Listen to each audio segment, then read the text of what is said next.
Hello, everybody, in my World Mythology class on YouTube. I'm back from the summer break now. So I made this new lecture about the adventures for a new unit for the class. This lecture will be about Amazonian and Andean mythology from Ayahuasca Mythologies to the Andean Cosmovision.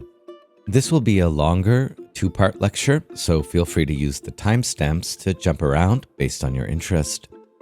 Here we'll journey to Pucallpa, Peru, to participate in traditional ayahuasca ceremonies at Nimea Healing Center. First, we'll learn about diverse mythologies of the vine among several Amazonian tribes, far from all, as anthologized in the Ayahuasca Reader. We'll look at myths of the Desana, Cashinahua of eastern Peru and northwestern Brazil, and eventually the Shipibo of the western edge of the Amazon.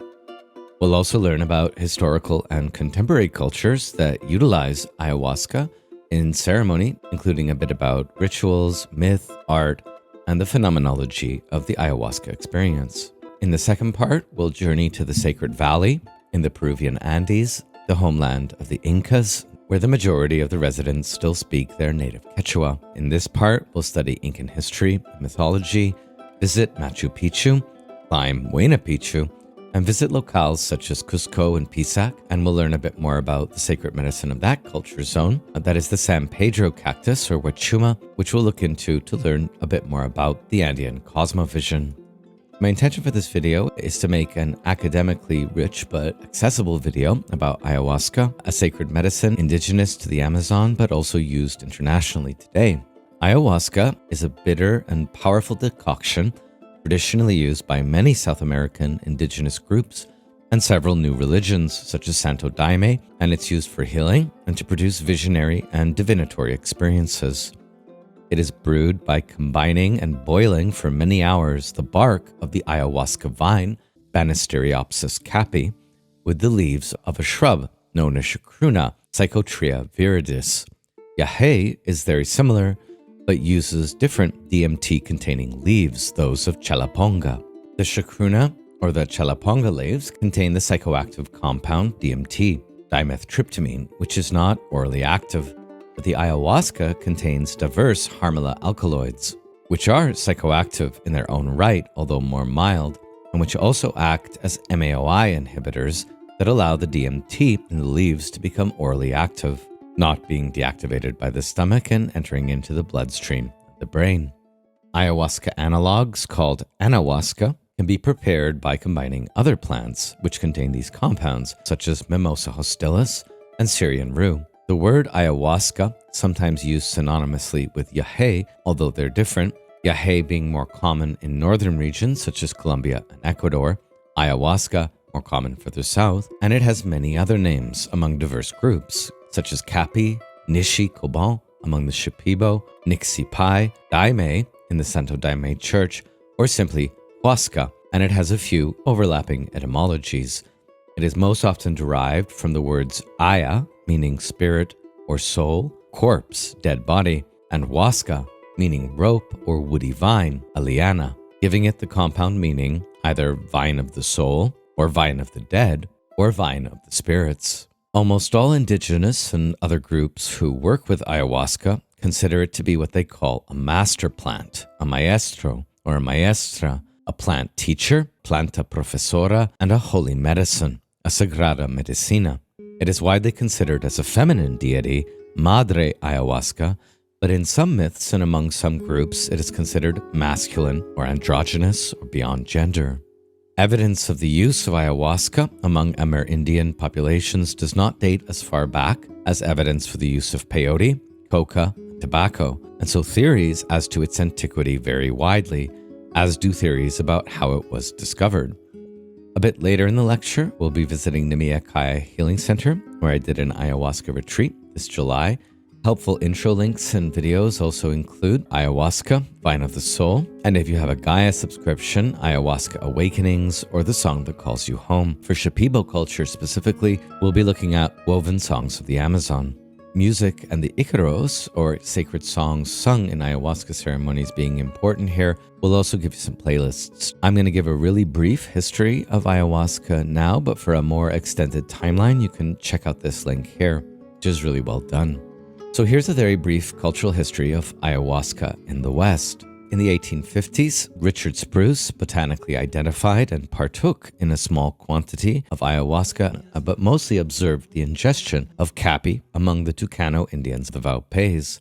The first known printed reference we have to ayahuasca is from 2 centuries earlier, in 1675, when Jesuit priest José Chantre y Herrera, writing from Europe, only with diaries from his New World Jesuit missionaries in hand, referred to a, quote, infernal beverage that they call ayahuasca, which is singularly efficient in depriving one of one's senses. Herrera, on the basis of secondhand reports, frames the practice of consuming ayahuasca within a definitely racist and supremacist Euro-Christian narrative. Quote, they make this concoction of vines or bitter herbs, which, after a great deal of boiling, becomes very thick. Since it is so strong as to derange even in small quantities, the dose is minimal and fits in 2 small receptacles. The sorcerer, each time he drinks, consumes very small amounts and knows very well how many times he can drink the potion without losing his sanity in order to carry out the ceremony with due solemnity and direct the chorus, since everyone responds to his invocation of the devil. The reference to choral activity here suggests that ayahuasca ceremonies were participatory events, perhaps involving dancing and singing, making Herrera's version of the ayahuasca brew sound a bit like Nietzsche's idea of the Dionysian witch's brew.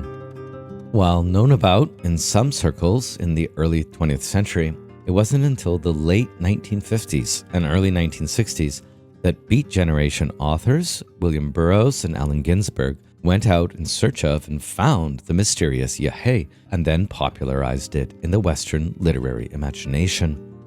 Burroughs and Ginsberg exchanged detailed letters, visited Peru and Brazil, and met up with the ethnobotanist Richard Evans Schultes. They partook of the brew and wrote poems about it, or built it into novels. They both gave rather horrific accounts of their experiences, involving vomiting and frightening visions of death and of serpents.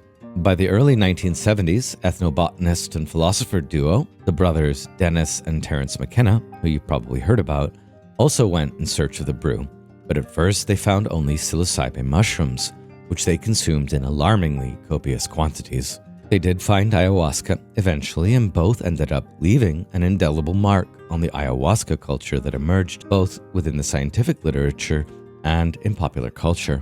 Also, by the 1970s, anthropologist Richel Dolmatov was widely publishing the most meticulous studies of ayahuasca in its connections to mythopoeia, religion, ecological awareness, music, dance, the visual arts, and philosophy among the diverse cultures of the Amazon.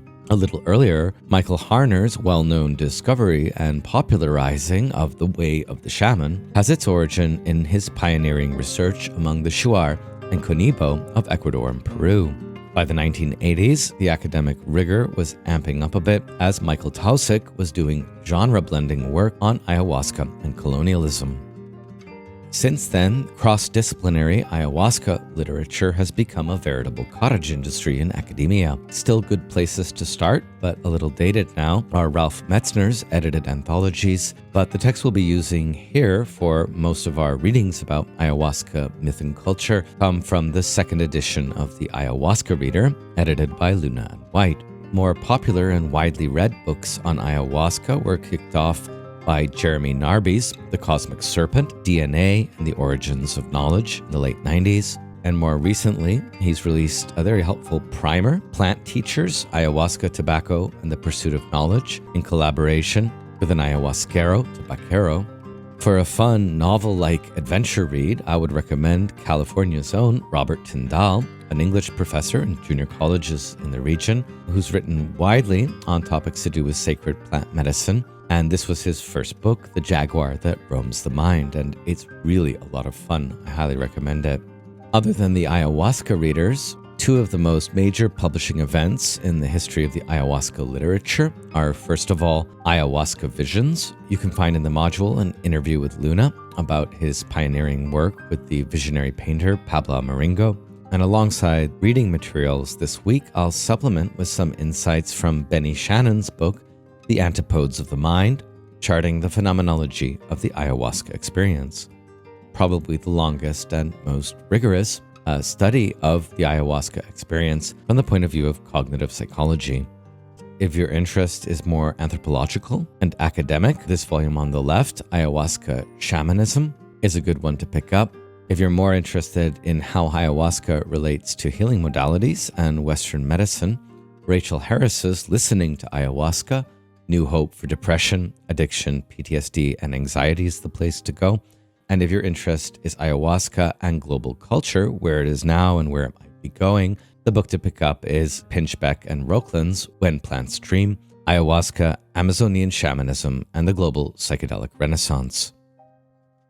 No matter your interest, basically, there's a glut of literature now and some books that really stand out on the new religion of Santo Daime, which fuses Christianity and ayahuasca. You should read Forest of Visions. From an anthropology perspective, you can read about the story of Richard Evans Schultz and the discovery and popularizing of ayahuasca in Wade Davis's One River. You can read a medical doctor's exploration into traditional Amazonian plant medicine, or pick up a collection of interviews with Amazonian curanderos and Western shamans that reflects some of the brighter sides of the new ayahuasca industry that has sprung up in Peru and around the world. Today, as the ayahuasca reader sets out, quote, ayahuasca has become a phenomena of cultural transmigration. From being an obscure medicinal plant concoction with purgative virtues used by certain Amazonian tribal shamans, it has moved into urban population centers in Brazil, Colombia, and Peru. It has given rise to at least 3 distinct global religions, União do Vegetal, Santo Daime, and Barquina, which diversely syncretize Amazonian shamanic traditions with Christianity and Afro-Brazilian religions. It has attracted the wide interest of physicians and psychologists due to its powerful purgative and curative properties, both physically and psychically. It has been widely diffused into neo-shamanic hybrid rituals and New Age consciousness and wellness movements throughout North America and Europe. It has become a big business. A lot of people want to try ayahuasca and has transformed the ecotourism industry, not only in South America, but globally. Netherlands-born French film director Jan Kunen cast the now well-known Shipibo curandero Guillermo Aravayo in his 2004 feature Renegade, and he wrote a book, Visionary Ayahuasca, a manual for therapeutic and spiritual journeys, with a preface by Alejandro Jodorowsky, and it's full of strange accounts of his ayahuasca sessions with Aravayo and Aravayo's student, Francois Demange. That name struck me. Going to Peru in July 2023 was not the first time that I'd partaken of ayahuasca. I first participated in 2 ayahuasca ceremonies, being in the right place at the right time, in 2007, about 16 years ago. I was living in Green College, a graduate student college at the University of British Columbia, and beginning a PhD. Kenneth Tupper was a fellow resident who organized for Francois Demange, then not very well known, a French-born mestizo curandero, to come to Green College and give a lecture on mestizo shamanism and ayahuasca. Before long, living in the Sunshine Coast, British Columbia, I found myself in a maloca on Bowen Island to sit in my first ayahuasca ceremony. Very serendipitously, the classically trained German ayahuasca musician Rainer Schurenbrand was also in attendance at both ceremonies, playing music live from his first 2 albums. You can check it out on Bandcamp. I was surprised to discover, revisiting this material now, 16 years later, that Demange, Schurenbrand, and Tupper have all become very well known. Demange releasing a book in French, no English translation yet, and an album of his Icaros, Rainer continuing to release many albums, and Kenneth Tupper becoming a leading figure in Canadian public policy debates concerning ayahuasca. You can check all that stuff out in the links here, including Demange's MA thesis, which is really good. Since that time, around 2007, global interest in ayahuasca has grown exponentially. More and more people have traveled to Peru, Colombia, Ecuador, or Brazil to partake of the brew, and the brew has also spread around the world among both indigenous and non-traditional practitioners. The main uses of ayahuasca are therapeutic, purgative, it's often simply called la purga, a purge that is believed to cleanse and heal a wide variety of ailments of the body. And it's also used for personal and collective spiritual development and to enhance creativity. While there have been some highly publicized deaths and a growing number of sex scandals due to a lack of integrity among some practitioners or spiked ayahuasca, it does generally pass the 3 tests of a scare quote good drug. It is very seldomly addictive, it will not kill you, and its positive benefits tend to outweigh any harm. Nonetheless, there are many people who should not try ayahuasca. It can bring to the surface underlying mental imbalances and catalyze latent mental disorders. It should not be approached recreationally. Doing ayahuasca is hard work, and one has to feel ready for such intense spiritual experiences and their psycho-integration. And lastly, there are serious issues to do with ayahuasca and indigenous appropriationism. This is a sacred indigenous plant medicine, and debates about whether and when it can be taken out of context of indigenous ceremonies and what the economic landscape of ayahuasca ecotourism looks like, with so many indigenous and non-indigenous practitioners offering ayahuasca retreats and ceremonies. So from this perspective, ayahuasca is a complicated issue as well, and you definitely shouldn't just sign up to try it without thinking a lot about the dangers and about the ethical issues involved.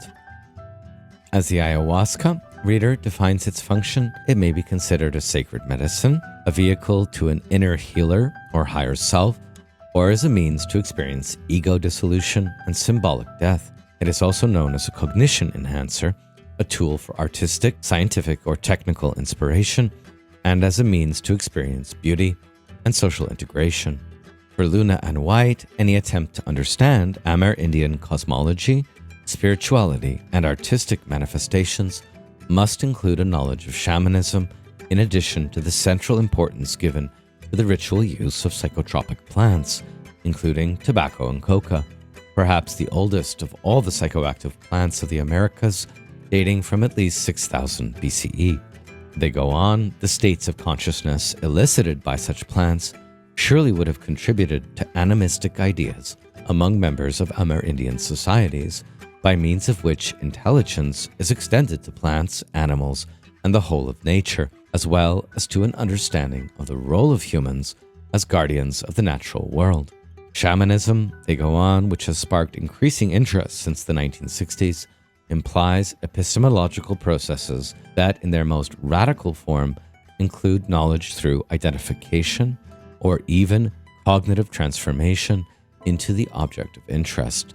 A view that suddenly clarifies the significance of a great deal of pre-Columbian art with its many examples of jaguar and bird transformations. For the religiously or the spiritually inclined, ayahuasca experiences tend towards the numinous, transcendental, and they foment a profound realization of the biosphere's sacredness, profound feelings of biophilia, the love of life. In most all cultures that use ayahuasca, it can be viewed as a propitiator of ecological literacy, as a way of giving voice and agency to the non-human world, and as a means of protecting against the loss of flora and faunal stories. So that being a general introduction to what ayahuasca is, let's pivot now to discuss a few of the ayahuasca mythologies. The myths that we're going to relate, we have to remember, are told in an indigenous context, usually in the context of ritual use of ayahuasca. Sometimes these stories were sourced responsibly with permission from indigenous elders, although we can wonder whether at other times some of the details in these tales transgress what is proper for outsiders to know or to discuss. As we become more familiar with indigenous storytelling and myth, we should keep this in mind, that such stories have a life of their own, and a way of coming fully to life only in their appropriate cultural and ritual context. All 4 of the myths I'll relate here are anthologized by Eduardo Luna and Stephen White in the Ayahuasca Reader. So these are the myths we have to attempt to interpret the ayahuasca experience from the point of view of indigenous Amazonian mythologies. But if any listeners out there are more familiar than I am about the etiquette of discussing and relating these myths, I would like to hear about it and possibly change some of the content. As White and Luna introduce this topic, the ayahuasca plant has its otherworldly origin in mythic time. Either it comes from the incestuous union of the Sun Father and his daughter, or the secret knowledge of the subaquatic realm, or the cadaver corpse of a shaman, or the tail of a giant serpent that joins heaven and earth. These diverse indigenous groups all believe that the visionary vine is a vehicle that makes the primordial accessible to humanity. So let's look into these 4 myths. The first ayahuasca myth we'll look at was recorded among a Tucanoan-speaking Desana of the Colombian region of the Vaupés by Richel Dolmatov, and first published in his 1975 The Shaman and the Jaguar, a study of narcotic drugs among the Indians of Colombia. Other versions of this myth can be found in the anthropologists Kumu and Kanhiri. This myth begins in the version we're looking at. It was a woman. Her name was Gapi Maso, Yajé woman. It happened in the beginning of time. In approaching the myth of Yajé woman, Sammarini first reminds us of the difference and the intertwining between cosmogonic myth, how the world and the earth came to be, and anthropogenic myth, how human beings came to be. And there are also myths about how plants and animals came to be. Now, this Desana myth of Yajé woman intersects across all these 3 types of myth in the beginning of time. In the beginning of time, it goes on, when the Anaconda-Canoe was ascending the rivers to settle mankind all over the land, there appeared Yajé woman. So what is this Anaconda-Canoe that ascends the rivers to settle mankind all over the land? The anaconda is the celestial snake deity of the Tucano, and the Anaconda-Canoe, or snake canoe, is also associated with the Milky Way, understood as itself the river, the fertilizing and generative river, from which all human beings and this earth emerged. All the first men came from this canoe and built their first maloka, or ceremonial space, once they had arrived and disembarked from the back of the anaconda. The canoe arrived at a place called Dia V, the House of the Waters, and the men were sitting in the first maloka when Yajé woman arrived. She stood in front of the maloka, and there she gave birth to her child. Yes, that was where she gave birth. Note, we learn later in the myth, as the storyteller seems to double back, that Yajé woman was impregnated by the eye-to-eye gaze of father-son, which is a common folk belief.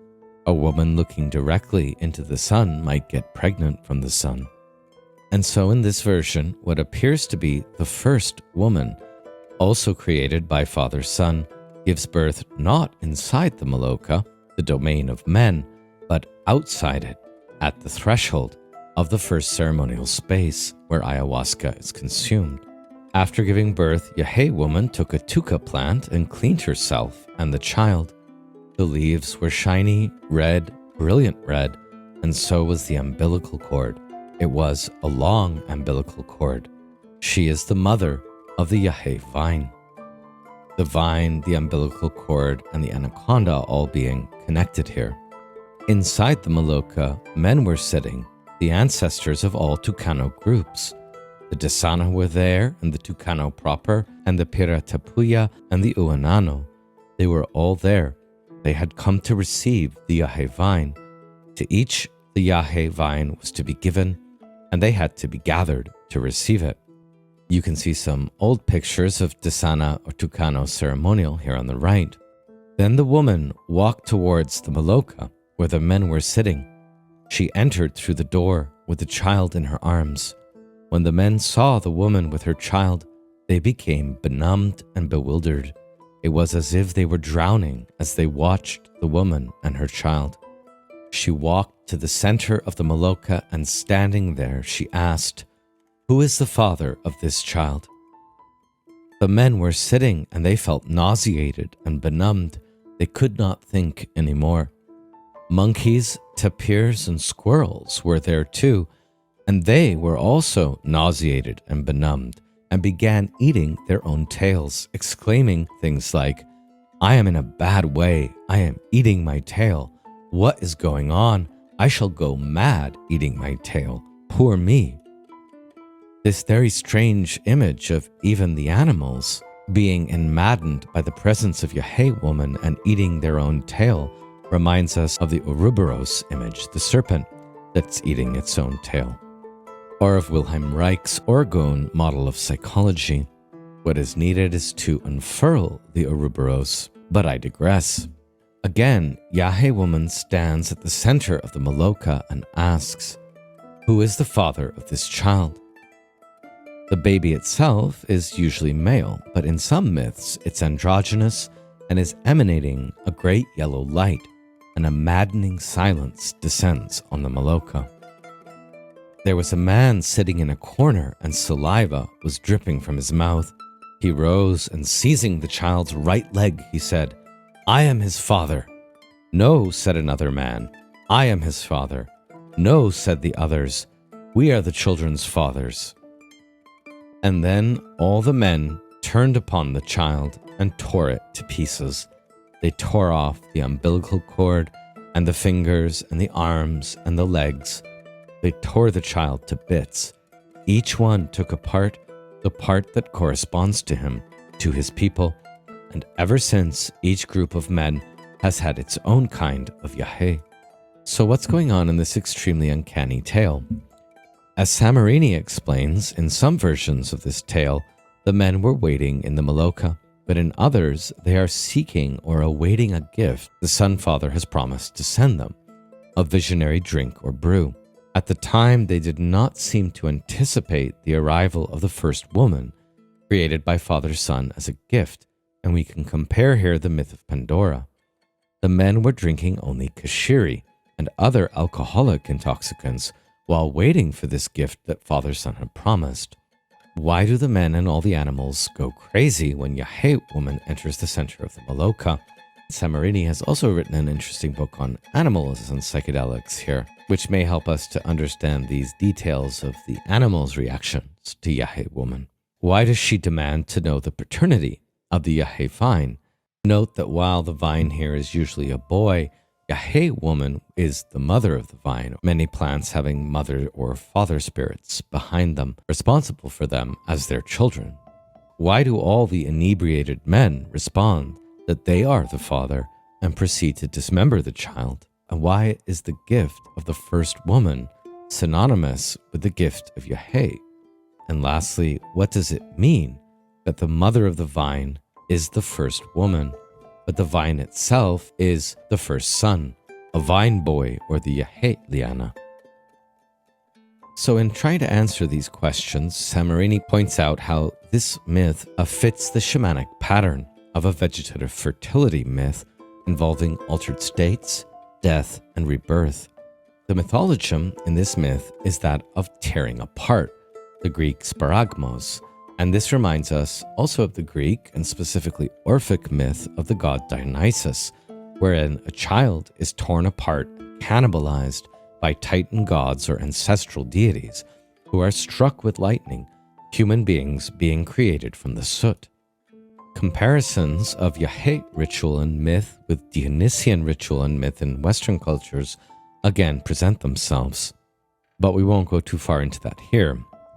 Samarini speculates that Yajé woman, being the mother of the first psychedelic plant, is also the first shaman. So she's the first woman and the first shaman.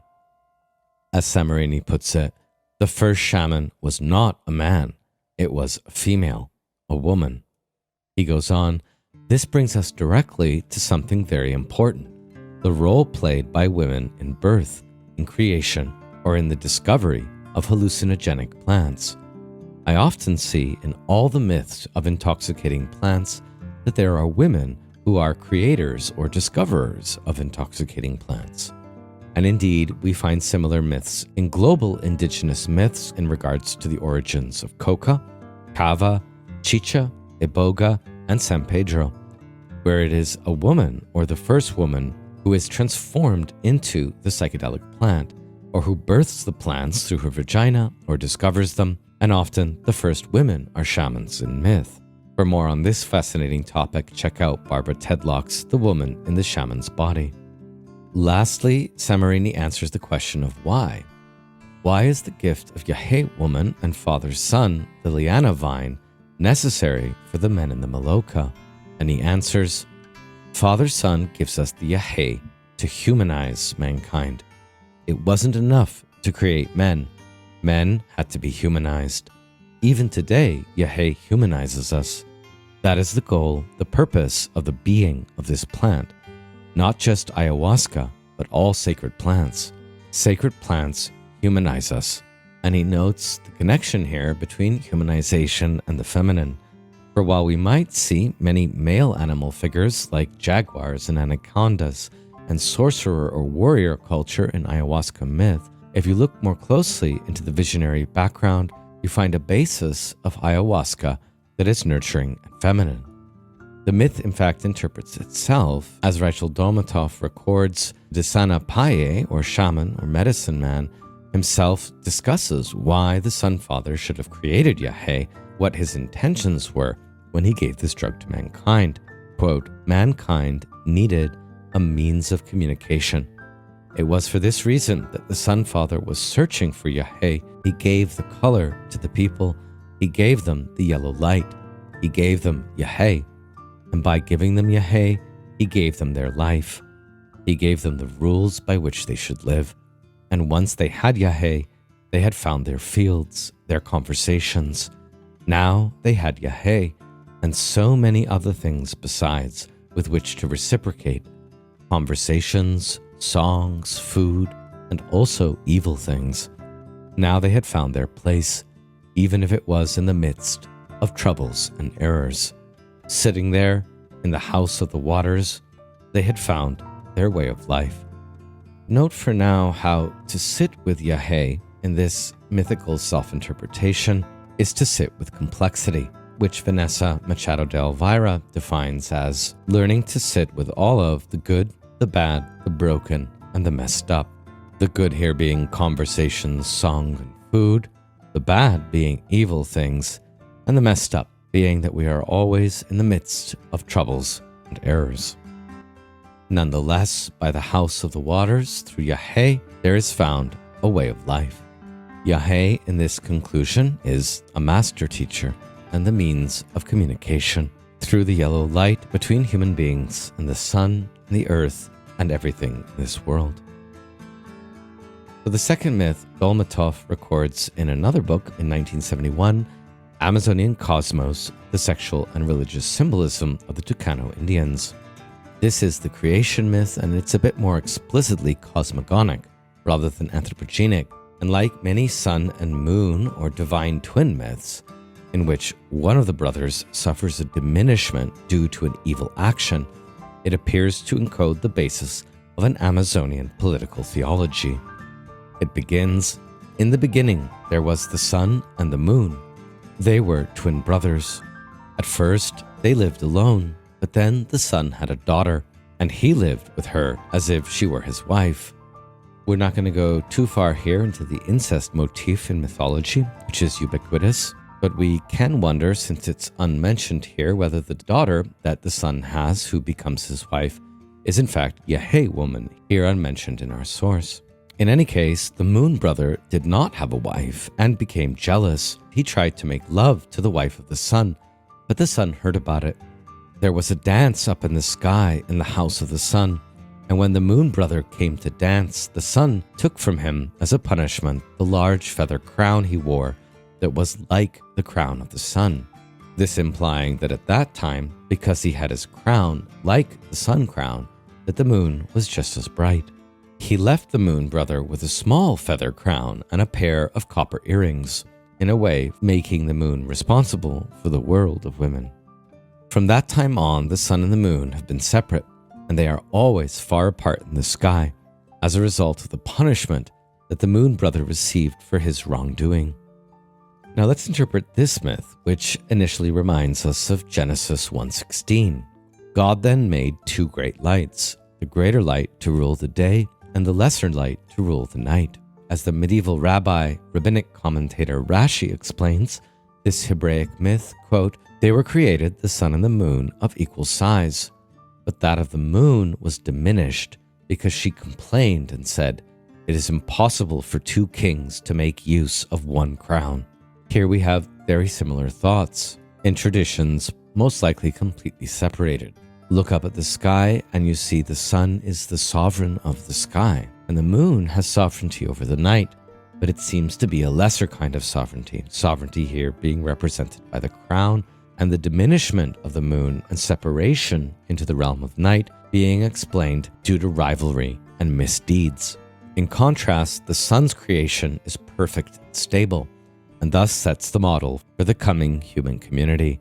Back to the myth, the sun created the universe, and for this reason, he is called Sun Father. He is the father of all the Desana. The sun created the universe with the power of his yellow light. See the yellow light again, which is received from the Yajé, making the Yajé medicine solar, and he gave it life and stability. From his dwelling place, bathed in yellow reflections, the sun made the earth with its forests and rivers and with its plants and animals. The sun planned his creation very well, and it was perfect. As we've seen, the sun possesses sovereignty in this myth, whereas the moon, once the equal of the sun, is understood as derivative and dependent, relegated to the world of the night and the shadows, and thus somehow lacking in comparison in true reality. So having related the myths of moon and sun, our source goes on to speak about the worlds, our upper level earth, which it calls Maria Turi, and the paradise below, Apicondia. Notice here that paradise is not above in heaven in this Desana myth, but it's below in a world beneath us. The color scheme so far seems to associate the sun with yellow and red with life. It goes on, the world we live in has the shape of a large disc, an immense round plate. It is the world of men and animals, the world of life. While the dwelling place of the sun has a yellow color, the dwelling place of men and of animals is of a red color, the color of fecundity and of the blood of living beings. Our earth is Maria Turi, Mari meaning our and Turi meaning level, and is called the upper level because below is another world, the lower level. The world below is called Apicondia, paradise. Its color is green, and the souls of those who were good Desana throughout their lifetime go there. This myth is reminiscent of a Greek afterworld tale and philosophical conception that you find also in Plato.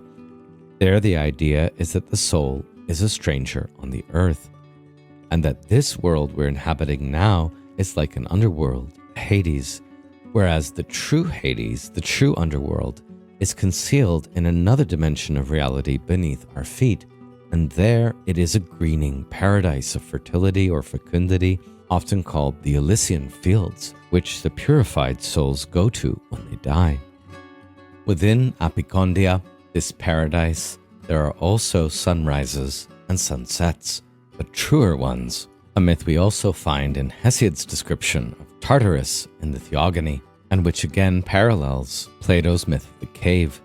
As the Desana myth goes on the side where the sun rises in Apicondia, there is a large lake, and the rivers of the earth pour into it because all flow towards the east.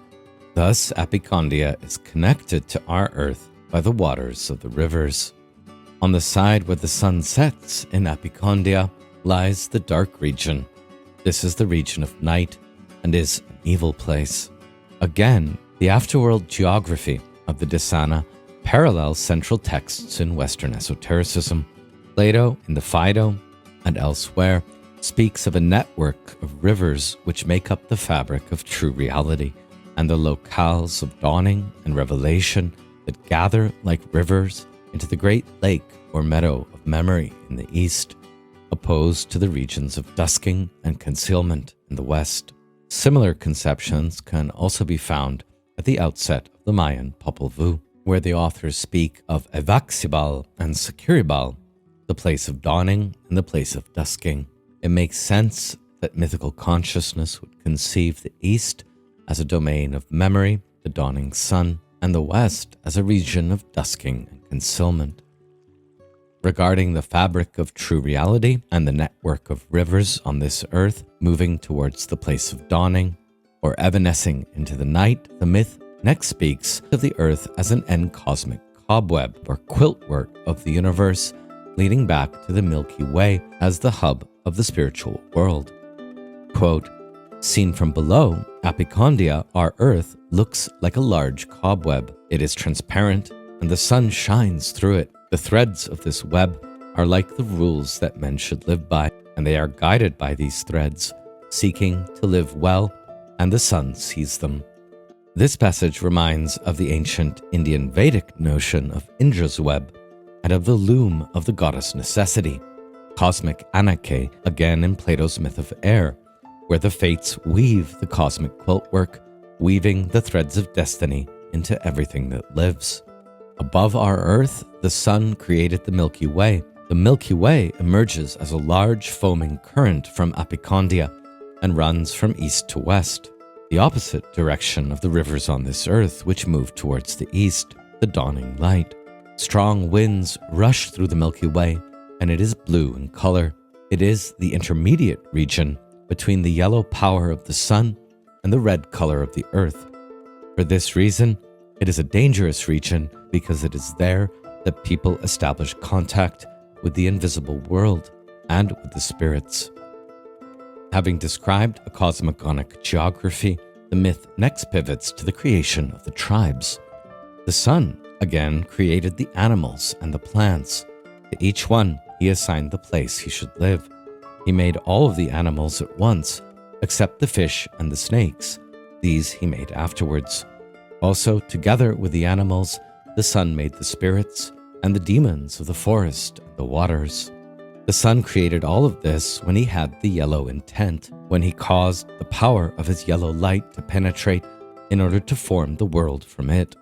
This passage displaying a remarkable sensitivity to the dependency of all life and warmth sun. The sun had created the earth with its animals and plants, but there were still no people, much like in Genesis on the sixth day. Now he decided to people the earth, and for this he made a man of each tribe of the Vaupes.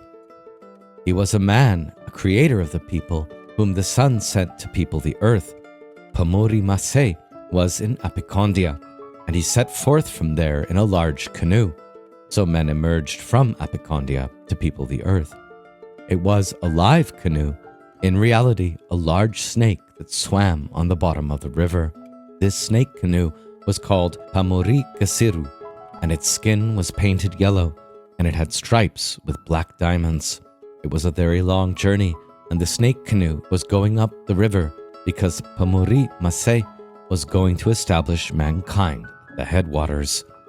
Whenever they arrived at a large rapids, the snake canoe made the waters rise in order to pass by or cause the torrent to be calm. Thus, they went on for a long time, and the people became very tired. This myth of the three worlds, or four worlds if you count the worlds of the sun and moon, circumscribing the beginnings and the ends, the dawning and the dusking of all things, Apicondia in the very depth of things, our world open to the yellow light of the sun, and the intermediary realm, the Milky Way, which is blue, which fertilizes the worlds and establishes contact with the spirits. This rich structure of creation is all interconnected in this myth, all one vast web of threads of relation. Interpretations of every detail in this myth could be manifold and go on for a long time, but looking around on this, I found an interesting website, Fletcha Selvagem, or Wild Arrow, with a beautifully illustrated book and also videos. The first arrow, the serpent in the canoe, engages with this myth and offers an interesting interpretation, not just this version, but others as well, in relationship to Jeremy Narby's influential book on ayahuasca, The Cosmic Serpent, DNA and the Origin of Knowledge. The authors Dante and Krenak write, Jeremy Narby begins his research and hypothesizes the association of the double helix of DNA with the form of two interlaced serpents, present both in hallucinations under the effect of ayahuasca, as well as in several origin myths. In a text by Richel Dolmatov on the cosmology of the Desana people, Jeremy comes across a drawing that brings two interlaced snakes in the longitudinal fissure of the hemispheres. The Desana say the that in the beginning of time their ancestors arrived in canoes with the shape of huge serpents. From conception to birth, every living being is a canoe. Life is transformation. The eggs that generate us are made inside our grandparents, as well as the mitochondria, organelles found in every cell, known as the powerhouse of the organisms. They are transmitted by our mothers. Or as Narby puts it, the two stories, the one of the Anaconda-Canoe and DNA, seem to point in the same direction. From now on, whenever I hear about the Big Bang, I will think of the grandmother smoking tobacco in the dark and thinking about creating the world. And I will think of the serpent's cosmic canoe tossing humans across the landscape. For all these authors, the Desana snake canoe and other great serpent myths from world mythology might be interpreted literally as mitochondrial DNA, a quote, extraterrestrial snake canoe coming to Earth. In Western science, this theory, according to which life arrived on Earth and made use of cosmic substances to form itself here, is called panspermia.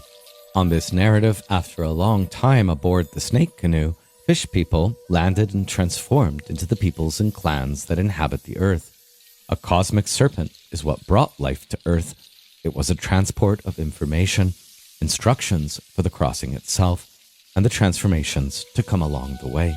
I'm not going to weigh in here or go any further into Narby's hypothesis or its re-envisionings in other authors, but his book is an interesting read, even if it has many an untestable hypothesis, such as the idea that the visions which shamans see under the influence of ayahuasca may be in some sense there in reality, and are the result of the tiny amounts of light which are emitted by the billions and billions of strands of DNA in our bodies. If there is any validity to such attempts to connect indigenous knowledge and myth to science, it is unlikely to be discovered with any degree of certainty until future generations. So let's go back to Desana creation and look at the next interlude, which is the creation of psychedelic plants. We'll skip over here the cool role that Pandora's box ants play in creating the first night in this myth. Basically, despite being given the gift of fire, and since men as yet know not the invocations, the Sun Father has to descend with a stick to beat the ants back into a purse, although he doesn't get them all the better for the ecology of the forest. Following this, in the next part of the myth, and much like in the Burarica sun myths we studied last week, the sun established the functions of the Paye, the shaman, the invocations he should use, and the uses that tobacco was to have, and also the hallucinogenic plants. The sun already had his bench, his shield, and his stick rattle. He had his gourd rattle, and over his left shoulder he carried his hoe. This image of the sun as a shaman who teaches the first shaman and who has much paraphernalia is exactly the image we found in the Burarica myths last week. The sun had everything that the Payés have now, and he established the custom of using them. The sun showed how the dances should be done and how the people ought to talk when they got together for their feasts. The sun also had viho powder, a DMT-containing snuff most likely, in his navel, but it was the daughter of Vai Masé who owned the Yajé plant. Vai Masé, I'm not sure if I'm pronouncing that or several words in this lecture correctly, is not explained previously in this myth, so I had to look it up, and I found this remark by Richel Dolmatov: the sun, or the masculine principle, has DMT-containing snuff, but it's the Milky Way daughter who brings the Yajé plant. And this is because the Milky Way is designated as a zone of hallucinations and visions, into which the Paye and other persons who take a hallucinogenic drug can penetrate and thereby pass from one cosmic level to another. This zone of transition up to higher cosmic levels is dominated by Viho Masé, a divine personification of the Viho powder, who in a state of perpetual trance travels along this celestial way, observing the earth and its inhabitants. So in this variant version of the myth, it's the daughter of Viho Masé who is pregnant and with the pain of childbirth goes to the beach and lies down, twisted in pain. And an old Desana woman wanted to help her and took hold of her hand, but the daughter of Viho Masé twisted so hard that she broke her finger, and the old woman kept the finger. She kept the finger in her maloka, but a young man stole it and planted it, and the Yajé plant originated from this finger. So it's another dismemberment myth, but not quite so gruesome, and one that places the origin of Yajé more firmly in the domain of women, the daughter of the hallucinogenic god of the Milky Way, and an old Desana woman, an elder. And this same thing happened again with another daughter of Vayimase. When she had the pains of childbirth, she was lying twisting on the beach, and an old woman came to help her. She seized hold of her hand and broke off one of the girl's fingers and buried it, and the coca plant emerged from that finger. Both these myths on the origin of coca and Yajé are very similar to Polynesian or Samoan myths about the origin of kava, and it's interesting that they occur on beaches nearby the ocean rather than in the jungle nearby the Maloka as a space dominated by men. So we've covered 2 myths so far, both recorded by Richel Dolmatov in the early 1970s, and both deriving from Desana informants, a branch of the Tucano of Colombia. The first was the myth of Yajé woman, and the second an extended creation story that ends with the creation of Yajé in a similar but still quite different scenario. The themes are the same, from cosmogony to anthropogony to the creation of Yajé and human culture based therein. So how should we engage these myths in light of the ayahuasca experience? For Claudio Naranjo, the ayahuasca experience provides a unique opportunity to observe the mind engaged in mythopoetic activity, to interrogate it on its products, and even interact with archetypal productions of myth in their nascent state. Indeed, the act of concentrating on a particular myth under the effects of ayahuasca, according to Osmani Legru, enables the individual to live in the myth and to understand its meaning. So these are myths designed by indigenous people to be engaged with, considered, and understood in the context of ayahuasca ceremonial.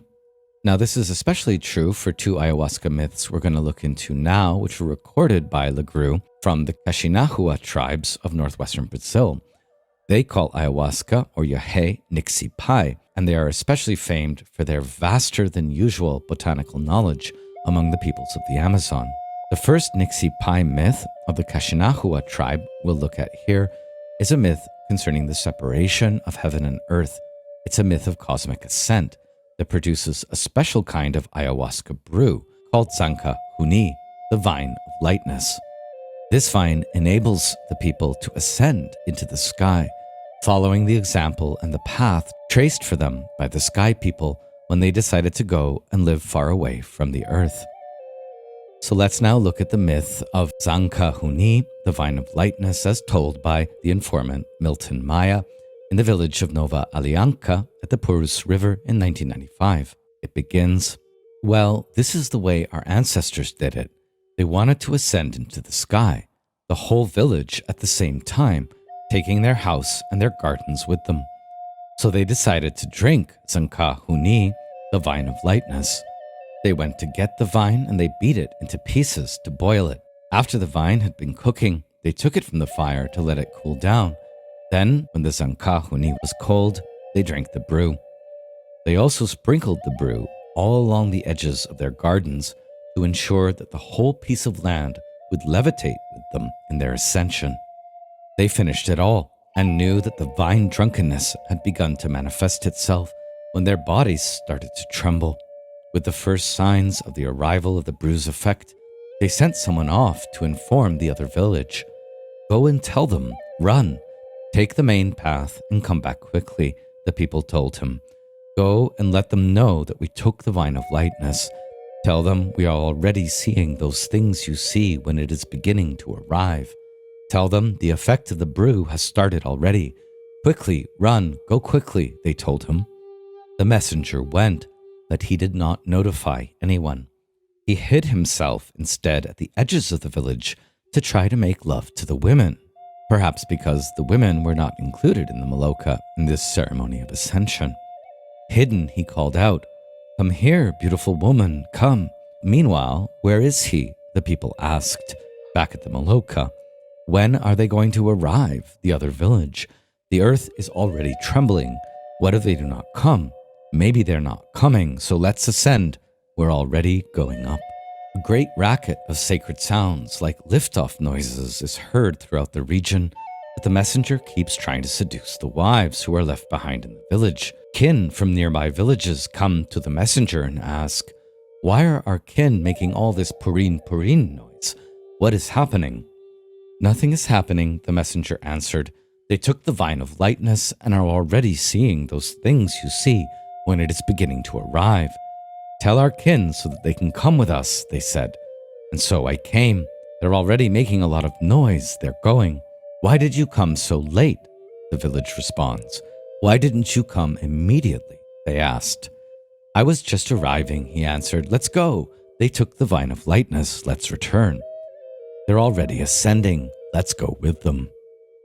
And so they went, running on the path to the other village. When they saw them, they had already levitated up to here. The narrator shows the level with his arm above his head, and by the time they actually arrived, they had already ascended much more.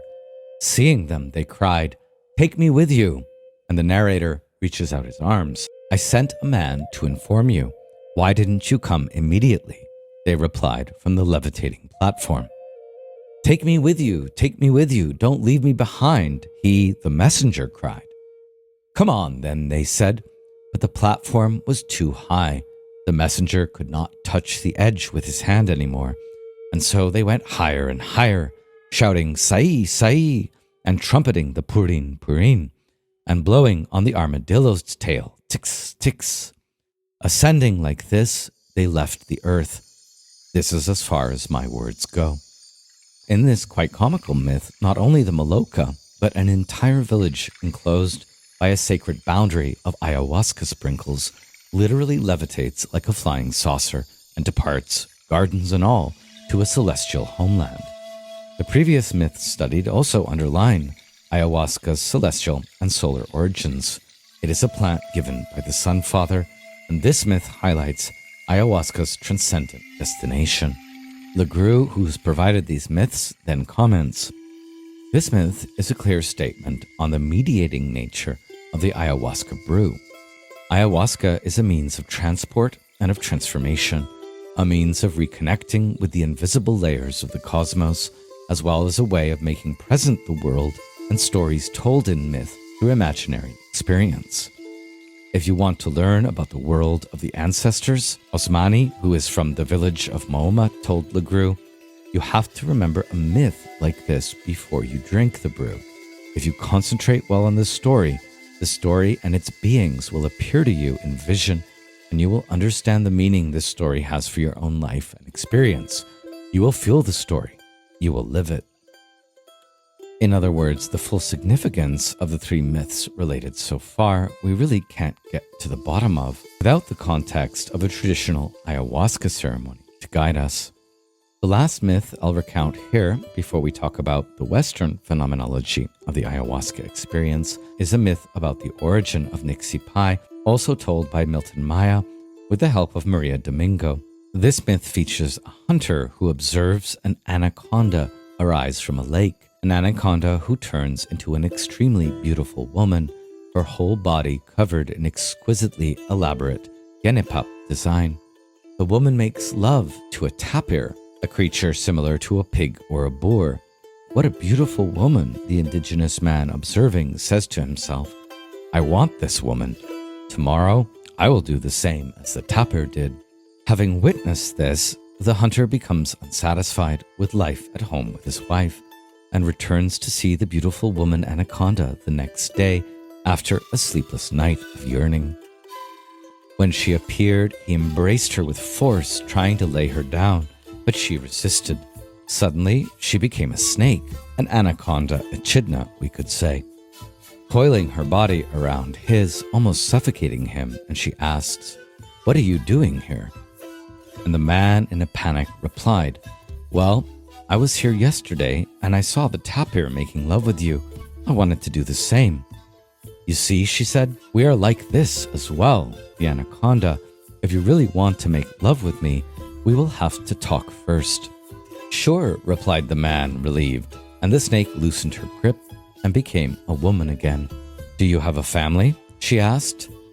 "No, I don't. I'm single," the man lied. "That's good," she said. "I'm single too, and I'm looking for a husband to take home with me to help my parents. I will make love with you. only if you promise that you will come to live with me in the lake." And the man replied avidly, "Yes, that's exactly what I want. I want to marry you." The man possessed her, and after the act, she squeezed the sap of the leaf into his eyes. "This is what you will need. This is so you will not be afraid," she said. And then the hunter goes underwater to live with the Anaconda woman in her village for 3 years. He acquires a new family and has 3 children with his new wife. But the man, obstinate as always, wanted to drink. He went out with his father-in-law and cut the vine, and he found the leaves. And at night he sat down with the whole village, and they served him a cup full of Nixi pie, and he drank it all at once. The vision came, and the man cried in anguish, "The snakes are swallowing me," and everyone heard him, and the snake people were offended. So in this myth, the discovery and the origin of Nixi pie correspond with the hunter's and the villager's realization of his forever excluded and liminal status as a human being, an outsider. The next morning, nobody would say a word to him, nor would anyone invite him to eat. He decided to go to the forest and see whether he could catch some game. On his way, he met the little bodfishes who said to him, "My brother, you are in danger. The snakes are going to kill you. Follow me. I will take you to the stream where I heard your wife cry for you. She misses you. It has been 3 years since you have failed to return home, and there is no one who hunts for her. I saw her in that stream. She almost tore off my tail, but I escaped alive. She is hungry for meat." At this, the man remembered his family, and he missed them. When she saw her husband approaching her, the woman was scared because she thought he was dead. But when she saw it was really him and alive, she was happy and took her man back home. She gave him manioc soup to drink and boiled bananas to eat. He ate and went to sleep. He tied his hammock very high, close to the roof, so that the anacondas would not find him. And he stayed hidden in his hammock like this for a whole year, until finally a new child was born. The man left the house to find the genepup tree to paint his newborn child. But on his way, it started to rain, and the rivers began to rise. The man slipped into a stream, and in no time, a snake, his youngest son, got hold of his big toe. Soon after him came his eldest daughter, who swallowed his whole foot. And when his wife arrived, she gulped down his whole body up to his armpits. She did not manage to swallow him completely because he was holding on to the branch of a tree with both arms. The man cried for help, and his kin came running to save him. They managed to disentangle him from the snake's grip, but his bones were broken and his body was weak. They carried him home, and when he was lying down in his hammock, he told his people he wanted to know when he would die. So he asked them to find the vine and the leaves of the Nixi pie. After bringing him and showing him all the possible kinds of vines, they finally found the right one. And the same happens with the kawa, the leaf of Nixi pie. Our ancestors then prepared and cooked the brew, and his people stayed at his side to learn as he died. When the night fell and the Nixi pie was cool enough to drink, our ancestors gathered the men of the village around him and gave him all of a cup, and the whole night he sang the songs that he had learned among the snake people. He sang one whole night, another day, and the next night, and still another day, but at the end of the 3rd night, he died. This story ends with an etiological myth concerning the transmission of ayahuasca songs from the hunters to the small boys who learn quickly. Having died, the hunter's body was buried, and after a while, the kawa leaves grew from his eyes, while 4 kinds of vines grew from his limbs. Zane huni, people of the little blue bird, sprung from his right arm, and baka huni, fish people, from his left, while from his right leg sprung zawan huni, macaw people, and from his left Nihue, the ant people. People cut the vine and leaves and made the brew to remember their dead ancestors. When the drunkenness arrived, however, no one could remember the songs. The leader asked every man present at the ritual, "Do you remember?" "I don't," each one answered. Finally, a young boy with his hammock tied high, who had not drunk the brew, but had listened carefully during those 3 long days and nights, started to sing the songs of the Nixi pie. This is why our people still remember them today. Small boys learn quickly. On the myth of the hunter and the anaconda woman, Legru comments, every initiate in the art of the vision quest has a mental image of the myth of the origin of the brew, in which the ancestor named Yajé, the hunter, enters the water world of his spiritual kin, the snakes, to marry the beautifully painted snake woman whose vision has seduced him. The myth recounts his initiation into the taking of ayahuasca, as well as his failure to resist the fear induced by the visions. He cries out, offending his snake kin, owners of the brew, and escapes, only to be found and wounded by his angry kin a year later. Before he dies, he transmits to his people his knowledge of the brew's preparation and its songs.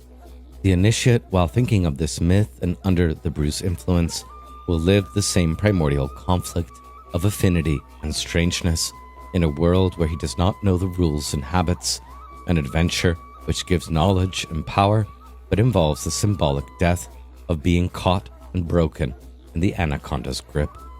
Legru next compares the hunter to the messenger, the sacred immersion into the watery world of Anaconda Woman versus the failed transcendence of the messenger as his village ascends into the sky. In Cashinahua ritual life, myths are not only told and heard, but are also actualized on a strongly existential, experiential level in the vivid and visceral imagery induced by drug ingestion. In the myth of the origin of the brew, the contact with the world of the invisible is dealt with in terms of seduction, affinity, and potential enmity, while in the myth of ascension, one person misses the flight because of his obsession with sex. In this sense, his attitude contrasts with that of the discoverer of the brew. While the hunter of the origin myth is seduced and fascinated, ready to risk his life in order to know the secrets of the beauty that was hidden from him, the messenger in the myth about those who took the vine of lightness seeks only easy pleasure, calling any female passerby into his hiding place. The hunter is fascinated by the unknown and returns from his journey with a knowledge that will be dear to his people, whereas the messenger, obstinately repeating well-known pleasures, fails to transmit knowledge, thereby provoking the ultimate separation between his kin and their neighbors. In the last reading on ayahuasca myth we'll be looking at here, Mythologies of the Vine, Oscar Calavia Sáez further analyzes the myths from Legru and others, such as the Shipibo, Canibo, and Yamanahua, and attempts to provide an overall theory. We'll paint with very broad brushstrokes here. Sáez's strategy is to divide ayahuasca myths into aquatic versus chthonic narratives, that is, of the waters or of the earth, and shows how they reflect an indigenous group's relationship with its environment, whether riverine or high rainforest. Within variations, there seem to be 2 competing origin myths often fused for ayahuasca, the enchanting of the waters and the germination of a cadaver or corpse. There also appear to be 2 myths on the brew's effects, one concerning the descent to an underwater world, a lyrical, erotic myth, and the other about the ascent into the sky, a transcendental, patriarchal myth. Sáez posits the existence of a mythic tension between a jungle or chthonic version of ayahuasca and a water version, reflecting the high jungle and river environments, where there may also be intermediary fusions. The ayahuasca that comes from the water is a protagonist of sociality. It is the axis of encounters, the motif of a banquet of sorts.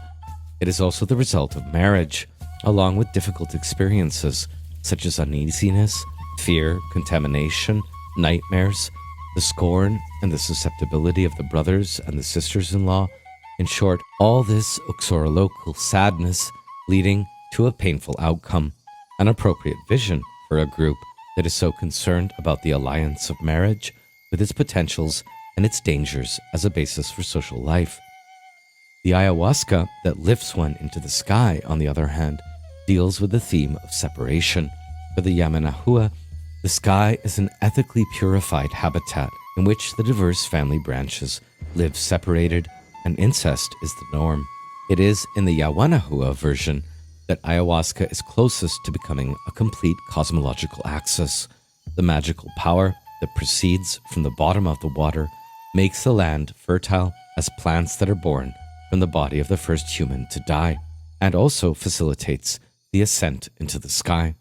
In short, for Sáez, ayahuasca is both the result of death and also the overcoming of death. Indeed, the myths linking ayahuasca to internecine war, that is intertribal war, and dark sorceries also tell a tale. For example, in earlier Yamanahua tales, the plant substance is a bloodthirsty agent associated with war and vengeance that eventually is tempered by the blood of a dead relative. It is also the instrument of an aggressive shamanism in which therapy is defense and counterattack. Sáez comments, reflecting on the loss of ancient knowledge and the disappearance of the figure of the shaman, the elder Yamanahua are clear. The old shamanism, the sorcery variety, is no longer possible in the current world, especially with regards to hunting and erotic needs, its two chief areas of interest. Nowadays, everything favors a new shamanism that is one, restricted to a few people willing to undergo a long, hard initiation process. Two, is devoted to healing, especially diseases new to the Yamanahua. And three, is moralized. This pacified ayahuasca is an integral part of a contemporary plant ecumenism that is highly visible in Acre, Brazil. Sáez distinguishes here a priestly therapeutic use, which corresponds to the current Yamanahua shamanic practice, and an ancient use, more extensive and democratic, and more associated with war and hunting. In several narratives, ayahuasca offers a life after death, or at the margins of death, in keeping with very different models. Here we see 1, the reincarnation of the old sorcerer, reborn as a serpent, and 2, the aerial transposition of the domestic group of the first humans to die. We can ask, does ayahuasca feed the recently dead person, or does it draw nourishment from him? These myths recount the adventures of the dead shaman grandfather who matures as a snake, ingests toxic substances, and resuscitates outside of humanity, though very close to it. The Yamanahua, in general, fear and scorn the dead, whom they consider dangerous, bloodthirsty, and as incestuous as dogs. The ayahuasca myths, however, suggest a different relationship. An afterlife free of doubt, a powerful sorcerer becomes a snake, a dwelling ascends into the sky. Sáez concludes, things are never what they seem, according to the teachings of the vine. Together with the vine itself, the snake is a common denominator of the myths treated here. In them, the snake appears either as an antagonist or as a subject of the adventure, a successive or simultaneous double of the human being. Beyond the ophidian, that is serpent-like form of the vine, what unites both elements is precisely that design that offers itself on the surface of the snake and awaits in the interior of the vine. The snake and the vine embody each other. As well, they embody the entire animal world, the rainforest. The visions most coveted by ayahuasca drinkers are those in which animals that are going to be hunted appear. The jungle, where the vine reigns, is a realm that enjoys no peace. Everything speaks, everything moves, transforming itself and waging war. So that constituting a survey of just a very few better known, since published in the Ayahuasca Reader, myths concerning ayahuasca, let's look now to the phenomenology of the ayahuasca experience from a more Western and scientific perspective.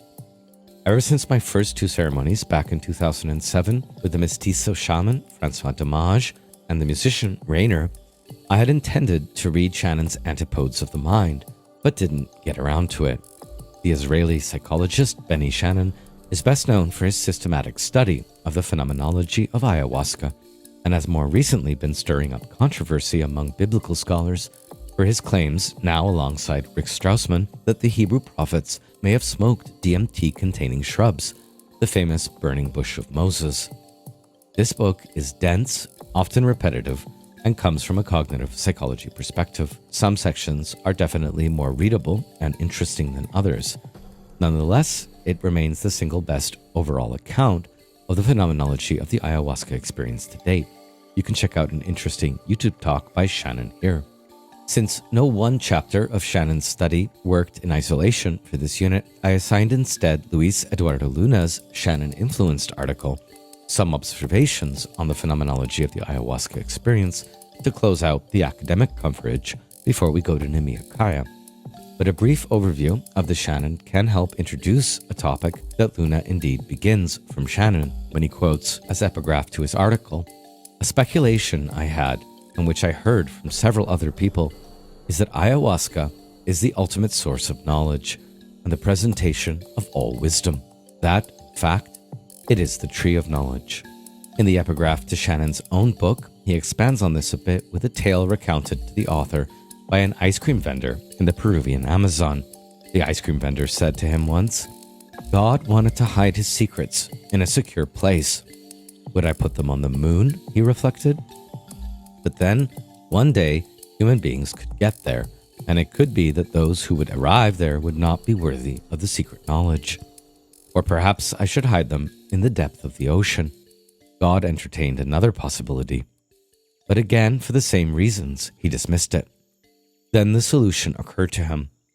I shall put my secrets in the inner sanctum of man's own mind. Then only those who really deserve it will be able to get to it. After his first few profoundly mystical experiences with the brew, which we won't cover here, Shannon decided it was time for a more dedicated apprenticeship. He ended up partaking of the brew over 130 times by the time he published his book, and in a wide variety of contexts. During the course of this, he discovered, 1, he was actually entering a school, and the teacher was the brew, and 2, there was an element of struggle. Ayahuasca sessions are by no means easy, purely enjoyable experiences. One's inner constitution is affected, and in the process, one undergoes significant personal transformations. 3, one aspect of the ayahuasca experience is a profound self-analysis. With ayahuasca, there is no way to cheat. And 4, the spiritual level. Sooner or later, ayahuasca introduces one to realms that pertain to religion, to faith, and to the divine. In answer to the question, what happens on ayahuasca, Shannon begins, typically ayahuasca induces powerful visions as well as hallucinations in all other perceptual modalities. Pronounced non-perceptual cognitive effects are also manifest. These include personal insights, intellectual ideations, affective reactions, and profound spiritual and mystical experiences. As Michael Tausig poignantly states, there is this paradox that in trying to depict the general, one has to seize upon the singular. There is no average Yajé experience. That's the whole point. Nonetheless, generalizing from a huge number of historical and contemporary first-hand reports, above all his own, and acknowledging the effects of ayahuasca as always idiosyncratic, Shannon attempts to inventory the many shared experiences, whether visual, non-visual, perceptual, emotive, cognitive. Beginning with Villavicencio's 1858 report, he identifies some of the typical visionary themes encountered in ayahuasca trips as so. There may be fireworks, aerial voyages, great cities, gardens, lofty towers, beautiful parks, eerie forests, beasts of prey, snake-like stems of plants, ships, oceans, trees, merry-go-rounds, dancers, horns of plenty, castles, subterranean paths, gods and goddesses, aliens performing some kind of physical or spiritual surgery, animals of the lower, middle, and upper worlds, predominantly from the Amazon, but not always, although usually few lions and more serpents than dragons, and every kind of fabulous creature, basically any kind of imaginative surrealistic mise-en-scene you can think of. Also noted by Shannon are visions having to do with the resolution of unresolved crimes, flights of the soul, and experiences of clairvoyance. That is, seeing things that have happened or are happening at a very far distance through time or through space. While the visual effects constitute the most striking and the most famous aspects of ayahuasca inebriation, the physiological effects are more invariant. An internal invasion occurs, something heavy and viscous crawling through one's inner parts, pressing and eventually taking possession of one's entire body, such as snakes engulfing one from within. After about 40 minutes, many are prone to vomit, la Purga. This experience is usually, but not always, transitional, and many informants recount that the first time they underwent this vomiting experience, a helping guide, usually a female figure, appeared and gave them moral support. The substantive spiritual experiences, at first tough and even frightening, but eventually celestial and beatific, tend to set in around the 60 to 90 minute mark. Often drinkers feel they are going to die.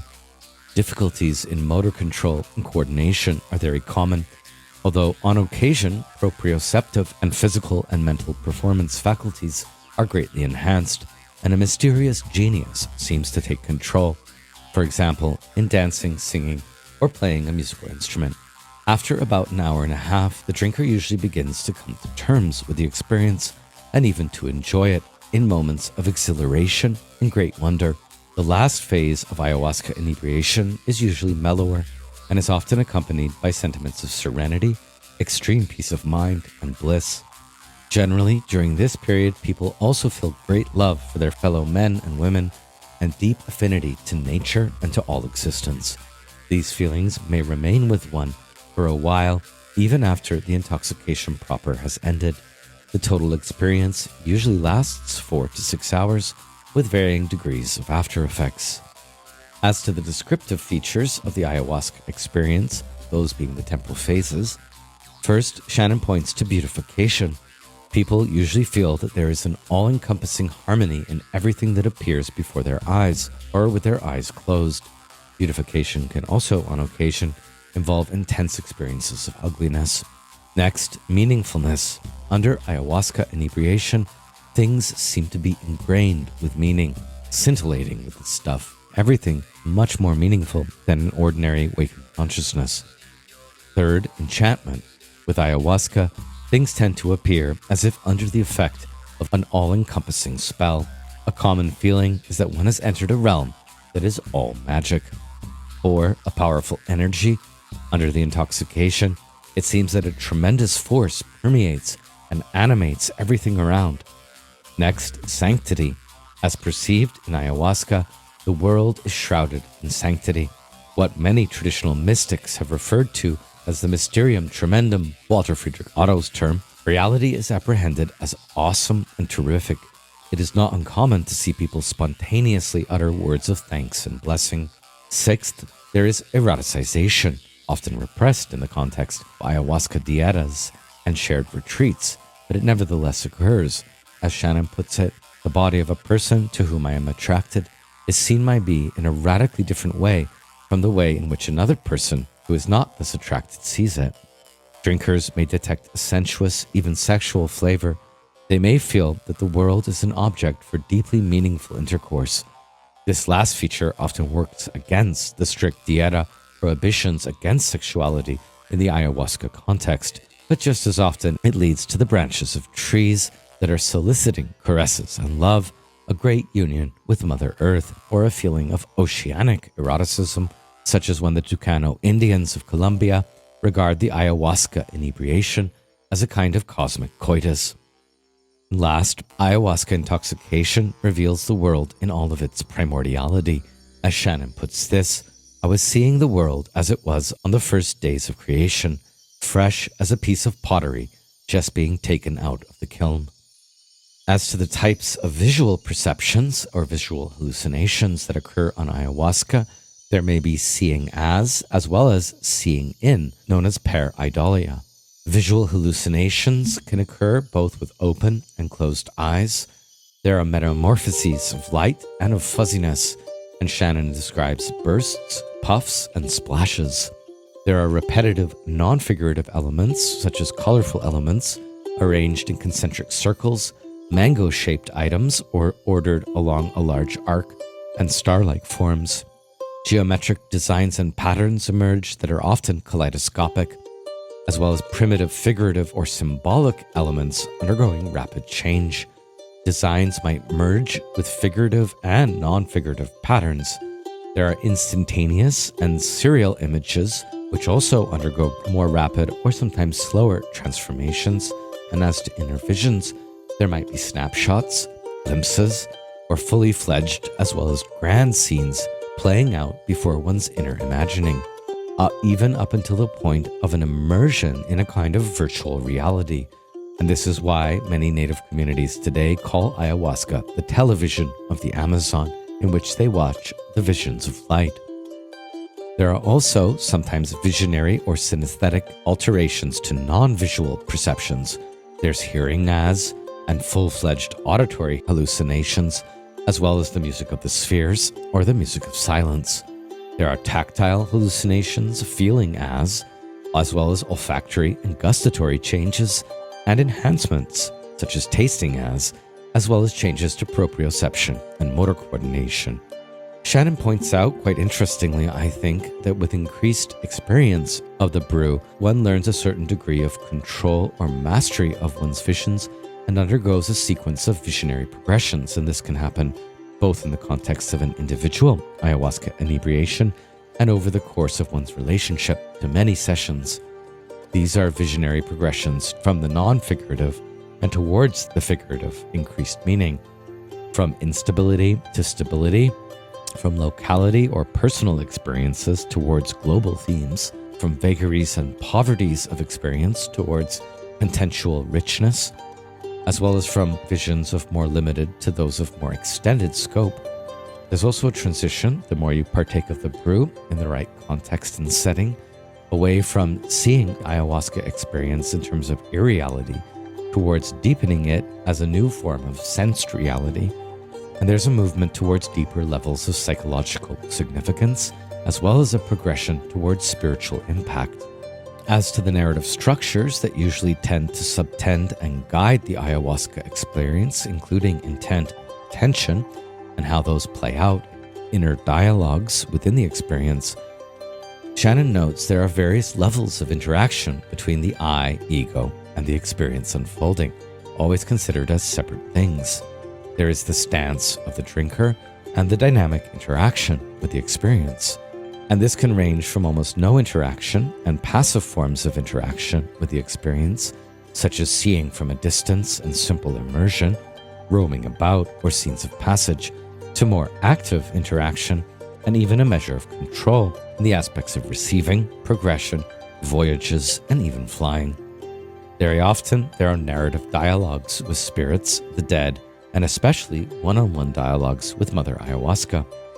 Many participants in our ceremonies, indeed, as we'll see, described episodic dialogues with the Madre that attempted to establish parameters for the experience and the retreat, such as negotiations and bargains, or willingness to work through blocks as offerings, and limits on what one desires to see or to know. Each stage of narrative structure tends to be defined by distinct ideations and metaphorical parables. Aya experiences display also a progression towards interaction, immersion, and narrative complexity, as well as philosophical ideation, and this is why they have a noetic or thoughtful quality. Another one of Shanon's chapters explores the contents of vision, in which he mentions 12 types of narratives, usually corresponding to stages of one's initiation into the brew. These are personal and autobiographical materials, such as snapshots of biography that reveal the drinker's personality, conduct, and possible futures. Next, there are visions of other human beings, such as acquaintances, famous persons, guides, and teachers, as well as other individuals one may not know, and social scenes. There are naturalistic and non-naturalistic animals encountered in the visions, usually serpents, reptiles, felines, and birds, as well as plants and botanical scenes, all types of flora, especially Amerindian. There are also beings encountered that are neither human nor animal, henceforth in Shanon just beings, often with disembodied eyes or detached faces. Cities are encountered as well in visions, buildings, and architectural complexes, works of art, objects and artifacts, and vehicles of transportation. Also encountered are symbols and scripts, cultural scenes, works of art, seen and never before encountered, as well as musical instruments. Places and landscapes might be encountered either related to one's personal history or to global history, or to neither. There are historical and mythological beings and scenes that occur in some of the more intense episodic narratives, and there are visions of celestial bodies, celestial and heavenly scenes, such as those described in Ezekiel 1 and 10, Isaiah 6, and the Apocalypse of John. Often encountered, advanced stages of initiation into the brew are divine and semi-divine beings, and all manners of encounter with the divine, such as for Shanon, being an Israeli, the experience of being under the wings of Shekinah, the Kabbalistic manifestation of God, or the bride of God as this world. Next, there are often scenes of light, Platonic ideas, and mathematical objects, and primordial myths as lived. Finally, there may be episodes pertaining to anatomy, physiology, death, the afterlife, and rebirth. In sum, according to Shanon, all things imaginable and non-imaginable can be seen with ayahuasca. One can see all the moments of one's life, all the people and places that one knows, nature and the cosmos in all their manifestations, human history and the different cultures that it has and has not produced, and scenes that lead one above the planet to the far reaches of the cosmos, to the heavens. One can see the inner parts of one's body and the deeper strata of one's soul. One can encounter the infinite richness of myth and fantasy and meet fairies and dragons, angels and devils, taste the nectar of the eternal, and be washed by the bounty of the supreme good, and witness perennial light, encounter the divine. Shanon is really building up a comprehensive phenomenology, that is, description of the ayahuasca experience in many precise stages. So his next chapter, after the contents of the visions, is about the themes of the visions, and these can include psychological understanding, an understanding of human life, such as the meaning of life, the human predicament, themes of health and happiness, etc. Another big unifying theme is nature, flora and fauna, the majesty of nature, the basic forces of the physical world, the anima mundi, or life force of the world, and the mysteries of the universe. Another big theme is the world of culture, such as the splendors of human culture, royalty, artistic and cultural creation, music and mythology. There's also the theme of the superhuman realms and the religious dimension, the divine, the theme of hallelujah, or the benediction and blessing for all that exists, as well as the cosmic lottery and all manner of religious and spiritual experiences and insights. There are themes relating to philosophy and metaphysics, broadly encompassing insights into the nature of ultimate reality. There's also ambience-related themes, revealing the nature of enchantment, magic, witchcraft, well-being, love, or the perspective of eternity. And there are themes of metamorphosis, performance, as well as the nature of ayahuasca. More on that later.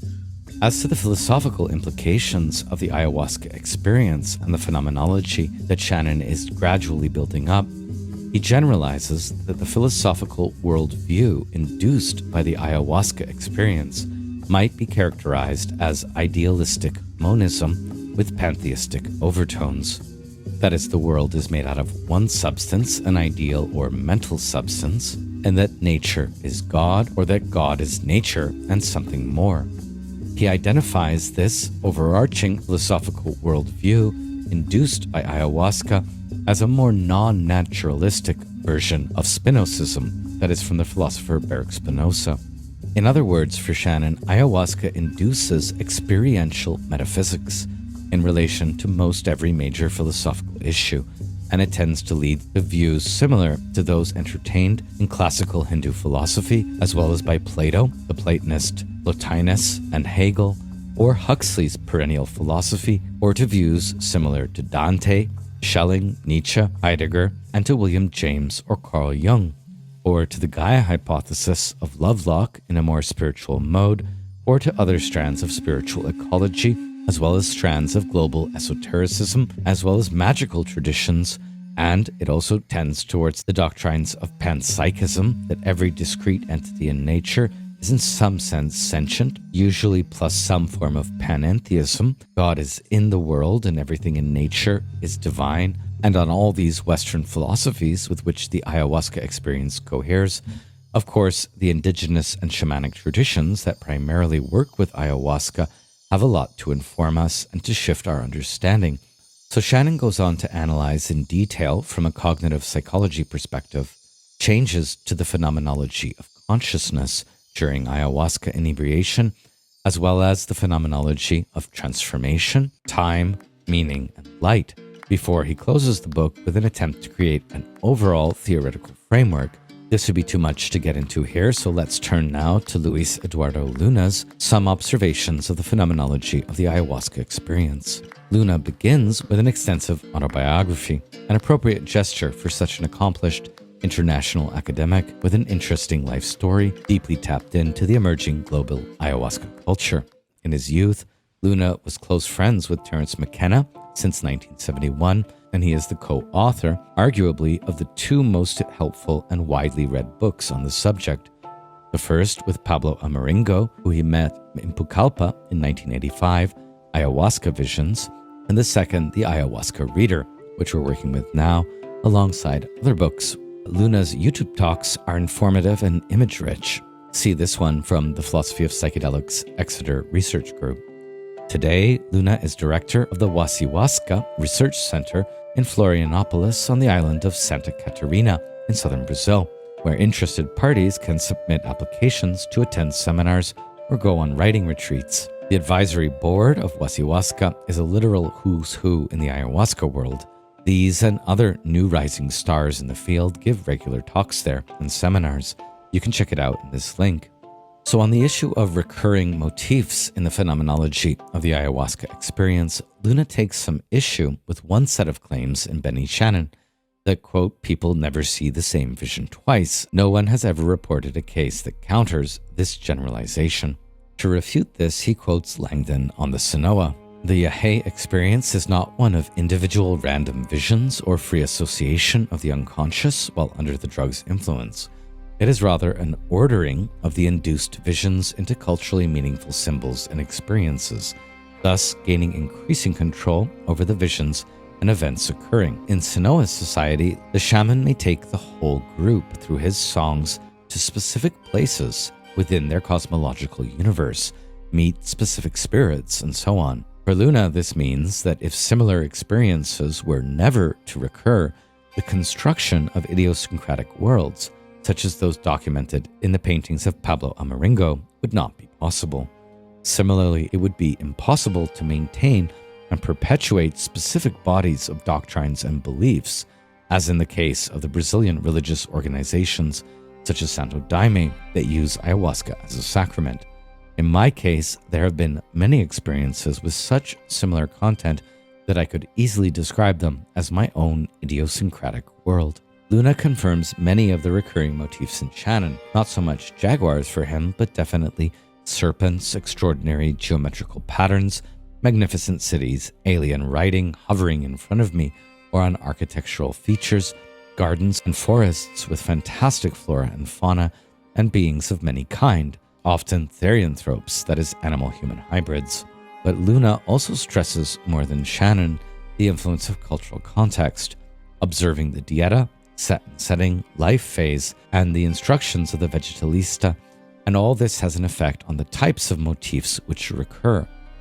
Some of Luna's impressive, less recurring motifs include reptiles, frogs, worms, and wet underground places. The great Yakumama serpent, the mother of the waters at the bottom of a lake, another great serpent, the Sachamama, the mother of the forest, and surgical operations by beings with strange technology, historical scenes, natural disasters, and spaceships. The more recurring motifs include his own idiosyncratic brownish cosmovision, or what he calls a cockroach world, and many insectoid visions, especially of ants, fungi, and flower realms. These all occur with an extreme degree of regularity for Luna. Quote, since my Amazonian teachers are all dead, I cannot know whether they would have any interpretation. I may have had psychological issues that needed resolution. Is it perhaps possible that by paying attention through the years to certain elements and giving them some kind of meaning, that these elements recur or reinforce a process that may result in the creation of my own mythology? I do not yet have an answer. I hope he finds one and shares it with us soon. Big themes in Luna's work include What happens to memory on ayahuasca? Why do painters like Pablo Amaringo and other mestizo and indigenous practitioners have eidetic memories, especially for their visions? The next big theme in Luna's work is underworld journeys or chthonic spaces. And he writes, "It seems that my specialty, whether I want it to be or not, is visiting underworlds. Although at the advice of his teacher, Don Emilio, he is very careful not to eat any of the food offered in the underworld." The next big theme is how we define, understand, and relate to Amazonian epistemologies. That is, what do practitioners know about the reality of the visionary world? How horizontal and vertical, that is, having to do with this natural landscape around us in the middle world of the earth, and the underworld and the overworld integrations work in Amazonian knowledge traditions, and how to explain Amazonian cosmovision to outsiders. His next theme is dreams, wherein he once rubbed Brugmansia flowers on his forehead and on the back of his head before going to sleep. And this resulted much later in terrifying moments in which he became a lucid dreamer. And he points out that the scientific story of dream or oniromantic plant use in the Amazon has hardly yet been investigated. Next, Shanon speaks a lot about intersubjectivity and perspective, how mirroring and incorporative relationships work, say of human visions of being devoured by plants or animals, which are visions in turn embedded in animal or plant visions of incorporating humans. Luna, as we'll see, is basically an animist for whom we live in a world of subjects rather than a world divided by the subject-object divide. The next big theme in Luna is ayahuasca and creativity or co-creativity, and he asks, are we picking up during the visionary state something existing somewhere in the universe, or is it an act of creation which depends on our own cultural tradition and our genetic and personal history? And he concludes somewhere in the middle with the idea that plant teachers get us in touch with the source where all artistic creation emanates, the world artist, and that the drinker is simultaneously both an observer and a creator of the visions. Luna speaks a lot about scientific knowledge in relationship to ayahuasca and how theories in physics, cosmology, biology, chemistry, and climate change science are related to visionary experience, and his work is probably closest to the discipline of philosophy and philosophical knowledge, and in this, his position is basically that of a 21st century animist, though informed by modern science. He speaks a lot about mestizo identity and how people are changed through cross-cultural experience involving ayahuasca. He is a Colombian mestizo who only really discovered his own cultural world, that of the vegetalistas, through ayahuasca, which was his most significant life event. And he's very committed to exposing racist dogmas by which white civilization has attempted to disdain and destroy Amerindian cultural identity. The last big theme in Luna's work is how official or scientific medical knowledge could be enhanced through a deeper engagement with plant teachers like ayahuasca. Alongside the innumerable reports of healing experiences on ayahuasca, he points out a recent study which has shown the possible physiological role that DMT and 5-methoxy-DMT play in higher vertebrates and humans. DMT has been shown to be a potent immune modulatory agent as well as a potent anti-inflammatory. It is amazing that a molecule that produces visions, often of a metaphorical nature, is also responsible for healing at a molecular and cellular level. In fact, it is Luna who famously introduced the very concept of a plant teacher into the scientific literature as early as 1984. As to the possible pitfalls and dangers on the path of learning from this plant teacher, Luna speaks of the purpose of taking ayahuasca, something he quotes from his mentor, is to strengthen the body and clarify the mind, which are very practical goals and not at all visionary. However, with the widespread popularity of ayahuasca, Carlos Castaneda's 4 enemies on the path of knowledge cited by Shanon, fear, clarity, power, and old age, prove instructive. Although there is no cure for old age, so Luna sets it aside. The dangers include, first of all, fear. Fear of monsters or horrible scenes, including fear of the sense of dying and the feeling that it's going on for an eternity. At first, Luna had an overconfident attitude, but then he had his ass handed to him. One should not be too ambitious, he quotes from his mentor Don Emilio. The next danger on the path of ayahuasca is too much clarity, which he glosses as vanity. Quote, the desire to control ayahuasca manifests itself in many ways. Some people attempt to patent it for personal profit. Others strive to protect it by trying to monopolize its use for the exclusive use of certain groups. For example, indigenous groups or individuals who belong to specific religious organizations. And still others hope to create institutions that regulate, patent, or certify its use. There are also scholars who do everything they can to put their own mark on every possible publication or public meeting on the subject, to assure that ayahuasca always refers to them. This is the danger of too much seeming clarity, which is in fact a deeper vanity in relationship to the visions and the powers that one may accrue and acquire through ayahuasca apprenticeship. The last danger of the path identified by Luna is power. In the indigenous use, since every illness is a result of animated agency, the more knowledge and power one acquires, the greater the temptation to use it incorrectly. Don Emilio told Luna that in the beginning, when on the path of learning with ayahuasca, the spirits offer you great powers to do harm. In order to be a healer, one has to refuse those powers and humbly go on learning. Boasting, supernatural fights through virotes or magical darts, and various kinds of sorcery among Amazonian practitioners are notorious.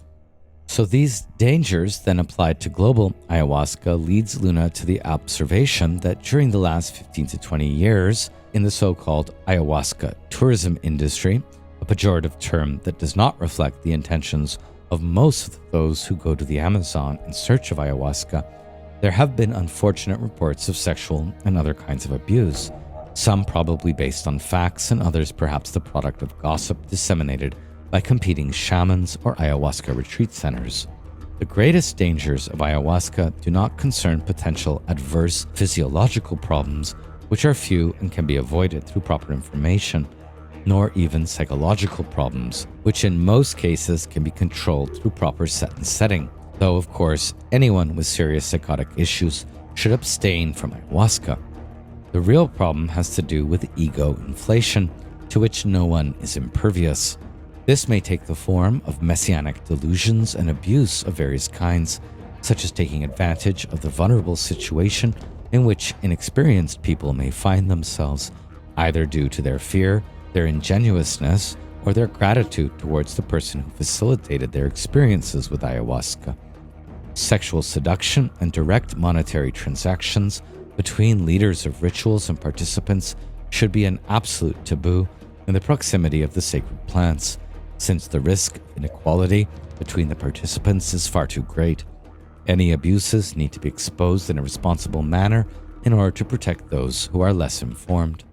From the 1980s on, in part thanks to Luna, most anthropologists working in the Amazon area have now had experiences with either Yajé or ayahuasca at one point or another, and Luna is to be greatly thanked for, as he says, quote, as far as I know, I was the first to systematically take ayahuasca as part of fieldwork, and on several occasions I did the dieta with its prescribed food restrictions, isolations, and repeated intake of the brew. I did this in order to try to understand the phenomenology of the learning process with this preparation. In those early days, Luna also organized the first international ayahuasca conference in 1985, and he's also the author of the 2 best books available in English on ayahuasca. It is often said, and Luna sometimes reflects on the fact, that the publication of Ayahuasca Visions was a watershed moment that led directly and indirectly to the globalization of ayahuasca that we are witnessing today, so he takes some responsibility for that, the good and the bad. You can listen to Luna reflecting on his collaboration with Amaringo in the Cosm interview, and his 27-minute film, Don Emilio and His Little Doctors, was the first ayahuasca film, and still one of the very best. So thanks very much, Eduardo Luna. At this point, having gone over some of the mythological background of ayahuasca and indigenous cultures and looked into the phenomenology of the ayahuasca experience according to Benny Shanon and Luna, We're now ready to switch gears and go to the Nimea Healing Center. Okay, preparatory readings now out of the way, let's go and try ayahuasca. Choosing an ayahuasca retreat or a locale to do it can be very tricky. Probably the best strategy is a personal recommendation you trust, but Google review or Reddit forums can also help. Although on occasion, problematic retreats go to great extent to scrub them. Nimea is well known to run a carefully thought out experience for guests, and we were not at all disappointed. From the detailed emails and Zoom onboarding to every aspect of the retreat being meticulously well organized and post-retreat integration. Nimea works with Shipibo shamans, always in pairs of one male and one female shaman, which makes for a very balanced energy during ceremonies. We'd brought a copy of Amaringo and Luna's ayahuasca visions only to make the encouraging discovery not only was a copy already there, but the retreat itself had been upcycled on the very land that once belonged to Amaringo and that may have hosted ceremonies with Luna and with Terence McKenna. The recommended dieta or diet leading up to the retreat could be a challenge depending on one's location, but it wasn't too strict or impossible to maintain, and the meals at the center were amazing. Boca and Unayo de Gato tea for energy or for microbiome healing were always available. Most importantly, while not Shipibo owned and organized, Nimea maintains very good relations with the Shipibo communities in whose medicine traditions they work. Revenue is reallocated into community projects such as schools, forest restoration initiatives, and community health programs and water purification. Most all of the staff are Shipibo and earn higher wages than is the average in their region. The shamans are Shipibo. Shipibo vendors, artisans, and visionary artists put on art fairs and art demonstrations and visionary art workshops. And above all, Nimea stewards the many acres of jungle that they inhabit very carefully and with a view to long-term sustainability. Hopefully, this isn't a spoiler, but the arrival was also a lot of fun. We were picked up in a fleet of motor cars, that is dirt bikes with carriages, and driven at a good clip through Pucallpa, 20 minutes away to the suburb La Florida.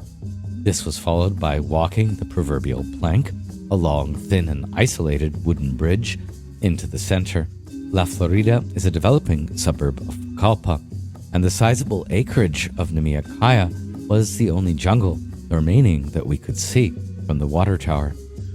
La Florida is also under a flight route, and so Luna's words, also written from Pucallpa, are apt. Although at times drowned by the roar of jet planes crossing the night sky, the magic chants of vegetalistas still travel to places Western technology will never reach, to the realm of the spirits, a world accepting modern wonders but encompassing the past as well as the future. From the participant perspective, the accommodations they provide are incredibly comfortable, and for us the weather was ideal, it being July, not too hot, and fewer mosquitoes. The ratio of facilitators and staff to participants is about equal, so there's always someone you can talk to or who's willing to help you out with anything. The facilitators were excellent and came from all around the world, and it seemed that in selecting volunteers and facilitators, there was also a lot of attention given to gender balance, as well as to diversity. Fellow participants also came from all around the world, and there was a nice balance of older and younger participants, and also a gender balance, which can be a bit rare at ayahuasca retreats. There was also no Wi-Fi available to participants except for emergencies, so most of us were in digital detox as well. The retreat also has a sizable library and a collection of visionary art canvases, as well as a community store where you can buy very well-priced mapacho used in ceremonies, cacao, agua florida, palo santo, hammocks, and a retreat cooking book. The Maloka itself, where all the ceremonies and integration magic happened, was a beautiful and welcoming space. Here you see a picture of our group, including facilitators and participants. Our shamans were Cecilio and Resenda, and Augusto and Ercilia. Their bio suggests they are very well qualified, and indeed they are. The process of running a retreat center as a Westerner in Peru or in any indigenous community and within indigenous medicine lineages is a complicated one. I would give them an A grade in running a retreat center with integrity and accountability to the Shipibo community in their midst. So after a great settled-in day, including a meet and greet, day 2 started with yoga and a heart-opening ceremony prior to drinking ayahuasca together. I was a bit disappointed because normally we would have also brewed the ayahuasca and gone on a plant walk. With this being the last retreat of the season, much ayahuasca was on hand and ceremony 1 began at 8 p.m. A lot of helpful guidance was provided in the lead-up sessions from the lead facilitators, a bit of it Eckhart Tolle-esque, or a fusion of wisdom from Eastern philosophy and New Age wellness communities. This was stuff that nevertheless was well thought out and worked well in the context. Reminders such as the busyness of the mind is like ripples on a lake. Still the mind, still the lake. Ayahuasca dislodges the stuff at the bottom of the lake to be cleansed, which reminded me about myths of ayahuasca concerning submergence and descent into the bottom of a lake or a river. And of course, important reminders for every first-timer, such as every bodily function while on ayahuasca can be considered as a purge. Not only vomiting or diarrhea, but even yawning, laughing, and crying are purges of the sort. A few mantras we were provided to help orient our experience in its difficult moments included stop resisting, be open to all, this too shall pass, and let go. And to remember the Shipibo notion of Cushi, the strength of pure love, and that spiritual love is always about letting go, never about holding on. We were told to expect, above all, 3 of the most common features of the ayahuasca experience: physical purging, hallucinations and visions, and internal dialogues with the madre or whatever you consider divine. When the ceremony began, all participants, including the Shipibo curanderos, who do drink the brew, and the facilitators, who do not drink, to stay more alert to our participant needs, are saged carefully. Rape, a tobacco snuff made out of mapacho, Nicotiana rustica, is offered as optional, followed by a mapacho cigarette or peppermint oil to cut the acrid, bitter taste of the ayahuasca. The bottle of ayahuasca is blessed by the presiding male healer, who whispers an Icaro into it, and the facilitator then retrieves the bottle and blows mapacho smoke on each cup as it is distributed. Once this is done, most of the candles are blown out except for the one in the center of the altar, in this ceremonial candle holder here. Participants can also bring out sacred objects that they would like to be charged up through the ceremony and whose presence brings them a sense of solace, peace, or power. After the blowing out of the candles, Shipibo ceremonies take place in almost complete darkness, except for one ceremonial candle that remains lit on the altar at the center of the Maloka. First, for the Shipibo, darkness is a teacher that forces all to relearn the art of seeing. Men are on one side and women are on the other to keep the energy more integral. After about 30 minutes, as the effects start to settle in, the male healers sing the opening Icaros, followed by the female healer, and then they sing together. So let's pause here to learn a little bit more about Shipibo culture and their healing Icaros. I've been unable to find a single book or many articles on Shipibo mythology in particular. I'm sure there's stuff out there. And none of the myths we studied earlier are specifically Shipibo, although they have their own version of the Anaconda-Canoe myth, and they call the great anaconda Ronan. The Shipibo-Canoe, related but separate tribes, have been famous for their profound knowledge of plant medicines and the power of their healing songs, or Icaros, and the beauty of their textiles, ceramics, and art, at least since Michael Harner's breakthrough write-ups on his experiences drinking ayahuasca among the Canoe in 1961. Harner was widely read at the time, and so although he doesn't go too much into their culture, he does serve in a way to put the Shipibo-Canoe on the map of shamans who really know a lot about ayahuasca, and with whom you probably want to drink. Recent evidence suggests that the Shipibo only incorporated ayahuasca to their religious and spiritual rites in the last few centuries, but that the use of Yajé is older. Their art patterns can seem uncannily similar to those of the Huicholes, or Wurarica, as they call themselves, who utilize peyote. See the previous lecture in this series. I have found no recent and widely available academic monograph on Shipibo mythology, art, or spiritual medicine culture. What is known must be pieced together from journal articles. However, Shipibo Icaros, healing chants used during the ceremonies and received by practitioners during dietas and apprenticeships, either from maestros and maestras or from the spirits directly, and the design patterns on their textiles have been more studied. We'll look briefly into Susana Bustos' articles, Healing Icaros in Peruvian Vegetalismos, not Shipibo per se, but very often Shipibo influenced, as well as the geometric designs of the Shipibo-Canoe in ritual context by Angelica Gebert-Sayer to help get us oriented. The term Icaros itself for medicinal singing is not originally a Shipibo-Canoe term, but is widely used today. The Shipibo-Canoe people of Peru originally referred to their magic melodies as tequinas or mashas and cusho, which means to work by blowing. In both cases, the use of ritual song is linked to blowing or infusing breath or smoke. There's also little distinction in between visual and oral modalities in Shipibo culture. In their language and in their Icaros and design patterns, they hear with their eyes and see with their ears. And because of this, Shipibo textile and ceramic designs are in fact also the ancestral melodies and virtues of their Icaros, which can be sung into being by the healer. While a bit grainy, the documentary Woven Songs of the Amazon, which was shown during movie night at the retreat, is helpful. It points out that for the Shipibo, the universe is made of song, and everything in it has a pattern that can be sung. Everything has its song, everything. The water, earth, trees, the anaconda. Here's an example of lyrics in an Icaro translated in a Shipibo creation myth. In the beginning, a giant anaconda, Ronan, lived in the darkness. She sang the patterns on her back, and the patterns fell from her mouth in her song.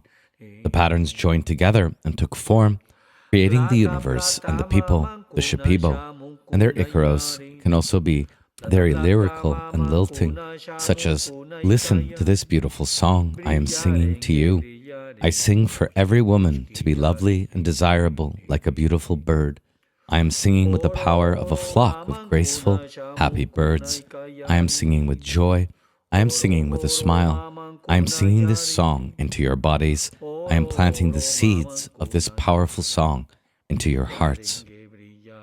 The design patterns in Shipibo textile and art act as a sort of musical notation of the songs, complete with lead, the larger lines, and accompanying vocals. But unlike Western written music, where each mark on the page is an exact note, concrete in its length and place within the whole, the textile pattern is the rough melody and intention of the song.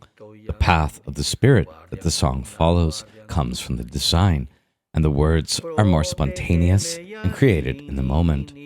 Using huito, a black plant dye, healing Icaros are also applied to the skin, as in temporary tattoos, and so once they wear off, they might be changed, as the person changes, which is a very neat approach to tattoos. So the Shipibo healers sing the patterns they see in their patients, and apply the huito, the black dye, in their tattoos to make sure the patterns stick. When an Icaro is sung or painted or stitched, it is for a purpose and is done with an intention.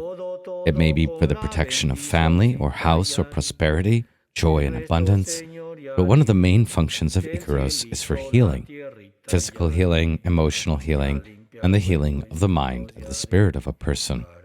When someone is sick, the Shipibo healers see the pattern of the person, but it is as if wrapped in twine and needs to be unknotted and unbound so that the essential pattern or design code of the person can reassert and renew itself. The two main carriers of the Icaros are the mapacho tobacco, which is blown on the participants as a cleansing smoke, and the agua florida, used in soplalas, which is conceived as a blowing and a spitting of spirits on the patient, usually at the end of an Icaro, and thus attempting to seal with a pano or sheen the healing work that was done. If a person is sick or has an illness, The pattern of the illness can be eliminated by singing the healthy pattern of a person back into them. The designs, both of a well and a sick person, sing themselves into being at every moment. And the documentarian here asks, but how can a song heal? And she answers, a song has power because it is the vehicle for the medicine of the universe to come through. As put by Gebert Sayer, the healing designs of the Shipibo are perceived from the spirits and projected onto a patient's body in a spiritual, non-material manner. But what is the shaman seeing and doing when he heals with Icaros? Gebhard Sayer goes on, these matters are, to a large extent, veiled from the patient and other non-specialists. The patient might snatch a few disconnected details from the shaman's otherworldly journeys. All he is told about his sickness is its origin and the precautions to be taken. Ideally, he places himself in the hands of his doctor and refrains from asking questions. Not much talking during ceremonies in particular. One important condition of the therapy is an aesthetically pleasing environment, such as the Maloka, in which the shaman and the family place the patient. He is carefully surrounded by an ambiance designed to appease both the senses and emotions.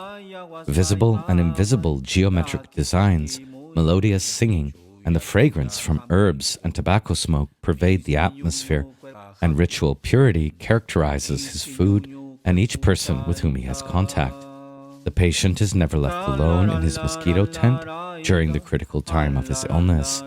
This setting induces in the patient the necessary emotional disposition for recovery. But how is this indigenous concept of aesthetics to be understood? Gebert Sayer here introduces us to the Shipibo notion of Quin, which might refer to correctness or to beauty, as well as to the treatment of a sick person if the shaman works in an appropriate, traditional, sophisticated, and aesthetic manner, that is, by employing songs, designs, fragrance, and ritual purity. In a truly Shipibo manner, each case of illness requires the attendance and assistance of a different set of plant and animal spirits. Only Nishi, the master spirit of the ayahuasca vine, is necessarily present at all sessions.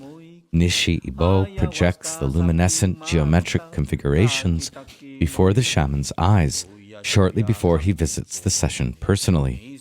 These are luminous phosphenic visions that cover everything within the shaman's sight. With the assistance of his helper spirits, the shaman now begins to interpret the vision as a Quin, design medicine. As soon as the floating network touches his lips and halo, the shaman issues melodies that correspond to the shiny visions. Describing the phenomena, the shaman says, "My song is a result of the design image, a direct transformation from the visual to the auditory, in some ways comparable to our musical notes and their auditory realizations." The song, or Icaro, as sung, now assumes the form of a geometric pattern, a Quin design which penetrates the patient's body and settles down permanently. According to the shaman, the healing pattern is a result of his song. Unless he falls ill again, it remains with the patient even after death to help identify his spirit as a Shipibo in the other world. The hummingbird spirit, Pino, described as the writer or secretary among the higher spirits, now hovers above the patient and lets the design configurations drop onto the patient's body, swishing, whirring, humming, busy with tiny movements. So alongside Nishi, who is present at every ayahuasca ceremony, we also have Pino, the hummingbird, who seals and settles in the patient all the work done at the ceremony. The messenger, writer, or secretary, who reweaves and completes the new design patterns that are then to be settled and sealed in the phase of integration. One of Gebhard Sayer's Shipibo informants says about Pino, and these are his words, that Pino writes the quene, which outlines the therapy and the song. It grows little by little. Just as each word in modern writing is different, so are the individual signs, the tena, of the design. At first, the sick body appears like a very messy design. After a few treatments, the design appears gradually. When the patient is cured, the design is clear, neat, and complete. In my visions, I watch Hummingbird hover above the patient. With each swish of his wings, a part of the design emerges. He also draws with the beak and tongue. If the design refuses to become clear, I know that I cannot heal the patient. I am not told the meaning of the individual design elements, but I know by my overall impression of the designs what I have to sing. I feel that designs and melodies are rotating. Some designs can make a person even more ill. They are not made by Hummingbird, but come out of the mouth of a sorcerer. They are detached like figures, not flowing like handwriting. As Gebert Sayer comments on this, while he watches Hummingbird write the healing design, the shaman uses his painted garment, the tari, to fan away the malignant Nihue, wind, pneuma, or aura of the disease-inflicting spirit, which again sounds like the wings of Hummingbird. So this is another important Shipibo concept, alongside the concepts of tequina, masha, and kusho, different modalities of healing by blowing, the notion of the design pattern in the person as a reading and its singing into the proper shape as an act of repetition of the anaconda Ronin's singing of the patterns on her back, and alongside the mapacho tobacco and the soplatas of Agua Florida, as well as the flower baths as carriers and sealers of the work done by the Icaros, and alongside the notion of Quin, which is the correctness or beauty of the design pattern, which must be sung back into the sick person. And finally, alongside the notions of Shipibo, the master spirit of the ayahuasca vine, present at every session, and of Hummingbird, who writes the quene, or the outline of the therapy of the song, and so completes the work of reweaving the design pattern, we now can add the notion of Nihue, which is a more malignant wind, pneuma, or aura.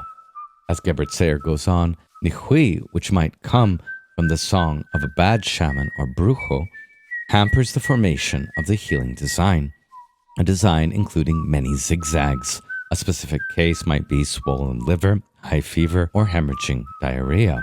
In such cases, Hummingbird attempts to make consecutive curves in the scaffold of the sky, called Anaconda-Canoe, a design with many zigzags.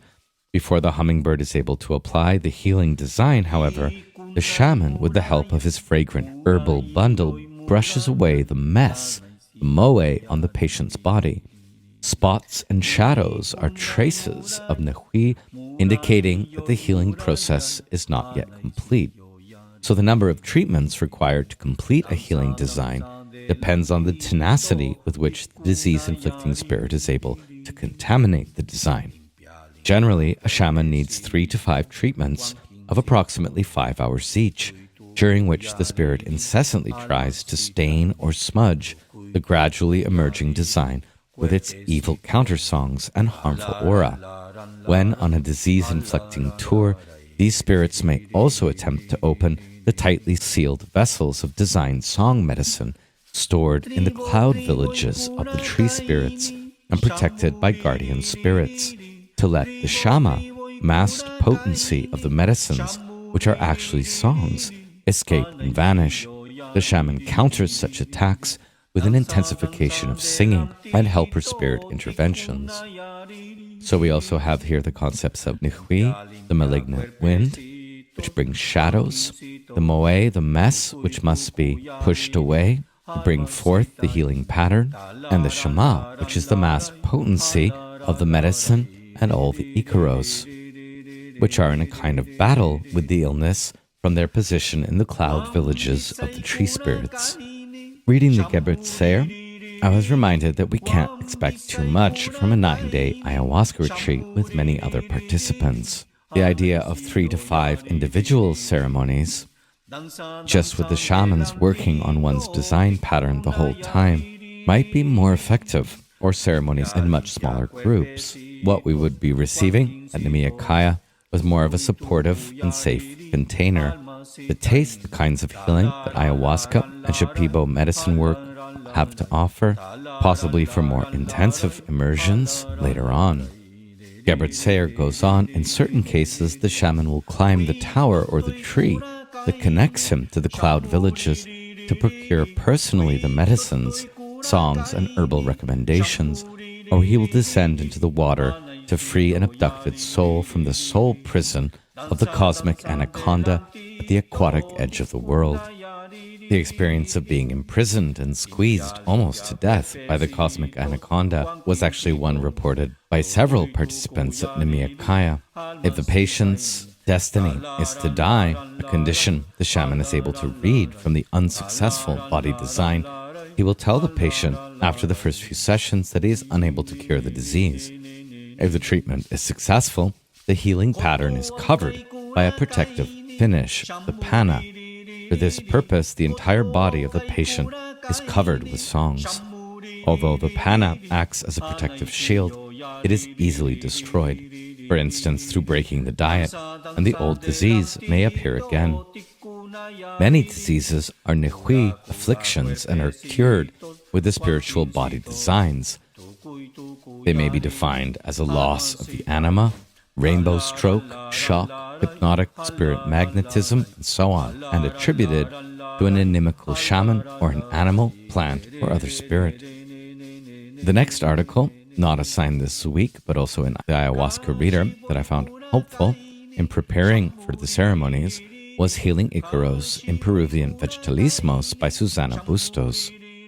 While not specifically about the Shipibo, Bustos' opening volley about her first ceremony in Peru among the mestizo, who are often Shipibo influenced, resonates well with many of our experiences the night of the first ceremony. That night, she writes, would be my first ayahuasca ceremony in the Peruvian Amazon after a very rough one in my home country that led me to seek help from experts in the jungle. I did not imagine how profoundly an Icaro would impact me that night.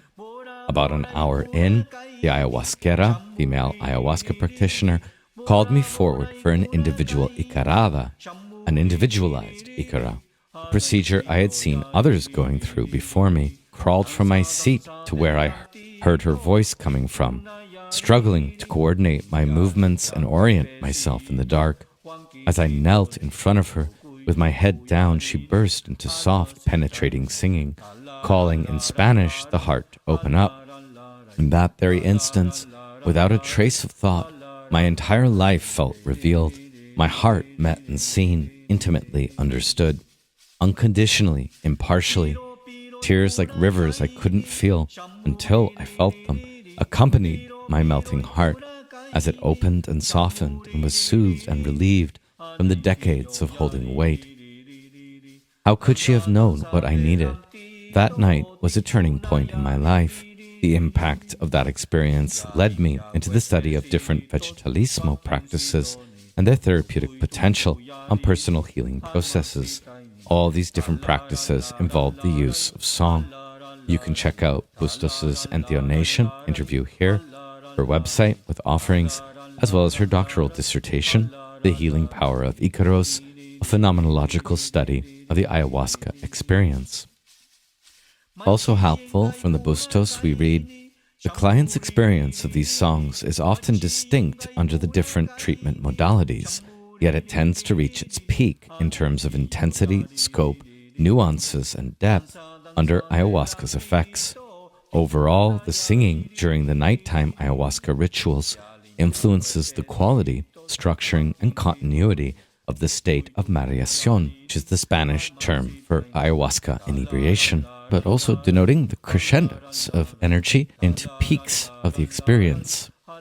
15 to 20 Icaros are sung and are whistled during each ceremony, depending on the needs of the participants and the lineage of the curandero, among other factors.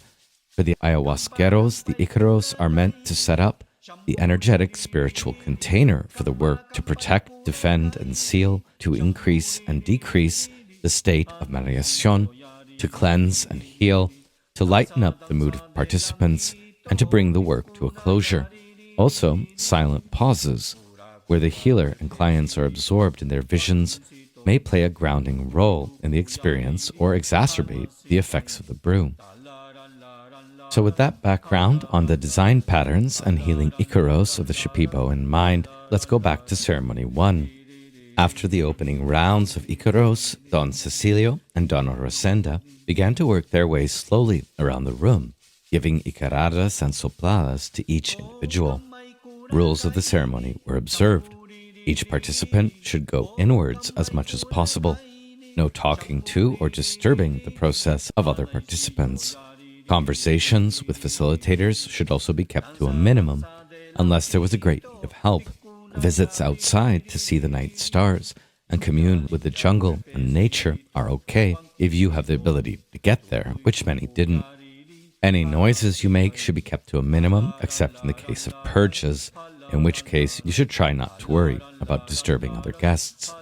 Anything you need, such as help back or water or more ayahuasca, knock on the floor 3 times and one of the many facilitators will come. While I can't speak to the experiences of all participants, Ceremony 1 was the mildest for me. My experience of the 4 ceremonies had roughly this structure. 1. Greeting and reacquaintance with Madre Ayahuasca and the jungle. 2. Purge. 3. Soul recovery. And 4. Soul protection. During Ceremony 1, I remained somewhat skeptical about the effectiveness of the individualized Icaros, and as someone who loves to understand, above all, I wished I knew Shipibo, so I could make out the meaning of what was being sung. At times, as is common and was reported by other guests, the sounds of the Icaros during Ceremony 1 became grating and even unbearably annoying, but at other times the songs were sublimely beautiful. For about 30 minutes, I was plunged into the DMT realms, which I know fairly well, but the experience was very different in being guided by the vine. I did not experience any overwhelming episodic visions, but I felt I was being recalibrated and remembering a lot about my life history in the 16 years since my last encounter with the vine. Time dilated and seemed to halt into a moving eternity, but not much was happening. I did a lot of grounding and intention practices to get through the difficult bits, such as holding my hands on the floor. I felt love and gratitude, but some resistance. When I went outside, however, I did experience a powerful moment of nature's numinosity, the biosphere's sacredness, and biophilia as I took in the sky above and the jungle around me. All the living beings in the natural environment did appear to have a voice and an agency that was wishing to communicate with us from the non-human world. Sitting on a bench nearby, I opened from my satchel Dante's Paradiso, Canto 1, the invocation of the earthly paradise with the aid of the Muses and Apollo, and my eyes turned to this passage. For as the intellect draws near its goal, it opens to such depth of understanding as memory cannot plumb within the soul. O power divine, but lend to my high strain so much as will make clear even the shadow of that high kingdom stamped upon my brain. Great flames are kindled where small sparks fly. But how to speak transhuman change to human sense? Beatrice answers, you dull your own perceptions with false imaginings and do not grasp what would be clear except for your preconceptions. Thus, every nature moves across the tide of the great sea of being to its own port, each with its given instincts as its guide. Canto 1 on the earthly paradise indeed seemed like a fitting pull for a first ayahuasca ceremony. Later, in the integration session, some classic trip reports by fellow participants were an extended dialogue and negotiation with the Madre about what one was willing to give up in one's life in order to experience the full scope of her teachings and initiations. It was decided that the participant would not give up love or his girlfriend and family, and the Madre agreed, but held him to the other sacrifices offered and agreed to a more limited revelation. Several participants reported visions of flowers glowing, as well as looking up and not seeing the ceiling of the Maloka, but rather thousands of eyes or a woman doctor with red lips. Several participants reported the agonizing experience of being gripped, squeezed, and transmuted by a great anaconda. By 1 a.m., the ceremony was over and gentle music was played through the speakers. This was the cue that everyone could either rest peacefully in the maloka, which was recommended, until the flower baths the next morning, or go back to their tambos if they wished. My intentions had been clarified for the 9-day retreat. I would learn as much as I could in such a short time about the Shipibo people and culture. I would bring back what I learned to teach my students at the university. I would heal and clean up my body and reevaluate my relationship with tobacco. And I would enter into dialogue with Madre Ayahuasca and investigate the parallels of Amazonia and Western shamanic traditions, such as Neoplatonic Theurgy. On this last item, I had brought Neoplatonic theurgical works, more on that soon, which proved interesting reading as I reflected on the techniques of Shipibo shamanism I was witnessing. The plant bath, breakfast, integration circle, and meditation circles the next day were all very helpful in resetting. But ceremony 2 was scheduled for that very night, so there wasn't much of any downtime. Before we all knew it, we were settling in for ceremony 2, the only back-to-back ceremonies, and boy, that was a rough ride for many of us. Each ceremony had the exact same structure as the rest, but what occurred within them couldn't have been more different. Having had a milder experience the first night, I asked for a bigger dose to start out ceremony 2, and I almost regretted it. As soon as Don Augusto began his opening volley of Icaros, I was catapulted into strong DMT visions of alien-like intelligences built into nature, the cosmos. The Icaros went immediately inside my body and began modulating my consciousness in inescapable ways that ceremony 1 had not. This was the real thing, I thought. The metaphor of toxic crud at the bottom of my soul lake, discussed by the facilitators, being extracted and brought to the surface became visceral and true, and before long I was reeling in nausea and pain. I learned later that the brew we drank that night, while also sky ayahuasca, Chacruna, and the yellow ayahuasca vine, was not Don Cecilio's brew, but that brewed at Nimea Kaya. For some reason, I found it a lot stronger. That night, my journey was intensely purgative and generally hellish and horrible. I was overly conscious of the effect my profound agonies may have been having on the circle. It seemed from the sounds I heard last night that I had the roughest night in the group, and that's saying a lot. Purging was unbelievably intense at times. I had no idea where it was all coming from. Maybe the cold I got when I arrived in South America, maybe my smoking of tobacco. In any case, the purging was uncontrollable, and I lost motor coordination and felt intense gripping pain in my abdomen. I couldn't move my body and had to have help to get to the restroom. As I was escorted there and back, I became a very old man, tottering as if with a cane, and I thought of my elderly father, who I had just visited. The Icaros worked deeply under my skin, and I questioned whether our healers were not just a bit malicious in continuing to augment this unbearably intense cleansing process with their misericordia of baleful melodies. I quietly sobbed and begged internally for it all just to stop. At the same time, I was perceiving things about the nature of the purge that were fascinating to me. Augusto and Arcelia's use of mapacho and agua florida wasn't something I just smelled. It was something seen in the air around me. It seemed they were conciliating, bringing about presencing and harmony with usually invisible agencies that they called into attendance by the plant ceremonies and songs. When those spiritual agencies were in harmony, it seemed like the entire room turned into a watery world with many blues and greens, and everyone in the room seemed to come into a state of peace and tranquility for a moment.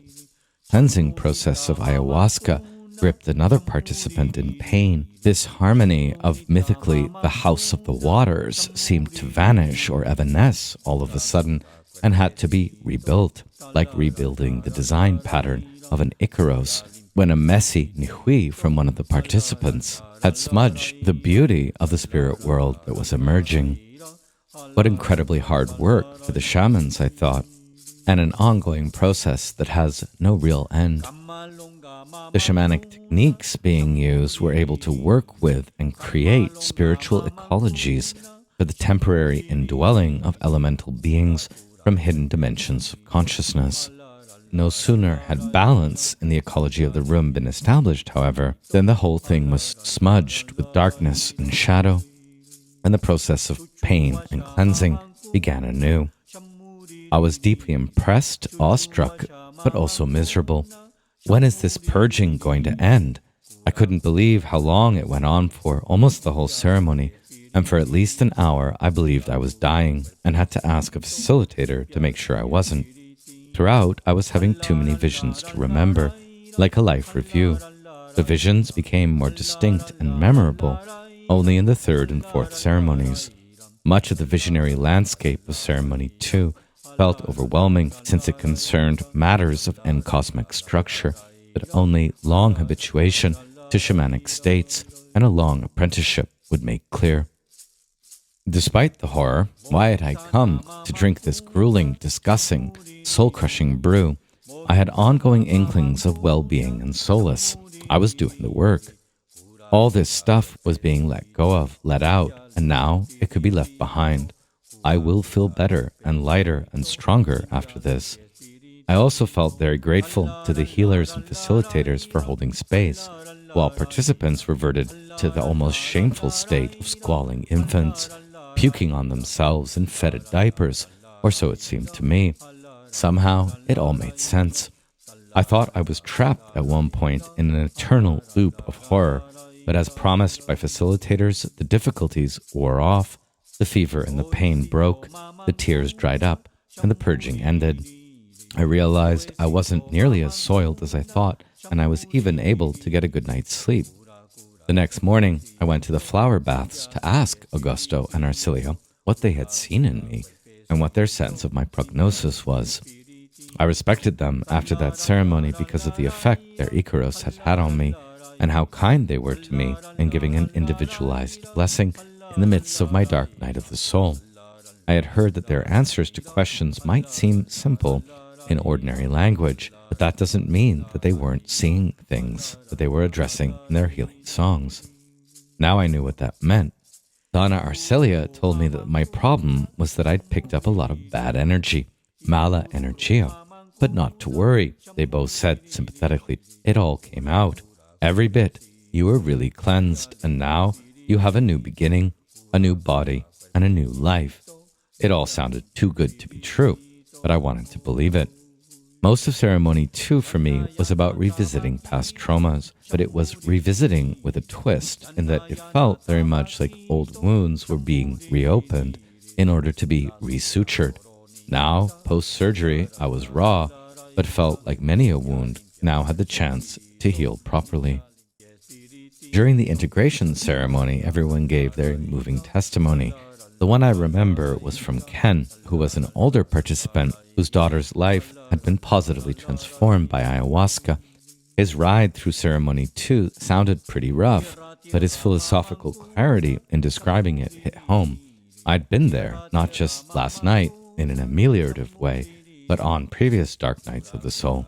His words, as I recall them: hell is the dream world underneath the dream world, but consciousness is love. The decrepit society we live in is just another dream world, but peace can arrive to it, like a lion in the jungle, the peace of eternity.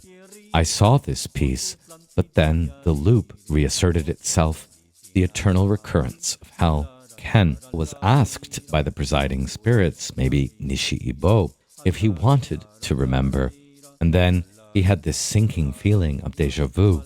He'd been in this exact same hell world before, even though he'd never taken ayahuasca, but wasn't given the opportunity to remember it.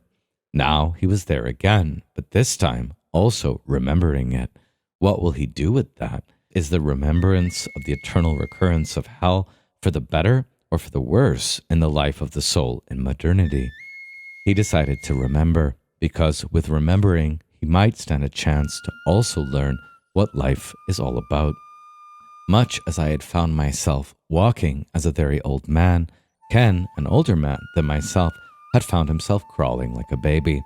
He spoke of his gratitude for how courageous we all were for undertaking these most challenging of all possible experiences together. Was it also courage that was needed in order to break the eternal recurrence and to twist free of the hell worlds of our decrepit society, I was reminded of Nietzsche's teachings of the eternal recurrence, which Ken hadn't read, Nietzsche's at times esoteric and even underworld intent, and the reason why Heidegger insisted that we must break with Nietzsche's vicious circle, his teaching of the eternal recurrence, if we are to learn to re-enter the event of the truth of being. On this way of thinking, being always exceeds and is more extensive than any given moment and interpretation by a being. The eternal recurrence of heaven or of hell is but one moment of our temporal process and consciousness. It is phenomenologically real, but however eternity resemblant, it is but one moment in the unfolding of being in its truth. And for us, insofar as we are trapped in the loops of modern subjectivity, it can be the moment of nihilism, that is the will to annihilation. Ken went on, and I was all ears. It is courageous to sit with your pain, courage not to run away, but to continue in pain until the moment of its upheaval and transformation. Surface level pain is caused by a deep pain inside. The maloka is like the abyss that scrapes off the mold of our dulled pain. The value of sharing our pain here together is its being released. There is no my pain and your pain here in the maloka. We've all put our pain in the middle, and ayahuasca will deal with it all, one piece at a time. In a way, we are all shards of the maloka's body and its pain. This was great stuff coming out of Ken, I thought, and it reminded me very much of the German philosopher Martin Heidegger on pain when he says, we must learn to start thinking painfully, from the side of pain as the assertion of being, which assertion is the appropriative event as the truth of being itself. Pain cleaves, it is the cleaving, only it does not cleave asunder into splinters that drive apart. To be sure, pain does cleave apart its sizes, but it does so in a way that likewise draws together and gathers into itself. Pain is the threshold. It bears out the between, the middle of whatever has been incised into it. So pain is the intercession itself. Rethinking these words of Heidegger in this context, I was struck. Pain, the stony threshold, the pain put in the center of the maloka, the pain dug out from the mold was the in-between, the intercession of our shared being in the world. Or as the facilitators put it, more mildly, when we sit with ourselves in these types of ceremonies, we become responsible for everything. The pain and grief are beautiful. One of the most beautiful things we can witness is human transformation. What happens outside the ceremony is even more important than what happens in the ceremony, and we must keep in mind that the stories that our mind tells ourselves about ourselves or others are not always true. Candace, one of the facilitators, reminded us of the Shipibo teaching of Cushi. Listen to all that surrounds you with the strength of love. In reflecting on ceremonies 1 and 2, I was surprised to realize how many parallels there were to the ayahuasca myths studied earlier in this lecture. The idea that ayahuasca is a kind of tree of knowledge, showing us the nature of both good and evil, became a truism of sorts. Many of the visions I and other participants had involved beings performing various kinds of physical and spiritual surgeries. Many reported, myself included, experiences of being gripped, squeezed, and painfully purified by serpents or the anaconda. Most of us were experiencing in the first 2 ceremonies an abundance of biographical materials, snapshots, and flashbacks, not only to previous traumas, but also previous states of well-being. During the second ceremony, despite how grueling it was, the moments of immersion in the House of the Waters, wherein it seemed I was witnessing a kind of greening paradise or spiritual ecology overseen by the shamans as conductors with their Icaros and other techniques, was really remarkable and seems very connected to the myths of Apicondia, the arrival of which appeared to be the whole purpose of the Shipibo's artistry, creating zones of quiescence in which the spirits could be fed mapacho, agua florida, and in which peace and well-being descended on all the participants in silence while they witnessed a greening world of spiritual energies filling the space from the deep powers of the earth. The greening paradise disappearing and everything going dark until the next time the shamans might take care of the energy in the room well enough to bring about its temporary return. Also, I experienced classic experiences of intense dying and death, followed by rebirth, as well as imminent ontological meditations on the nature of ayahuasca. Outside the Maloka, there were experiences of nature's numinosity, biosphere's sacredness, as I encountered the stars, the moon, and the jungle. As in the myths, there were experiences of being pulled down to the bottom of a river or a lake on a difficult mission that threatened drowning, and becoming very exhausted in attempting to see this ordeal to the end. From the first myth, Yajé woman, it did feel like ayahuasca had been given birth to outside the Maloka, but in being ritually welcomed into and entering the space and through all of us, it was as if Madre Ayahuasca was in the center of the Maloka, carrying her child. All of our pain and our fear also being put in the center of the Maloka, and this pain also being dismembered and dispersed. From myth 2, like in the moon and the sun story, many participants experienced ego dissolution and diminishment, and for some, a sense of deep humiliation. Also, as in myth 3, I, and I'm sure other participants, felt a little bit like the messenger, but perhaps a reforming messenger, who had hopefully arrived at the Maloka prepared, not being distracted by old pleasures and habits, having followed the dieta, and now taking off together, not wanting to be left behind. The purin, or in this case sacred sounds, from the Shipibo Icaros and the blowing being what was navigating our ascent or descent, the cosmic egress in our visions, and experiences of sacred immersion tending to replace those of failed transcendence. During ceremony 2 and afterwards, I found myself reflecting on the potentialities and the nature of ayahuasca as a healing medicine. I was remembering the Greek philosopher Empedocles, who is known for his theory of the 4 elements. But what is less known about him is how he inscribed this in an Orphic or Pythagorean topology of intertwined hierogamies in the more than merely metaphorical image of the sacred marriage. Air corresponds to the goddess Hera, fire to the god Zeus, water corresponds to Persephone, queen of the underworld, and earth to the god Hades. Persephone and Hades, water and earth, mapping onto the Chthonic or earthy realm, and Hera and Zeus, or air and fire, mapping onto the Uranian or celestial realms. And these realms can also be conceived as the realms of birth and life, as well as the realms of death and the soul. Heidegger, for his part, spoke less materially of 4 layers of being that are inherent to the ontological process and reality of being human, and these are the 4-fold of gods and mortals, earth and sky. Divinity and mortality are always intertwined, unified in differentiation, just as earth and sky are. And the play between and across all these elements he names the mirror play of the world. In this way, there are gods of the earth and gods of the sky, mortals whose orientation is Chthonic, earthly, and mortals whose orientation is celestial. So the idea that a unifying union or wedding is something that is experienced and transcribed in global religious traditions, and we can call it with Merleau-Ponty a chiasmic intertwining. I now thought about this teaching in the context of ayahuasca, its nature, and what kind of brew it really is.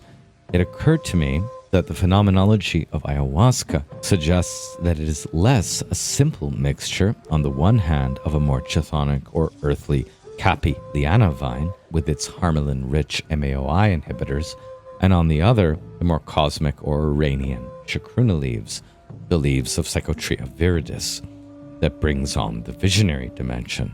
It's initially quite tempting to think of ayahuasca as just an MAOI inhibitor, the ayahuasca, and the chacruna leaves, the active ingredient of DMT.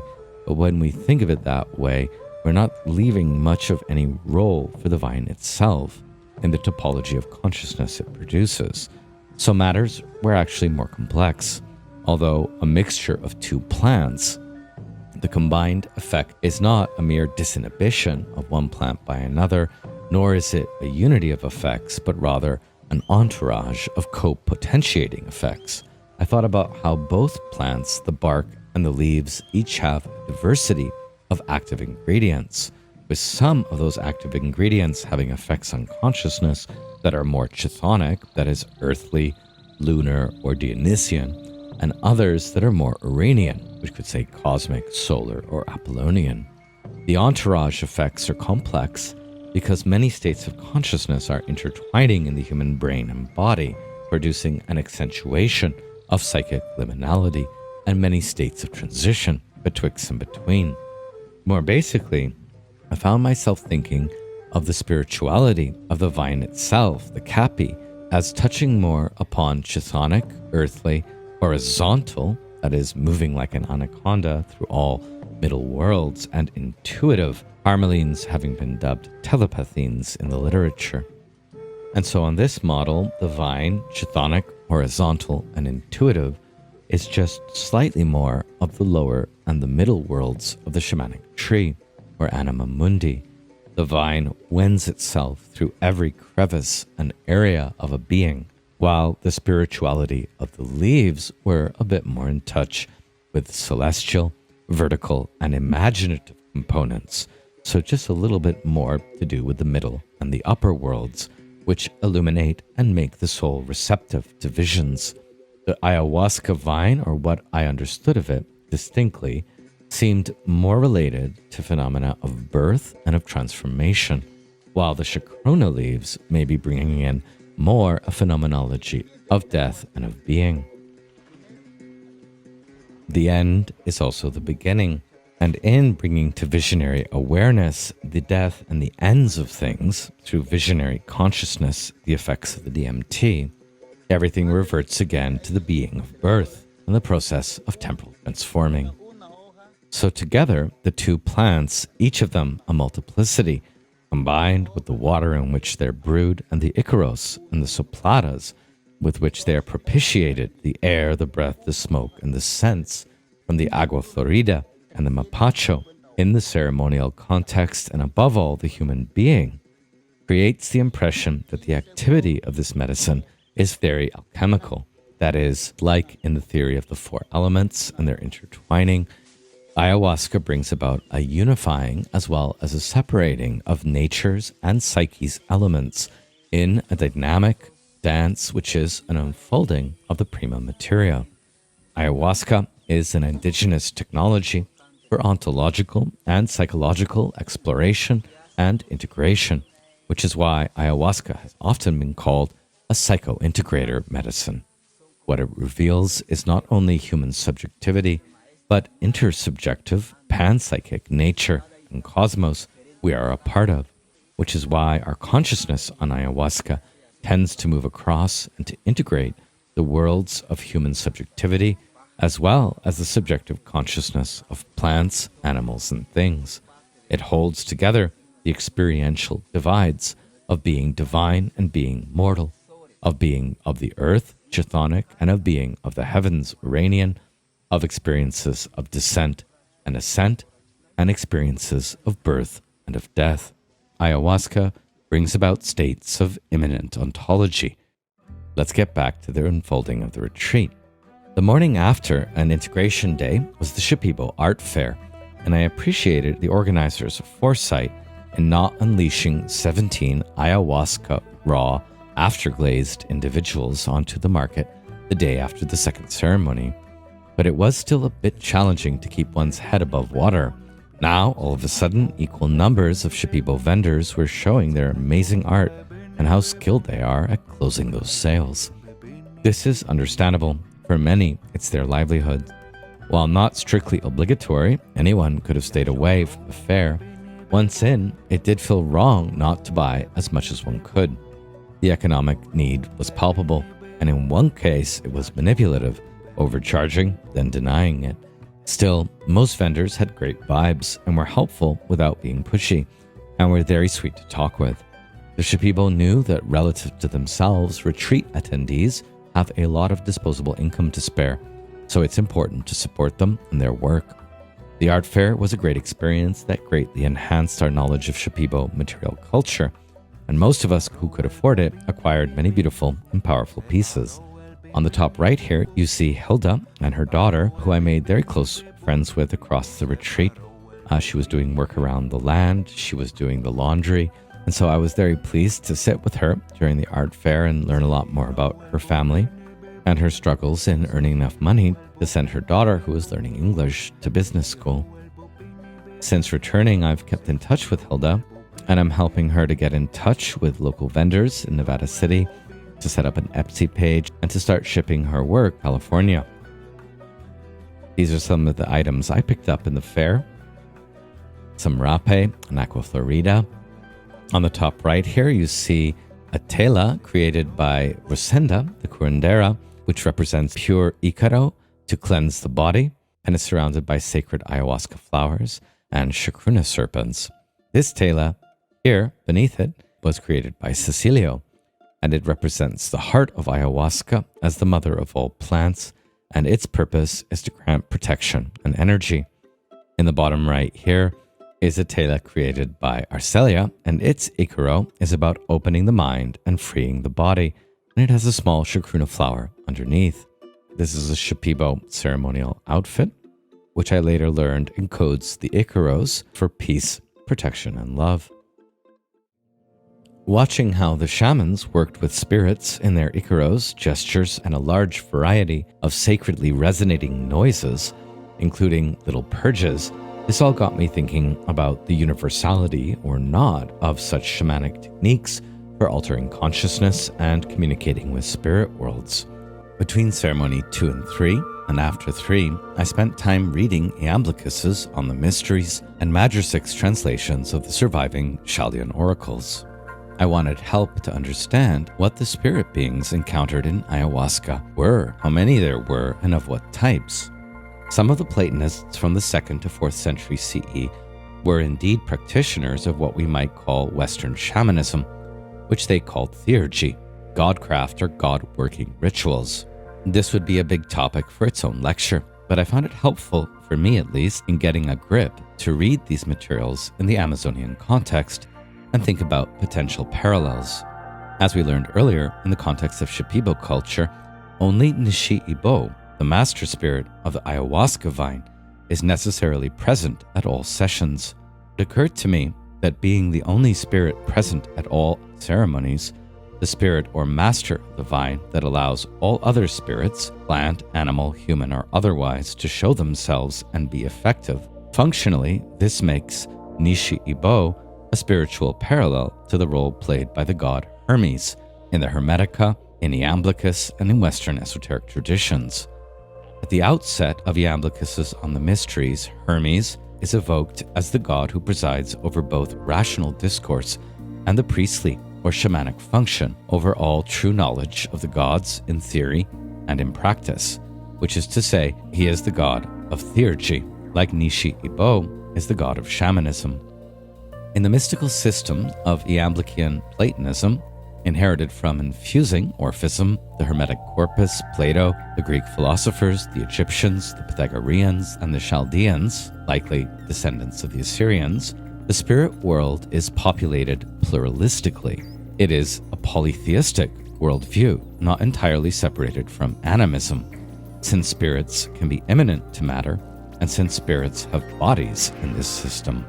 Iamblichus introduces a fourfold classification of spirit beings that wildly and luxuriantly populate the spirit world, or nous realm, and that interface through mirroring bodies, which the oracles call pneumatic vehicles, in the okama, or chorus of the world, where they dance in dynamic dances in a spherical imitation of the motion of the nous, along with other souls and with the material realms. The four main classes of beings that populate the Iamblichian spirit world are daimons, heroes, gods, and purified souls. Daimons are spirits residing at various strata of the cosmos and nature, which animate material or elemental stuff, and they are both beneficial and baleful daimons. Heroes are identified as the spirits of deified ancestors who were masters of the deeds of apotheosis, closing the gap between the human and the divine, usually through victorious deeds, but sometimes in other ways as well, such as Orpheus with his song. Gods are the supra-material beings that strangely also utilize god bodies for their manifestation. And the purified souls are human souls that through purification and initiation have entered into the spirit world. These might be ancestral souls who now can act as helper spirits in the rites of initiation. The class of gods, immortal beings that together create all that is itself diversely populated, including great gods like Zeus and Hera, but also angels, archangels, and archons, which may be loosely translated to Spanish as maestros. Iamblichus's explorations of the being, existence, and modes of theurgic or god-making contact with the spiritual hierarchy of the cosmos is stunning and appears to derive from encounters, not just rational theories. It's worth noting that some of the language he uses is shared by ayahuasqueros, not only the effects of shamanic rituals on consciousness, but also the ordering of the passions, protective care, charms, tokens of sacred offerings, the cosmic dance, and in a couple of cases, even the names or the functions of angels or archangels or archons overlap between Iamblichian and Mestizo traditions. So Neoplatonic theurgy is one of the closest things I've found to a well-worked-out Western shamanism. Studying theurgy in this context helped me to understand a little more or have a little more basis for engaging with Shipibo Onaya practices, Onaya meaning healing knowledge. So for me, Ceremony 3, again overseen by Cecilia and Rosenda, could be described as an experience of soul retrieval. At the beginning, while Cecilio was whispering his Icaro into the bottle, I decided to follow suit in my own way and began to call upon and pray to each of the Greek gods, from the earliest gods through the generations of the pantheon to the last gods. After how rough the second ceremony was, this felt like a soothing and an empowering activity. From the Chaldean oracles, I set the intention, which had been on my mind for years, to explore if there might be any discernible connection in the ayahuasca experience between the three classes of ritual agencies or archangels in the Chaldean system, the Ingis, Sinoques, and Teletarchs, and the type of shamanic practices the Shipibo Onaya were using. I nearly forgot this intention in what followed, but reflecting on it later, I did feel like I understood a little bit more about these three classes of spiritual beings. Ingis are courier spirits who help sorcerers in their quest for eros, power, knowledge, or integrity, and are associated with the goddess Hecate. In Neoplatonism, Ingis become more like couriers or messengers of the great gods, such as for the Shipibo, Pino, the hummingbird, and they support the visionary process that announces itself through magical names or the voces mysticae, like Shipibo Icaros. Sinoques, or connectors, have the purpose of stabilizing and harmonizing in sympathy, that is to say, protecting and preserving all beings in the cosmos in all their relations to other beings as they make their descent and ascent.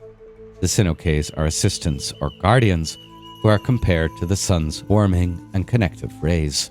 The Teletarch spirits are the masters of the initiation and the ceremony, and they are the purifying powers whereby everything that is Empyrean, having to do with pure temporality, the spirit of Aeon, and everything that is ethereal, having to do with the god of the sun, Helios, and everything that is material, under the realm of the moon, Selene, are all brought together and co-initiated into each other. And the Teletarchs also are associated with personified virtues.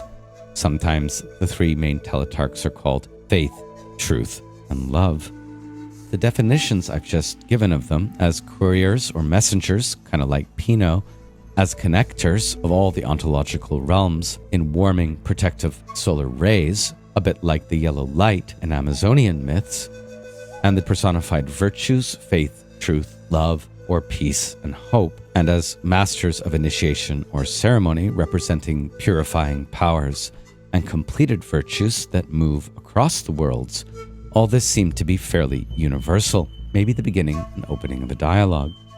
At the very least, meditating on these three classes of spiritual beings helped to settle and open up my Western understanding of spirituality and plant medicines to the events that were to follow. For the first 90 minutes, I lay still in corpse pose, Shavasana, and let the beautiful music of the Icaros wash over me in a surrendered state. Rosenda and Cecilia were harmonizing with each other well, and the music was enchanting, although not as penetrating. This period felt like coming to terms with ayahuasca and its vast potentialities. As the experience progressed, I felt increasingly human and humanized, as in the Confucian concept of Ren, or human-heartedness. I thought a lot about ethical matters pertaining to my life, my relationships, and the state of the world, and a lot about the sonorous, enveloping ecology that was the jungle surrounding us. This feeling was biophilia. For much of Ceremony 3, I believed that my senses had become hypervigilant. I believed I could hear every sound, breath, and pin drop, every purge and footstep, every sigh, even the sounds far off. But in fact, my consciousness was acting like a spot lamp or a radio receiver, tuning into and casting light on regions of stimuli that held meaning and significance for me, and filtering the rest out from moment to moment. There was much going on in the darkness and silence, some of it visible and sonorous that I was not aware of. Looking into the darkness and the small candle, it occurred to me how powerful a teacher darkness is. Take away from Westerners artificial lights, give them ayahuasca in a setting like this, and we have to relearn everything. Above all, to relearn seeing in the dark, what seeing is. With mindfulness and concentration on the darkness itself, the altar in the center began to unfold a vision of a brown owl with piercing yellow eyes and enveloping wings, half open. The owl formed before my vision and stayed there for quite a long time, looking at me, changing the position of its wings slightly. And then, after the owl, a royal puma appeared gradually with a crown that began to take shape around the candle and radiated a golden light. These figures were fixed and yet stable, but they also moved and transformed slowly with each lilt of the Icaro or waft of mapacho or agua florida in the room. This time, as the visions formed, I could navigate, albeit slowly and with careful attention, and every movement of my body or change of my position in physical space brought with it a relearning of seeing from that new vantage point, and new, more meaningful visions began to foment anew with each new gesture or thought on my part. As the effects wore off, I went to the back and began to examine the altar the facilitators had set up there. This was an entrancing exercise as I took in the deities, spirits, tools, and charms that those who ran this center believed were fitting guides and protectors. I slept well, and as I integrated Ceremony 3, I continued to study the Chaldean Oracle for clues, feeling a little bit encouraged by the altar I had studied, and I made a few startling discoveries. Whether ayahuasca is masculine or feminine or both in myth and culture, the relation to feminine nature in Shipibo Icaros parallels in Chaldean shamanism the goddess Rhea Cybele, the powerful goddess of the flow of rivers and of initiatory dance and ceremony, as well as the goddesses Hecate and Phusis. These are all mother of or spirit of figures as well. Also in the oracles I found fragments on the two fires, which must be kept separate, earthly fire and a celestial fire, and how to keep them separate, and when to let them mix, and what ascent and descent are, and what nature and destiny are, and what the knowable and the visionary are. The knowable and the visionary being far better translations for of Noaton and Noesis.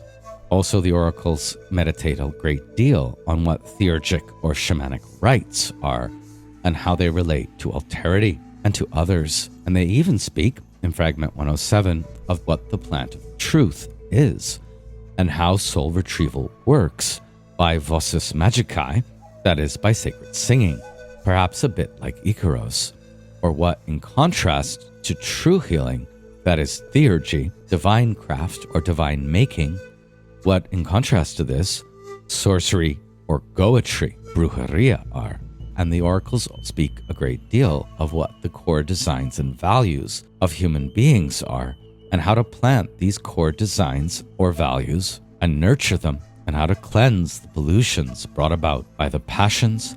And the oracles speak of what sleeping and waking are, as well as about what shamanic flight and purification is, what the warm breath of angels is, and how to discern angels or other spirit beings and helpers.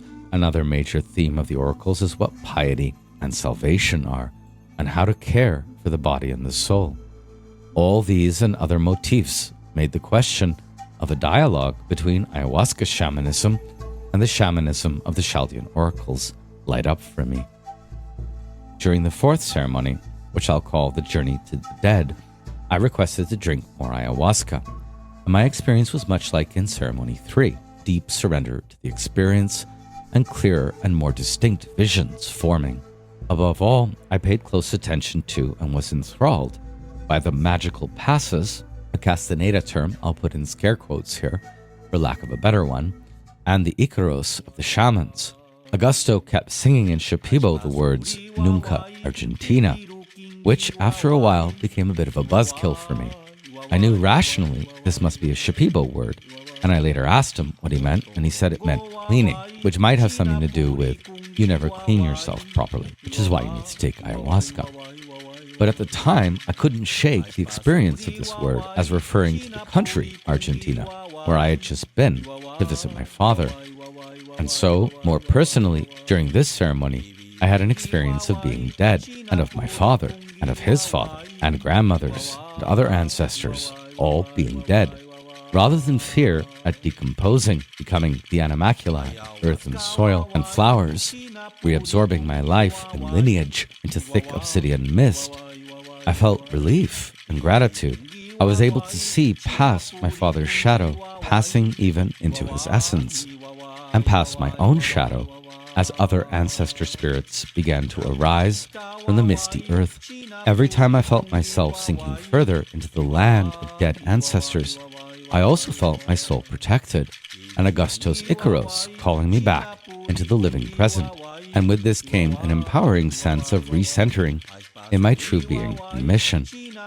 Unlike in the other ceremonies, when the shamans came to my place, I didn't feel dislocated or discombobulated. When Arcelia gave her healing Icaro with Agua Florida and Mapacho, I felt an understanding of the nature of love and the soul, and was submerged into powerful DMT visions of the many healing spirits that work in the spirit world. My most powerful experience during Ceremony 4 was that of soul protection, the Shipibo word arcana. When Augusto came around, I wasn't present at my spot, and I became a little worried he would not move counterclockwise back to my position, so I attempted to signal him. When he came back, his Icaros began to work through my body and its spirit extensions like half-open wings of the soul, and I had the experience of being fully seen by him in my retrieved soul. Augusto began singing to each of my re-arrived protections, and I felt like I was a complex instrument. He was playing one note at a time in an embodied astral amphitheater of sorts. It felt like a soul massage involving various energies and insights being unlocked and then locked into place. When he blew Mapacho on me and Agua Florida, it felt like a shiny finish or pano had been placed on my overall journey with ayahuasca. I wanted to be sure I wasn't inventing all this stuff. So without providing any additional verbal context, I again asked Augusto the next morning at the floral baths what he had seen last night and where things stood now. In Spanish, he said, "All your protections arrived last night, and I cleaned them with my song so that you can do well in the world when you return." This impressed me greatly, as it exactly corresponded to my thoughts and experience during the ceremony. My skepticism regarding the central role of the shamans in ayahuasca healing and the humble skill of these shamans was shattered, and I began to hatch a plan to return for a longer dieta at Shipibo Center on the Ucayali River, a ways away, where many curanderos like Augusto work regularly. The name of the center, by Sáez, the facilitator from Iran, who sung to us Sufi poetry, is Jochi Papanetti, and you can find the link here. I will let you know how it goes once I do it. So at the end of ceremony 4, I opened up another text that I hadn't looked at for the entire retreat. Why was I carrying around Schelling's Philosophy of Revelation, or Dionysius the Areopagites, The Celestial Hierarchy?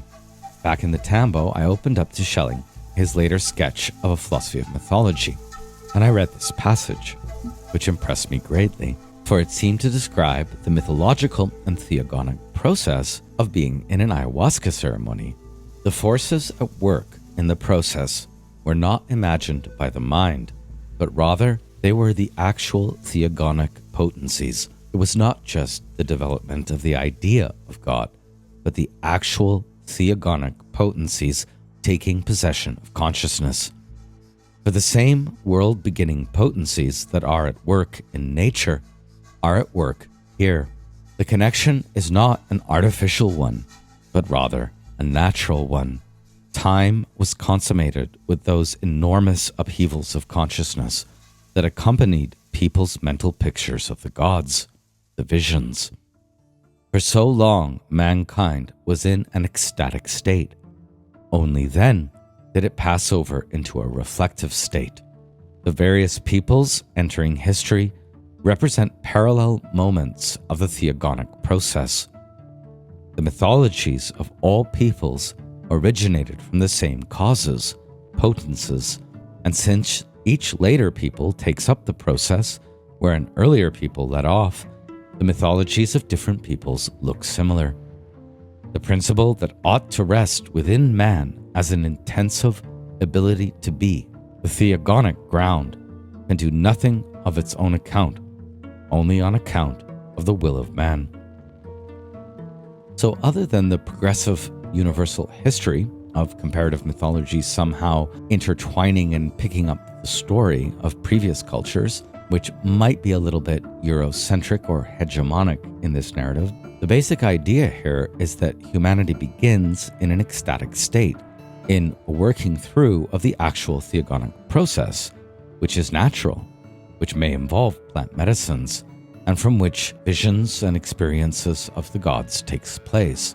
And this ecstatic state is still very much the one worked with closely by Amazonian plant shamanism, not as an earlier stage of mythological consciousness, but as the very root of the story, not as a mythology that was influenced through colonization, but as an original mythology that is born out of and that responds to the ecstatic state itself in its passing over into reflection. Working with the actual theogonic potencies or mythological consciousness is, on this Schellingian analysis, a kind of practical theurgy, for what it concerns is a human being's intensive ability to be, its being ability, and its discovery of the theogonic ground that can do nothing of its own account, but can only work through the consciousness, or the will in Schelling's language, of the human being. So reading this, I was stunned, thinking about how our Western cosmologies and mythologies, our theogonic process, or theurgies, can be thought alongside the use of plant medicines in the Amazon, and how this intertwines with the myths we've studied. Schelling went on in this passage to speak of the originary female being that shows herself to the creator, much like in the myths of ayahuasca we've studied. We see a sun god and the mother of ayahuasca. This mythical being, he adds, appears at first as an alluring or enticing female, but it's a female who draws the will or the gaze of the sun to herself. And in this way, she begins mythology and the development of mythological consciousness. With the Greeks, she is Persephone, who steps out of her essence into the accidental realm. Much more to discuss here, but this passage ends by calling Persephone the mother of the mythological process, much as ayahuasca is considered the mother of the theogonic, shamanistic, or theurgic process. So there was a lot to integrate after this 9-day retreat, a lot of work still to do. Here you see pictures of the water tower, which was a beautiful place to catch the setting or the rising sun, as well as the little friendly monkeys. I forget their species name, but they were really incredibly sweet and friendly. After each of the 4 ceremonies, there was a flower bath. At one point, I wrote down all the ingredients. I'm sure that's a trade secret. Here you see Arcelia giving a flower bath, which cleanses and seals in the good work. So I have 3 more slides and afterthoughts to conclude this longer part of the lecture. This one I found in Shanon, and it's the testimony of a Santo Daime practitioner in Brazil. Why do you go on drinking ayahuasca? A good question, considering how difficult and challenging the experiences can be. What this practitioner wrote is exemplary. The Daime opened my eyes, and with it, I have discovered an infinite world, of which I am a part. A world which is at the very same time within me and outside. I have discovered that this life is a very serious business, that it is a very important opportunity to be here with my own body, ready to work towards perfection.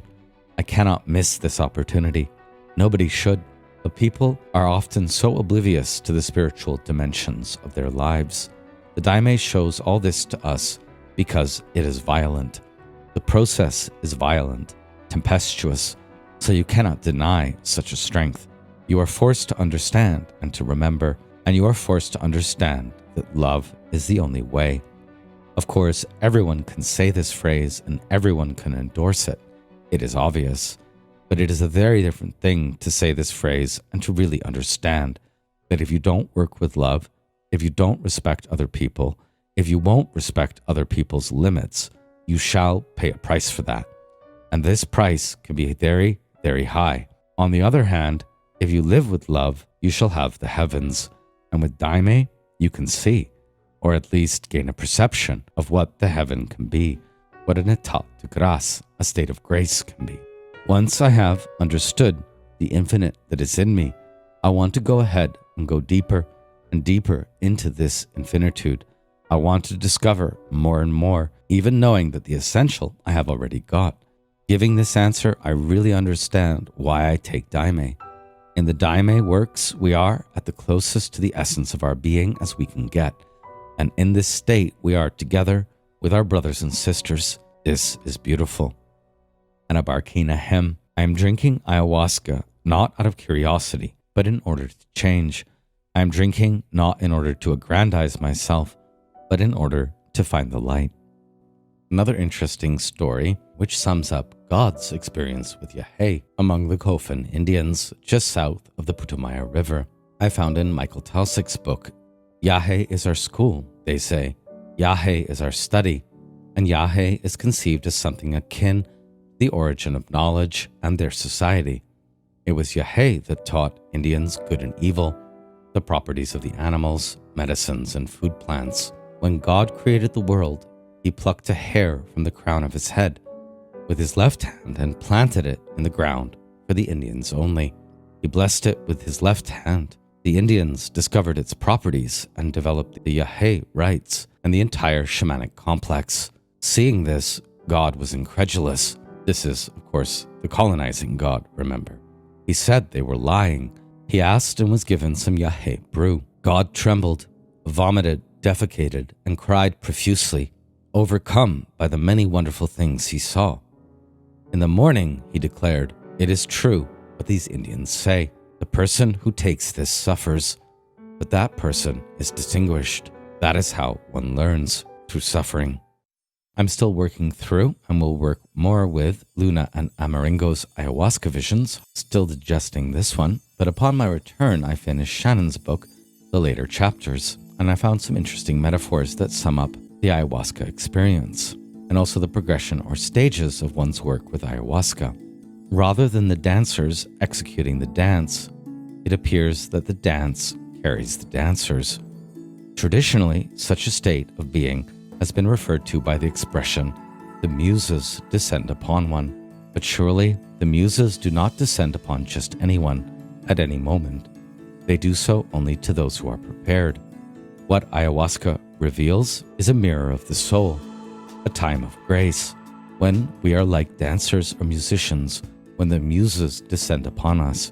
But this can only occur through stages, increments, and progressions along one's path, both in one's life and in one's work with the medicine, and it only happens in accord with one's merit, the totality of one's self as revealed in each ayahuasca session.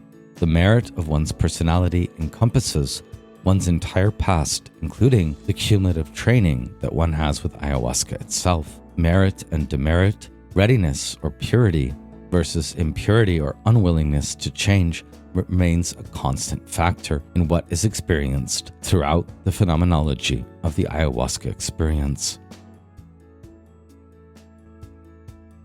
Saying goodbye to Nimea was bittersweet, and our next stop was the Sacred Valley, where we went to Cusco, Machu Picchu, and Pisac.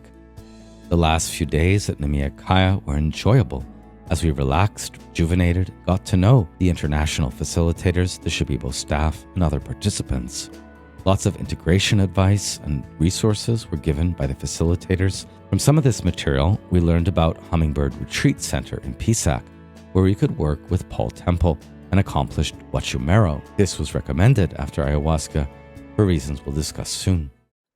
Going from the jungle to the mountain, from Amazonian ayahuasca lowlands, the Incan Quechuan highlands, is a frequent but challenging itinerary. We learned, and what Robert Tyndall did after much more extensive experiences with the brew in his The Jaguar That Roams the Mind. I found two neat descriptions of the ecologies of the Amazons and the Andes in Tyndall. First, the Amazon. To enter the jungle is to shed the civilized self. It is an encounter recorded as a series of brilliantly plumaged occurrences, pouncing like jaguars and flitting like hummingbirds through memory, a mosaic of images the mind grapples in the aftermath to assemble into a greater coherence. And then, closer to the end of his work, one last stop remained to make in my pilgrimage, Cusco, the former seat of the Incan Empire, high in the Andes. The art of Juan Flores, Tyndall's maestro, teacher, owed much to the spirit of the ancient Incans, and I had yearned to walk on granite and breathe the mountain air for months. And so with this shift from the jungle to the mountains, our focus also shifted from ayahuasca shamanism to the Pachamama, the Apus, the spirit of the mountains, coca leaves, llamas, chakras, the cultivated fields, and Huachuma, the ceremonial psychedelic drink brewed out of the San Pedro or Huachuma cactus, and the high-altitude cosmovision of the Andean Pacos, with their distinct history, body of myths, and ecological vision. All this now came into view. And so we've come to the second, somewhat shorter but major part of this experiential lecture odyssey. Here we'll be drawing from the Handbook of Incan Mythology, Cristobal de Molinas's account of the fables and rites of the Incans, the Andean Cosmovision, which was replaced, as I was writing this lecture, with the penultimate chapter of Hospicing Modernity, more on that soon, and with a very little ambivalent influence from Sergei Baronov's The Cactus of Sanity, Huachuma in a Time of Chaos, which we found while staying in Pisac. So the indigenous cultures of the Amazon basin and the Andean cultures of the mountains have always been distinct culture zones. Even in the time of the Incas, while fascinated with the jungle, the empire stretched from north to south, along the Andes, rather than the usual spread of empires from east to west. The jungle was considered more impassable than the mountains, and much too hot and uncomfortable and dangerous. While a recommended route for post-ayahuasca retreat travelers, why not finish the journey with a pilgrimage and get in some Huachuma integration time at 3,400 meters? We soon realized the drawbacks of this approach when freezing cold temperatures and altitude sickness in the populous city of Cusco set in. Who recommended this itinerary again? For the start of August, the Andean winter. Actually, we'd already been in the high Andes for nearly 2 weeks prior to the retreat, but further south, in the Argentinian indigenous village of Tilcara, where a majority of the inhabitants continue to speak a dialect of Quechua, the descendant language of the Incas, and the most commonly spoken indigenous language throughout the Andes, with almost 10 million speakers total. On the way to Tilcara, from San Miguel de Tucumán, our first stop was the Pachamama Museo in Amaicha de Valle, created by the amazing artist Hector Cruz in 1998, a place I visited on each of my 3 trips to Argentina. On one occasion, in my early 20s, my father paid $50 to a Quilmes man he met at the gas station. The Quilmes, like many groups, fiercely resisted Incan takeovers in the 15th century, I later learned. And that man took us home with him to his village for a weekend, and I'll never forget that weekend as we entered into an extremely remote village, added our quartz crystal to a huge cairn at the entryway, went into the center of the village to announce our presence on the radio to all the other villagers so they knew who had arrived, participated in the digging of irrigation trenches for the watering system, and mostly drank copious quantities of yerba mate, eating dry flatbread, and the best of all was being taken when we were half starved to the most enormous paradisal fig tree, beyond any imagining of what a fig tree can grow into, in which we gorged ourselves with figs, as if the tree of life in the Garden of Eden. All these places along the Incan Holy Road or Holy Way have undergone complex processes of cultural mestizaje over the centuries. But at Museo Pachamama, our first stop in Amaichita Valle, it is the old Incan gods that predominate in the sculptures and the paintings, gods such as Inti, Father Sun, and Mama Kia, the moon. Here you see the entranceway to the Museo Pachamama with the figure of the shaman, also known as the Pachamama. And here you see other pictures I've taken there over the years. It would take too long to create an entire subsection on the iconography of Hector Cruz and its connections to the Inca at the Pachamama Museum, but this is definitely a recommended stop if you're ever in the Argentinian part of the Andes.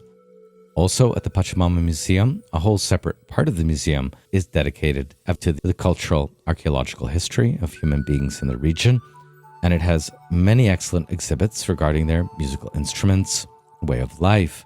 These would be the pre-Incan inhabitants. And the grounds themselves are absolutely stunning, and it's not usually very populated.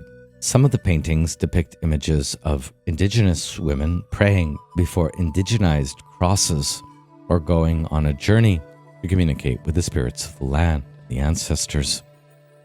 But much of it owes its roots to Incan mythology as disseminated through the region. So attempting to give an academic summary of Incan history, sources, and myth would be a foolhardy endeavor, but I'll attempt to cover the basic outlines. For a 3-hour plus visually stunning summary of Inca history, check out the Fall of Civilization podcast, Inca, City in the Clouds, Part 1 and 2. What we'll do here is we'll be following along with the introductory chapters on Incan mythology in the Steel Book. Along the way, we'll visit protest, archaeological, and cultural sites in Tilcara. We'll explore Cusco and Machu Picchu. We'll climb Huayna Picchu before we arrive at our final destination in the Sacred Valley of Peru in Pisac, where we'll also participate in a Huachuma ceremony and reflect on the relationship between Huachuma and Ayahuasca in the region. There's no question for anyone who has visited the Andes, whether in Argentina, Peru, Bolivia, Ecuador, or Brazil, that there is a distinct worldview and consciousness in play, a mestizaje of pre-Hispanic indigenous beliefs, Incan myths and culture, and the indigenization of the Christianity brought by the Spaniards.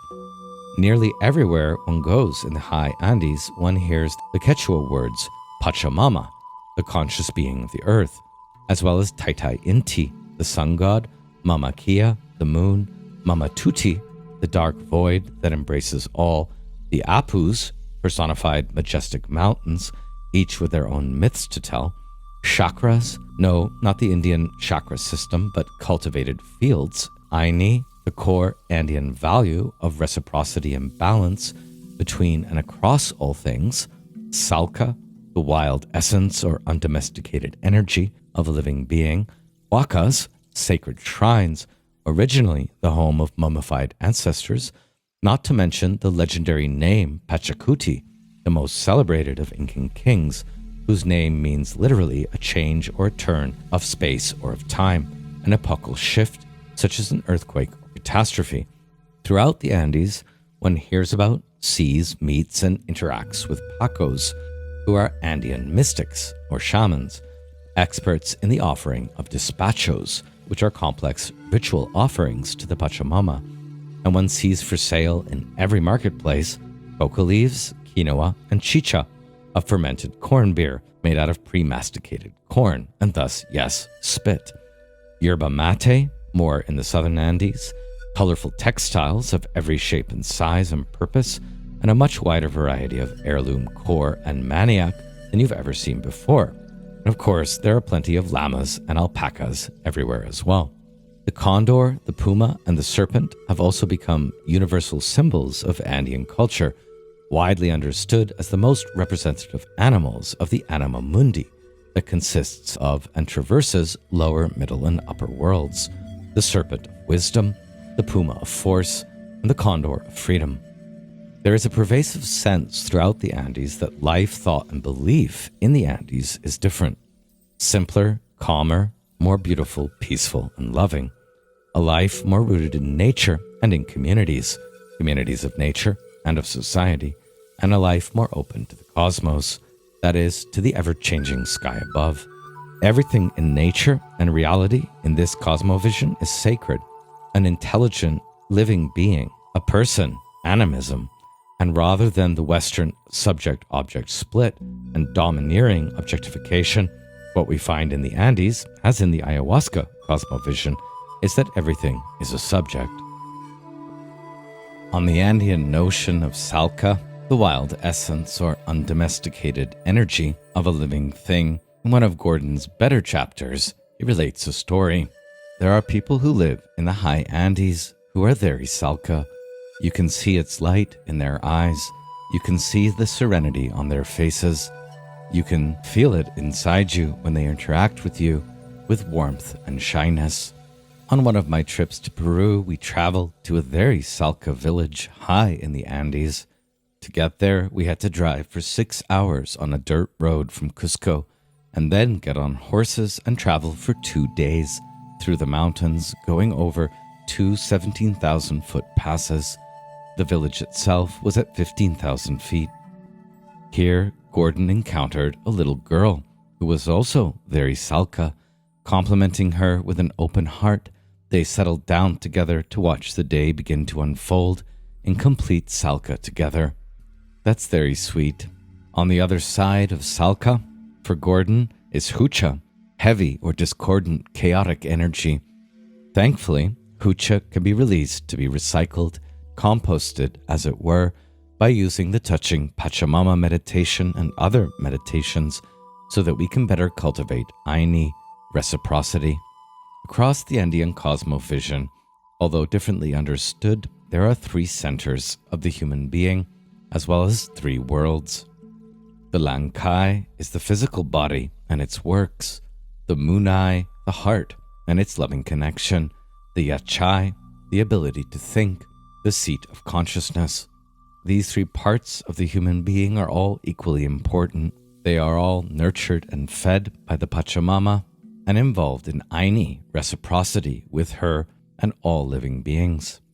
The word Pacha encompasses the concepts of place, time, and consciousness, or space, earth, and world, as well as time, era, and period. The term Tarpui Pacha refers, for example, to the correct time for the sowing of seeds. Pachamama refers to the being of planet Earth. There are also 3 worlds in the Andean Cosmovision that our existence and consciousness are ever traversing within.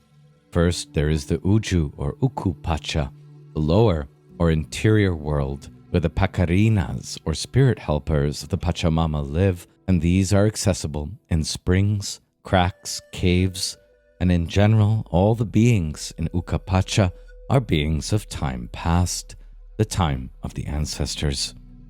Next, there is the Kai, usually pronounced Ki Pacha, the surface or external world, the world in which we live, and it is the neighborhood of time present, where the mediating deities of lower and upper worlds are active.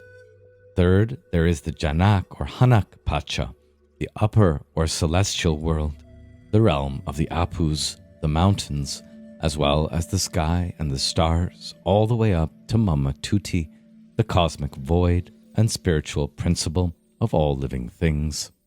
As Steele remarks on the 3 worlds in the Handbook of Incan Mythology, quote, "The present is associated with the force and the clarity of immediate existence, whereas the past and the future have gone out of focus, as it were, and are not directly accessible to experience. Our predecessors are the now Pakuna, great deities who have gone ahead of us. The future is behind us, as though we are standing in a river looking upstream. Future time does not lie ahead of us in Andean philosophy, but comes up at our backs. It wells up under our feet. It catches us by surprise, like wind blowing from behind. One location where I could feel Salka within and all around me, as well as the harmony of the three parts of the human being and the three worlds, was in Pumamarca, in Jujuy province in Argentina, a place I first visited in 2019. These are pictures of the beautiful Andean-style adobe cabin we stayed in, full of pictures of very Salka-looking Andean children, a succulent garden, and the most incredible natural surroundings.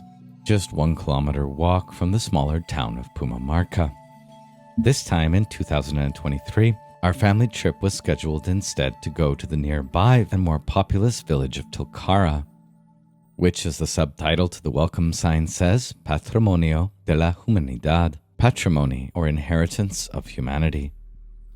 This time, however, we encountered something unexpected, a vibrant indigenous protest movement that had blocked access to the town. The mainstream media in Argentina was warning travelers not to visit the indigenous Andean villages in Jujuy province because of mounting tensions due to the protests and closed roads. But in fact, it was the perfect time to experience the spirit of Andean activism, networking, and resistance against recent corporate land grab policies by the Argentinian government. By the time we arrived, the road delays amounted to no more than an hour or two, a symbolic inconvenience at most, and life in Tilcara appeared to be carrying on as usual. Argentina has one of the poorest track records for recognizing indigenous land sovereignty claims. A big problem here being that Quechua speakers are often not officially recognized as indigenous groups with sovereignty claims. The new legislation, which was being proposed throughout Jujuy, basically made it easier for corporations to push native peoples off their lands when unowned, so that corporations might come in to make them more productive, which is quite similar to old Manifest Destiny legislation in North America. You can read Amnesty International's denunciation of the police's use of violence during the protest here.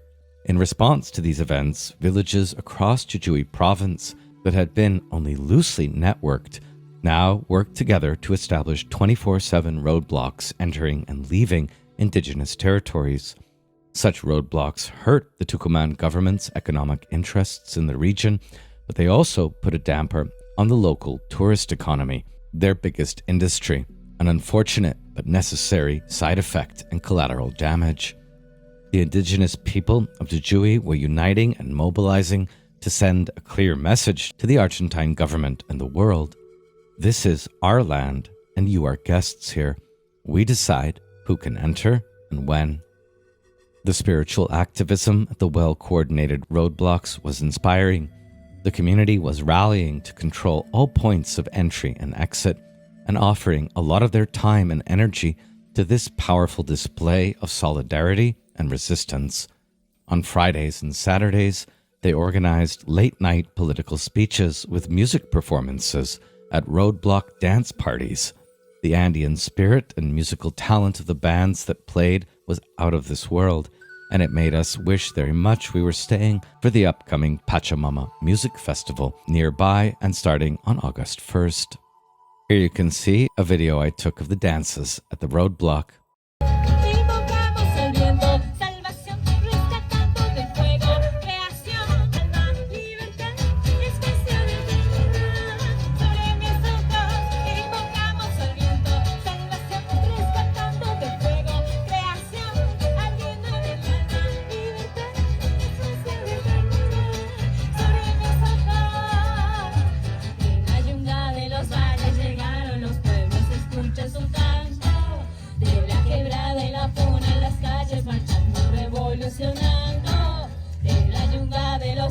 Llegaron los pueblos, se escucha su canto. De la quebrada y la puna en las calles marchando, revolucionando. It was pretty amazing, and so was the village of Tilcara, which was full of alternative culture, excellent museums, and indigenous artisans and artists. Here you see pictures from one of their annual festivals, the types of shaped baked goods they'll offer to the Pachamama, here in a zoom-out form along with the candles, the flowers, the coca leaves. And these two amazing images are from a local painter who recently passed away, whose canvases you can pick up in the nearby indigenous-only village that you have to cross a sky bridge to get to. Here's some more from Fernando Lopez, as well as images from one of the local museums. A little darker and creepier picture of a conquistador there, I guess. And here's the massive open-air market, where unfortunately, due to the inflation, the Argentine economy currently, everything costs about 1/10 of what it should. In one of the museums, there's even a make-your-own triformal monster exhibit, where you can put together the different body parts of mythical creatures to create your own version of the chimera, or the sphinx, or other shadow beasts of the soul. A fitting exercise before going to an ayahuasca retreat, I would say. As we've mentioned, although full of local variations, there are striking similarities across Andean-influenced cultures from Argentina to Peru and beyond. So when, where, and how did it all begin? We'll segue now to Incan myth, a visit to Cusco, Machu Picchu, and the Sacred Valley to learn more about this. As Steele explores, following the lead of his informant Oscar, Incan cosmology thinks of time as cyclical, involving regular and repeated intervals, the pachas. World epochs are not evolutionary and progressive, as in Western cosmologies, and Cusqueños, that is those who dwell in Cusco, former seat of the Incan Empire, comprehend the events that take place in cyclical time to be historia, history, interspersed by cosmic Pachacuti. Although there are few pan-Andean narratives, the creation and the establishment of the world does tend across the Andes to follow the mythic adventures of the deity Viracocha, who founds Incan territories from Lake Titicaca to Ecuador. Mythologies of the Pachamama, Inti, and Mamakila are also omnipresent and ubiquitous. The word Andes may come from the Incan Antis, the forested eastern Andean slope that descended into the tropical lowlands. As Steele puts it, this rugged, varied, and unpredictable environment strains the limits of human adaptation, and this unpredictability is reflected in most all of the surviving myths.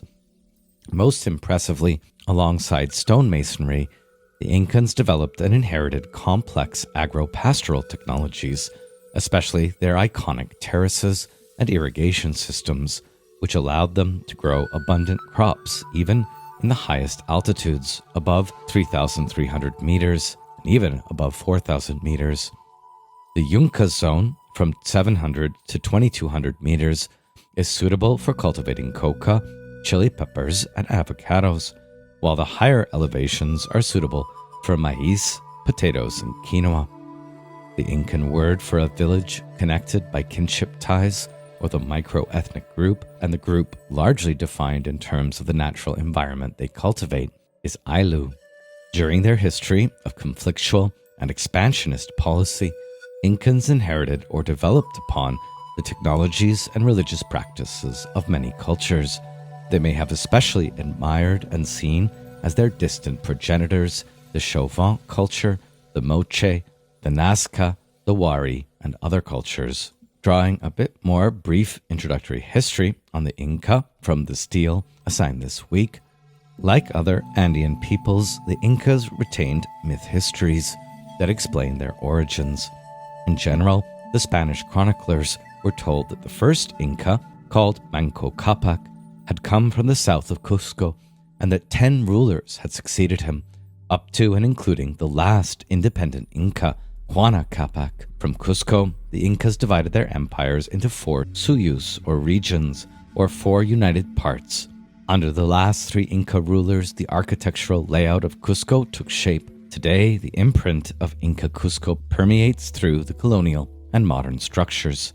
Inca subjugation, during the height of the Inca Empire, before the arrival of the Spanish, was achieved in a variety of ways and could involve coercion and warfare, but more frequently it relied on the traditional Andean practice of reciprocity.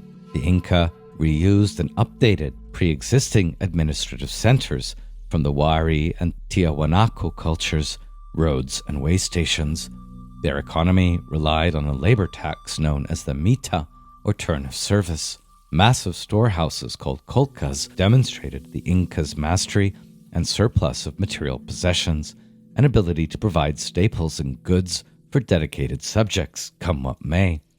Their social practices sometimes verged on the eugenic. For example, people with deformities, disabilities, or illnesses were often banned from public spaces and festival, and chosen women, or akla, were hoarded from the people in special sites and traded like chattel, never to be returned to their families and villages. The Incas did not have a writing system in our sense, but they did have the quipus, knotted colored strings suspended from a central cord, which they used to record inventories, histories, or the beginnings of narrative poems. The class system was also highly stratified, the noble aylus or clans hoarding all the luxury goods, while the peasant families were banned from owning more than 10 cattle, a policy enforced by warrior gangs. It was the Incas' rich store of gold ornaments which earned Cusco and the Incan Empire the status of an El Dorado, and led to Pizarro's bizarrely successful massacre and conquest of Cusco. More on that soon. As to the name Peru, Steele wonders whether it derives from the small village of Cariguo, Peruquete, near the present Panamanian-Colombian border, which the Spaniards reached on their first forays down the coast. Another theory I heard on the plane back from Lima from the Peruvian composer Ricardo Barrantes is that the early explorers were reading many classic sources, including the 4th century CE Roman Macrobius, in whose commentary on the dream of Scipio we find a speculative map of the world, or mappa mundi, that was much in use until the 15th century, and it names the zona parusta. You can see it here, which it understands as a vestigium solis, or girdle burned by the equatorial sun. Macrobius names zona parusta twice, in fact, here and again in the southern hemisphere of the world, across a vast mysterious ocean at the perimeter of the Antipodian lands, or terra incognita of an unknown hemisphere. The composer went on to mention that, in the style of Homer's Odyssey and its land of the lotus eaters, Macrobius and others provide imaginative and aromantic, that is, dream prophetic commentaries on what exists in these outlandish, faraway places, commentaries that Spanish explorers may have known and recalled in their discovery of a land of deserts and jungles, unbearably hot, and impassable mountains, but a land rich in light and gold. The first major Incan myth we'll be looking at is that of Viracocha, the creator. This is a definitely pan-Andean myth. All the Incan mythic narratives recorded by the Spanish chroniclers started with the creative acts of the deity Viracocha, which were immediately followed with the origin story of the Incas. Alongside Viracocha, the Incas claimed descent from their father, the sun, and their mother, the moon. Hence, they have been described as children of the sun. According to myth, Viracocha emerged from Lake Titicaca and first fashioned a generation of people who were giants that lived in a world lit only by moonlight. These people were ordered to live without quarreling and to obey and serve Viracocha. However, they defied Viracocha, for which they were converted into stones and other things. The first children, the giants, became the sculpted models, in other words, reflecting Incan theories about the stone monoliths at Tiahuanacu, like this one here. The sun was created later by Viracocha and ushered in the age of humans. The solar cult idol of the Incas was known as Inti, or Taitai Inti, and he, along with his sister and wife, the moon, Mamakia, were adopted by the Incas as their own ancestors. In this myth, rather than being originally equal in brightness, like in the Amazonian myth studied earlier, the moon was created brighter than the sun, which made the sun jealous at the time when they rose into the sky. So the sun threw a handful of ashes over the moon's face, which gave it the shaded color it now displays. Moving over the landscape as a master weaver and creator of the worlds, Viracocha formed animals and birds, called forth new waves of human creation, etched out the rivers and terraformed everything, only to then vanish into the ocean, in his cloak or by walking on it, a myth which has often resulted in comparisons between Viracocha and Christ. Each nation was provided by Viracocha with its own language, songs, and seeds to sow. They were also given individual costumes and their own distinctive fashion of hairstyle. Cristobal de Molinas, the Spanish friar we'll encounter soon, says from his Incan informants that these models were given life and soul and descended through the earth to re-emerge from their places of origin, known as pacarinas. Viracocha is also a trickster, in one myth appearing initially as a poor beggar, only to later reveal his true identity. Earlier incarnations of Viracocha are sometimes thought to be found in the staff-bearing figures of Middle Horizon culture or as the portal of the sun, at Tiahuanacu, this image here. Many more myths of Viracocha's adventures survive, but we don't have time to cover them all here. When the Spanish arrived, some believed they were returning Viracochas, although the evidence is ambiguous. As to celestial myths, for the Incas, the moon, Kia, was the guardian of all aspects of the feminine world, like spinning and weaving, but she was considered less divine than the deity sun and than the deity lightning.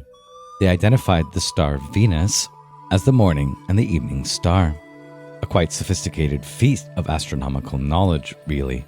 Unlike in Western astronomy, they not only identified stars, but dark cloud constellations made up of the interstellar dust between the stars.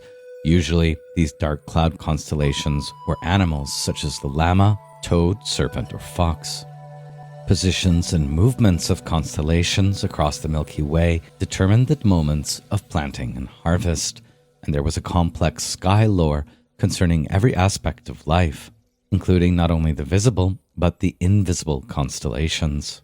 We won't go into her here, but the goddess Chaska's themes, fittingly for being identified with the goddess Venus, include divination and love.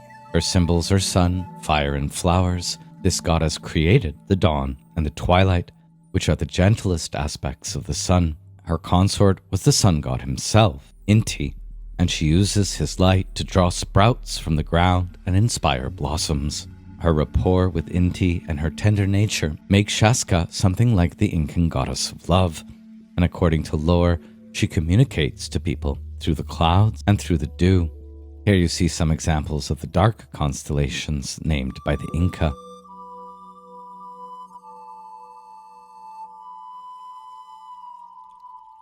After Viracocha, and exceeding him in popularity, the most ubiquitous pan-Andean deity is the Pachamama. Along with her consort, Kamakpacha, or the animator of the world, Pachamama was and still is considered to be a guardian of fertility and reproductivity, especially of childbirth. She had many daughters and extensions of herself in the form of guardians of specific food plants, for instance, Mama Oka and Mama Coca. These procreative forces were open and receptive at certain times of the year, like the planting of seeds in August, and hence the festival of the Pachamama still begins on August 1st. The earthly, feminine, regenerative, and procreative forces are thought to be vitalized or fertilized by the male forces of the cosmos, and so Andean myths of a terrestrial nature often describe the female earth as chased by males, for instance, the deities Pachacamac and Viracocha. Celestial forces like the sun and meteorological forces like running water, such as foam, are also thought to engender the earth, allowing her to grow and prosper. Other meteorological deities like rain, lightning, and the rainbow cut across the earthly and the celestial realms and facilitate the movement of these life-giving forces. Another important feminine deity closely related to Pachamama is Mama Cocha, Mother Sea. The cult of the Pachamama was venerated throughout the Andes long before the Incas, but was relegated to a subservient position below the moon, the divine Inca creator of women who reigned over all female deities, including the Pachamama in the times of the classical Inca, although this is not so much the case today. The cult of the Pachamama is essentially concerned with the earthly, day-to-day concerns of the local community, and she is the goddess who appears to have predominated in the lives of ordinary Incans. much like Isis would have predominated in the lives of ordinary Egyptians, while the royal dynasties would worship other gods and goddesses. A well-known prayer to the Pachamama that we'll find in Del Molina's account goes, "O Pachamama, hold the Inca, your son, always on top of you, calm and peaceful." As Steele comments on page 86, the earth as Pachamama provides all, and all return to her. She is a matrix who produces transient offspring who pass through a life cycle in time and then return from whence they came. The passing of time is not so important. More fundamental is the commencement of things, because the end leads always back to the beginning. Not mentioned here, but I discovered in Tulkara that Pachamama is often portrayed as a threefold deity, involving mother, father, Kamakpacha, and son or child.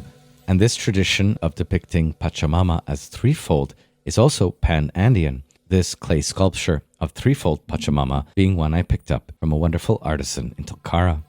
By the time of the Pachamama festival on August 1st, we were in Pisac, and although we didn't see a great celebration in the town, it was extremely touching when, in the morning, we were greeted by this family, mother, daughter, and son, who were going around the neighborhood, blessing the entryway of every house with yellow flower petals and agua florida.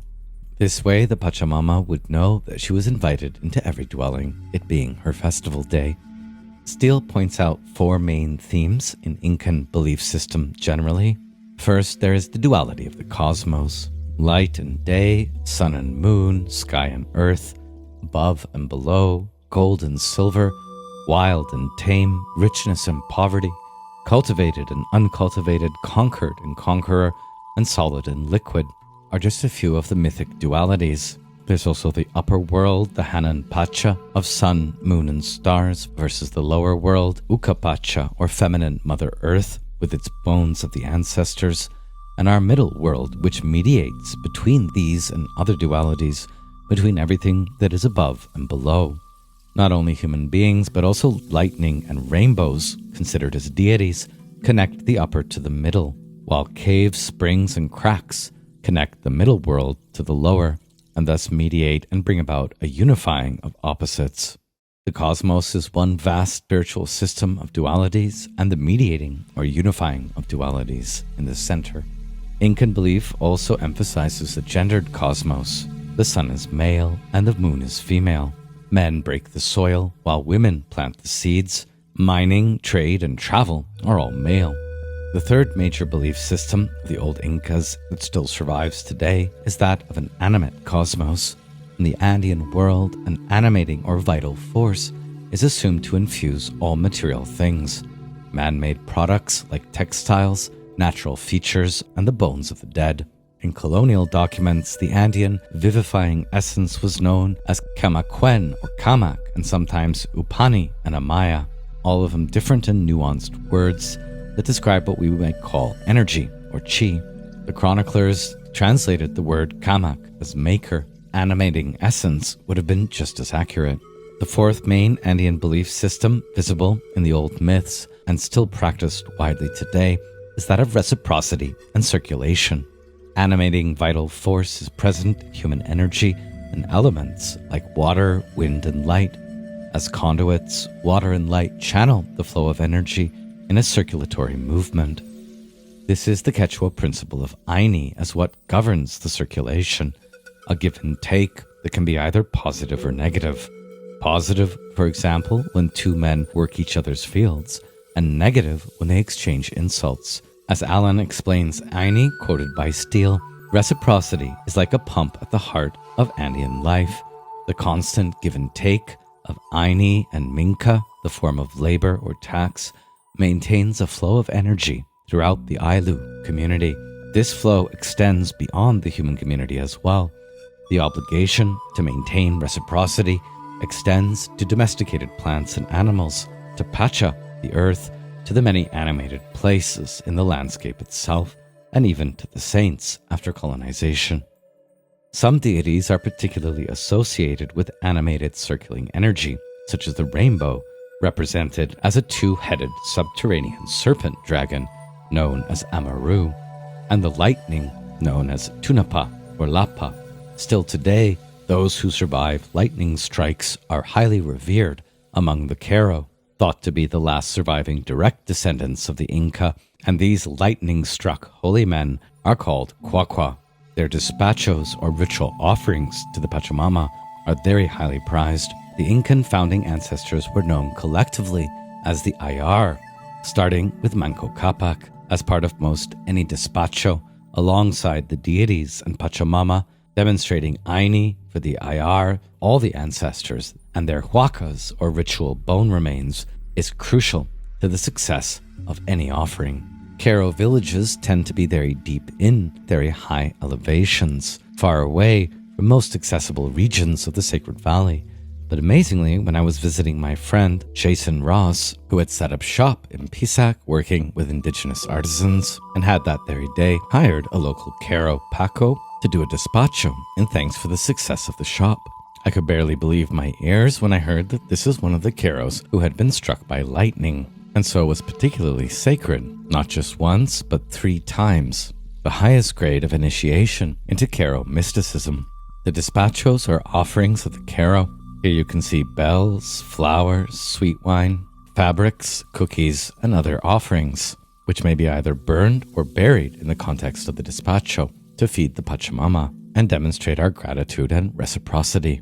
Here in the top right, you see an image also in Pisac of the quipos, or writing system of the Incas, which is still preserved in some quarters as part of the folkloric culture.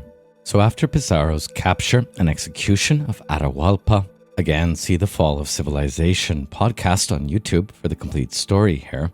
And after the consolidation of Cusco under Spanish rule in 1533, Inca resistance was led by a son of Huayna Capac called Manco Inca II, who initially cooperated with the conquistadors. However, in 1536, Manco was the leader of a rebellion that besieged the Spaniards, who holed up in Cusco for 8 months. Later, Manco retreated with the Inca court to Ollantaytambo, a cliff-top citadel that was originally part of the building program of the 9th Inca, Pachacuti. And today, Ollantaytambo is passed through on any journey to Machu Picchu and has its own highly impressive ruins to explore.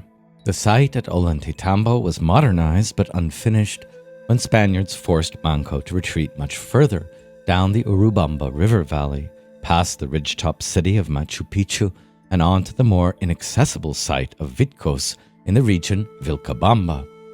For about 35 years, the Neo-Inca base at Vitcos complete with a new Temple of the Sun that housed the golden image of the sun was the focus for resistance to Spanish-imposed rule.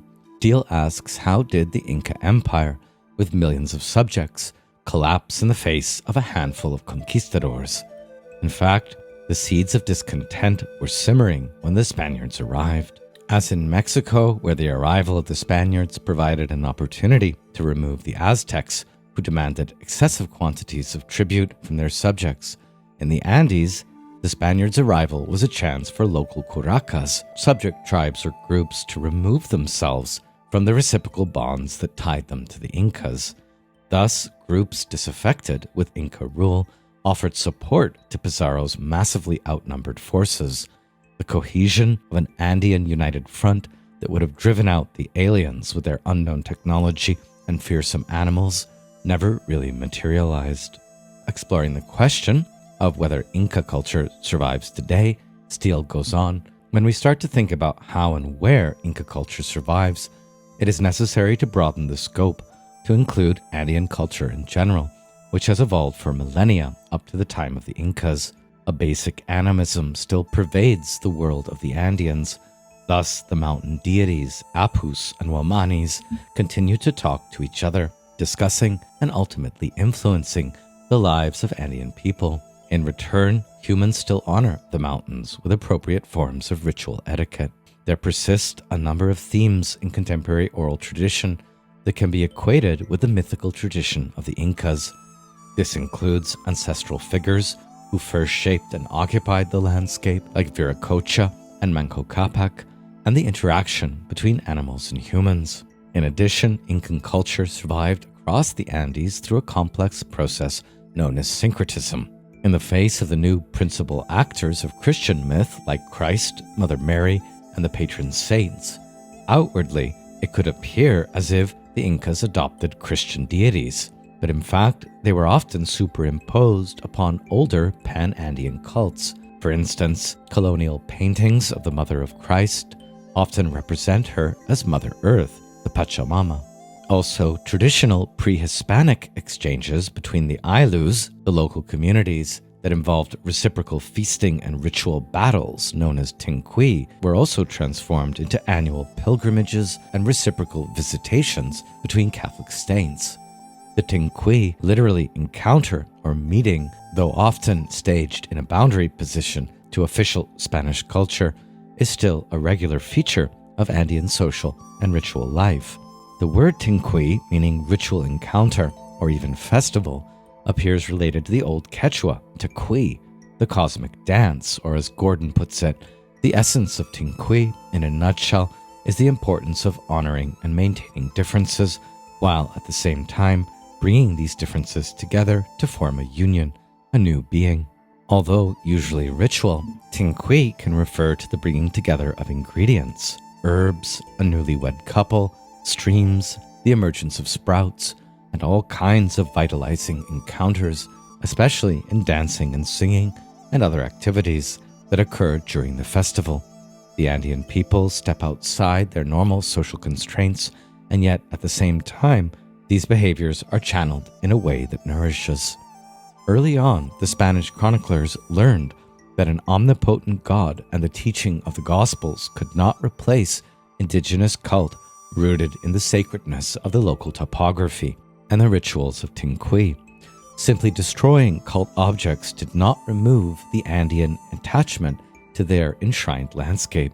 At the start of the 1550s, the Spaniards, Sáez de León and Juan de Betanzos, were the first chroniclers to systematically record the myth, history, and culture of the Incas. In their description, these chroniclers tended to equate Inca gods with the worship of the Greco-Roman models, usually influenced by Renaissance theological ideas.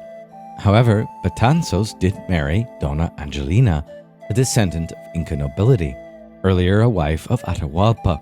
Before becoming a concubine to Pizarro, he did have some direct access to the oral traditions of the Panica among the Patacuchi Inca. In 1572, The History of the Incas by Sarmiento de Gamboa deliberately portrayed Incas as tyrants and illegitimate rulers. In this same vein, the priest Cristobal de Molina worked for many years at the hospital for natives in Cusco and was fluent in Quechua. His Fables and Rites of the Incas, Fabulas y Ritos de los Incas, from 1576, provided the most detailed description of the annual cycle of Inca state rituals in Cusco, and this is why we'll be looking into de Molina in a moment. Other Spanish chroniclers followed, as well as a few Indian ones, such as Pachacuti Yamqui, who published this drawing to the left of Incan Cosmology in 1613. Very useful drawing indeed. Here beneath we see colcas, storehouses of gold or other substances, the saplings, the ancestors, the cocoa cat, the mother of still water, man and woman, Pachamama or Lord Earth, the rainbow, the lightning, the rivers, and so on and so forth through the celestial phenomena, sun and moon, to the deity Viracocha, thought to have retreated to the three equal stars, or three Marias, more commonly known as Orion's belt. Titu Yupanqui, a member of the Inca royal family and the penultimate leader of the Inca resistance, published his own Relación in 1570, which valorized the persistence of Inca religion, Vilcabamba signifying hope for the reconstruction and return of the Inca world. With this background in mind, we're now more prepared to look into our next reading this week from de Molinas' Fables and Rites of the Incas of 1575 or 6. Molina was born in Spain in 1529 and died in Cusco in 1585, where he served as a cleric priest at the Hospital for the Native of Our Lady of Succor, and he was so good at this missionizing work that he later became Preacher General, then Inspector General, altogether a 20-year career, both writing about and stamping out the beliefs of the Incas. His work on Incan history, now lost, and his rites and fables were requested by his superiors in the church order There is no question of his sympathies. He refers frequently to the myths, rites, and religious beliefs that he records as, quote, absurdities, idolatries, or devil worship, and he was instrumental in supporting inspections, punishment, and violent suppression campaigns. Nonetheless, he remains relevant for us because his knowledge of Quechua was outstanding, and as he informs us, he recorded most of his material during ordered interviews. Not so much that the interviews were well ordered, but that he ordered the attendance with elderly Incans, who were the last surviving eyewitnesses of the rituals conducted at the height of Inca rule. Molina discusses in detail various Andean myths, the quipus or writing system, sorcerers, healers, and fortune tellers, the shrines of the huacas or ancestors, and above all, he gives the most detailed account in existence of the ritual calendar and religious activities in Cusco by month. His dating is 1 month off, however. Molina also lived through and commented on and participated in the squashing of rebellions such as Vilcabamba, and he also witnessed Incan revivalist movements such as Taqui Oncoy. Also interesting for us, throughout the manuscript, Molina provides many transcriptions of Quechua prayers in the original Quechua, as well as providing translations. One of the almost unbelievable but true stories about Molina is that he was close to the last royal independent Inca, Tupac Amaru. Yep, that's where the rapper Tupac took his name from, during the last few days of Tupac's captivity in Cusco after the fall of Vilcabamba in 1572. Molina was also present with Tupac Amaru at his execution. As we read in the testimony, 3 days later, after a hastily arranged trial, Tupac Amaru was beheaded. During his brief time in Cusco, Tupac Amaru was not only being judged, but also being converted to Christianity. This was Molina's job, it appears. However, while other clerics called for leniency as to the death sentence, Molina did not.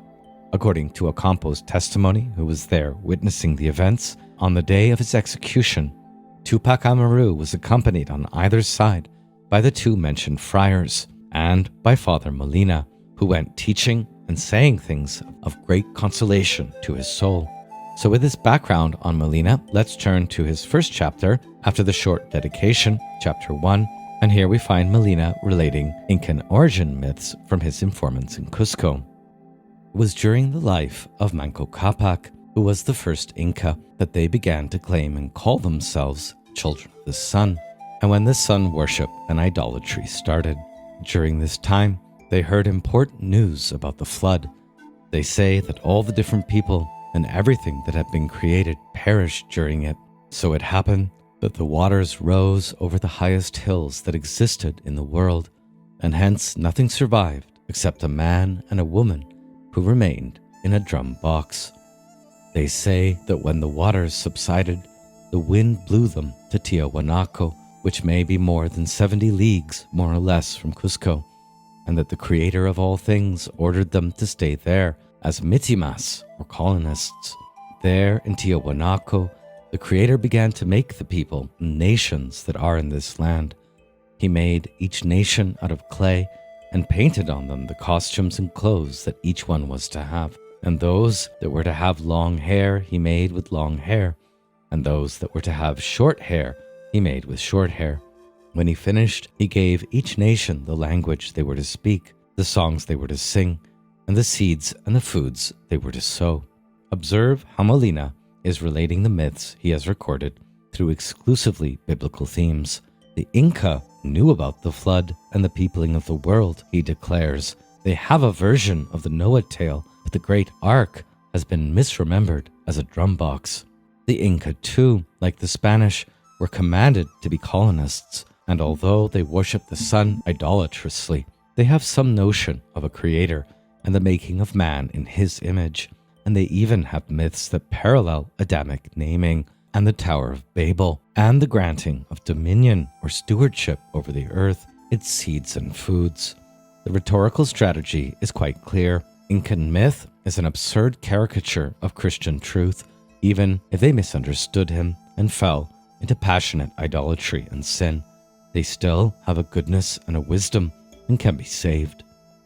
Still relating the story of Viracocha, the giants, and the first human founder, Manco Cápac, Molina goes on, Once he finished painting and making those nations and clay figures, he gave each and every one a life and a soul. To the men as well as the women, he ordered each and every nation to descend to the earth, and afterwards to emerge in parts and places where he would order. Thus they say that some emerged from caves, others from hills, others from springs, others from lakes, others from the trunks of trees, and other absurdities of this sort, because they emerged and began to multiply from those places, and since their lineage had begun there, they made those places huacas, sacred places or objects and shrines, in memory of the first of their lineage who had emerged from there. Hence, each nation dresses and wears the costume with which they used to dress their huaca, and they say that the first ancestor to be born at that place was turned into stone there, and others into hawks and condors, and other birds and animals. Therefore the huacas that they worship and use are of different shapes. Molina appears to be saying that despite the absurdities, such as painting clay figures in order to make living beings, the Inca were not dead wrong in their anthropogony. Adam was indeed created from clay, mud, earth, or humus, and given life, soul, and breath by the Creator, just like in the Inca myth. What the Inca don't know is that woman and Eve was created afterwards from his rib. The trouble all begins, or so we can hear Molina thinking, with their disastrous belief in the Chthonic ancestral shrines, the huacas. Of course, nations don't emerge from caves, hills, springs, or trees, nor do humans turn into hawks, condors, animals, or stones. Such theriomorphic and animistic beliefs, not to mention the privileging of their own vicious ancestors over and against the universal Christian faith, truth, and history, is what makes the conversion and salvation of the Incas such a challenge, you can hear Molina suggest to his illustrious audience. He goes on to investigate more about what the Inca really know about the flood, since of course it is the flood that is responsible for the Incas' oblivion of antediluvian biblical history. In the place of that knowledge of what took place before the flood, the Inca misguidedly worshipped their huacas, or ancestral shrines. Quote, "During the flood, most of the people died because of the water, except those who could escape to some hills, caves, and trees, and these were very few. From these survivors, they began to multiply. Because they escaped to and came from those places, they placed stone idols at them in memory of the first ancestor who emerged there. They gave each huaca the name of the person who they believed had emerged from that place. There were some nations that knew, before the Incas conquered them, that there was a creator of all things. Although they made some sacrifices to him, they were neither in such amounts nor with such veneration as those they made to their huacas." The implications here are pretty clear. While the Incas and other indigenous groups may have some knowledge of the flood and even of the Creator, this knowledge has been greatly distorted, the entirety of South America having been plunged into an oblivion of antediluvian history. And in the void of that knowledge of true history, even when the Creator or God is dimly acknowledged, the cult of the huacas makes itself known, spreading its absurd and demonic distortions.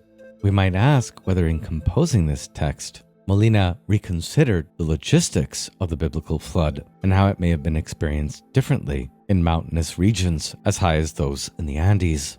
Would he have assumed that the flood submerged even the highest apus? Or is he subtly open here to the suggestion that some individuals other than Noah might have survived the flood in these regions? Molina doesn't say, but moves on to the myth's conclusion. Quote, "Continuing the above fable, they say that during those times the Creator was in Tiahuanaco. They say that because it was his principal seat, there were some magnificent buildings worthy of great admiration there, and in which were painted many of the costumes of these Indians, and there were many stone statues of men and women. They say that the Creator had turned them into stone because they did not obey his orders. They say it was night and that he made the sun, the moon, and the stars there at Tiahuanacu, and that he ordered the sun and the moon and the stars to go to the island of Titicaca, and from there they should rise to the heavens. And as the sun was rising in the shape of a very resplendent man, he called to the Incas and to Manco Capac, recognizing him as the leader of the Inca, and he said to him, "You and your descendants will be lords, and you will subjugate many nations. Look upon me as your father, and claim yourselves as my children, and thus you will worship me as your father." At this point, the Creator ordered the sun, the moon, and the stars to rise to the heavens and fix themselves in their places, and thus they ascended and so placed themselves. Then, at that very instant, Manco Capac and his brothers and sisters, by the order of the Creator, descended into the earth, and they emerged from the cave of Pacaritambo. They emerged at dawn, on the first day after the Creator had divided the night from the day.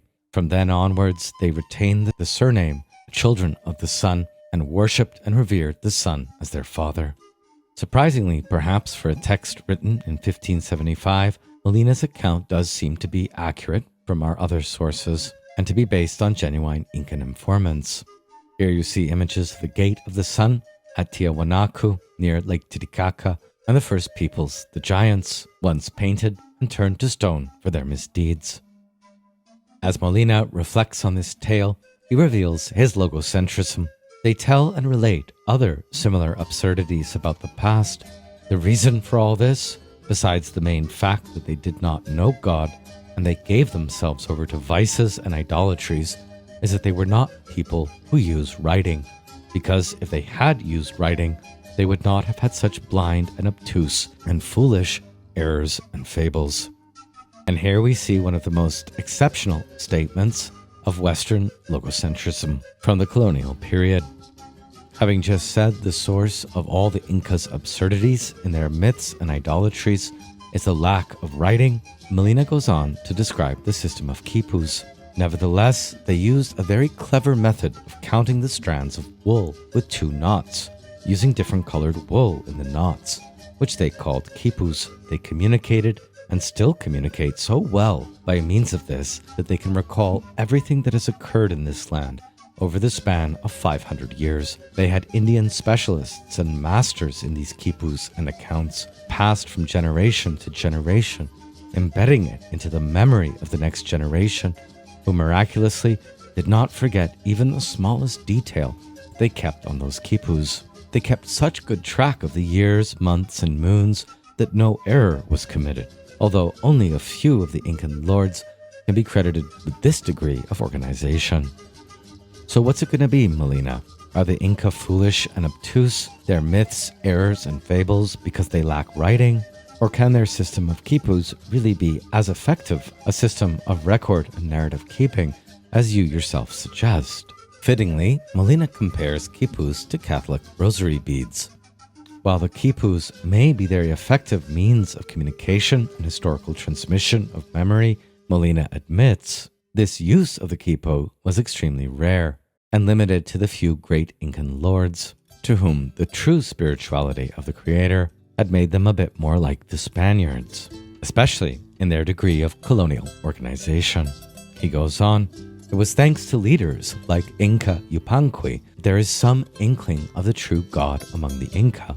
Quote, this lord was so wise that he started pondering upon the respect and the reverence that his ancestors have had for the sun, noting that they worshipped him as a god who never stopped or rested and who traveled every day around the world.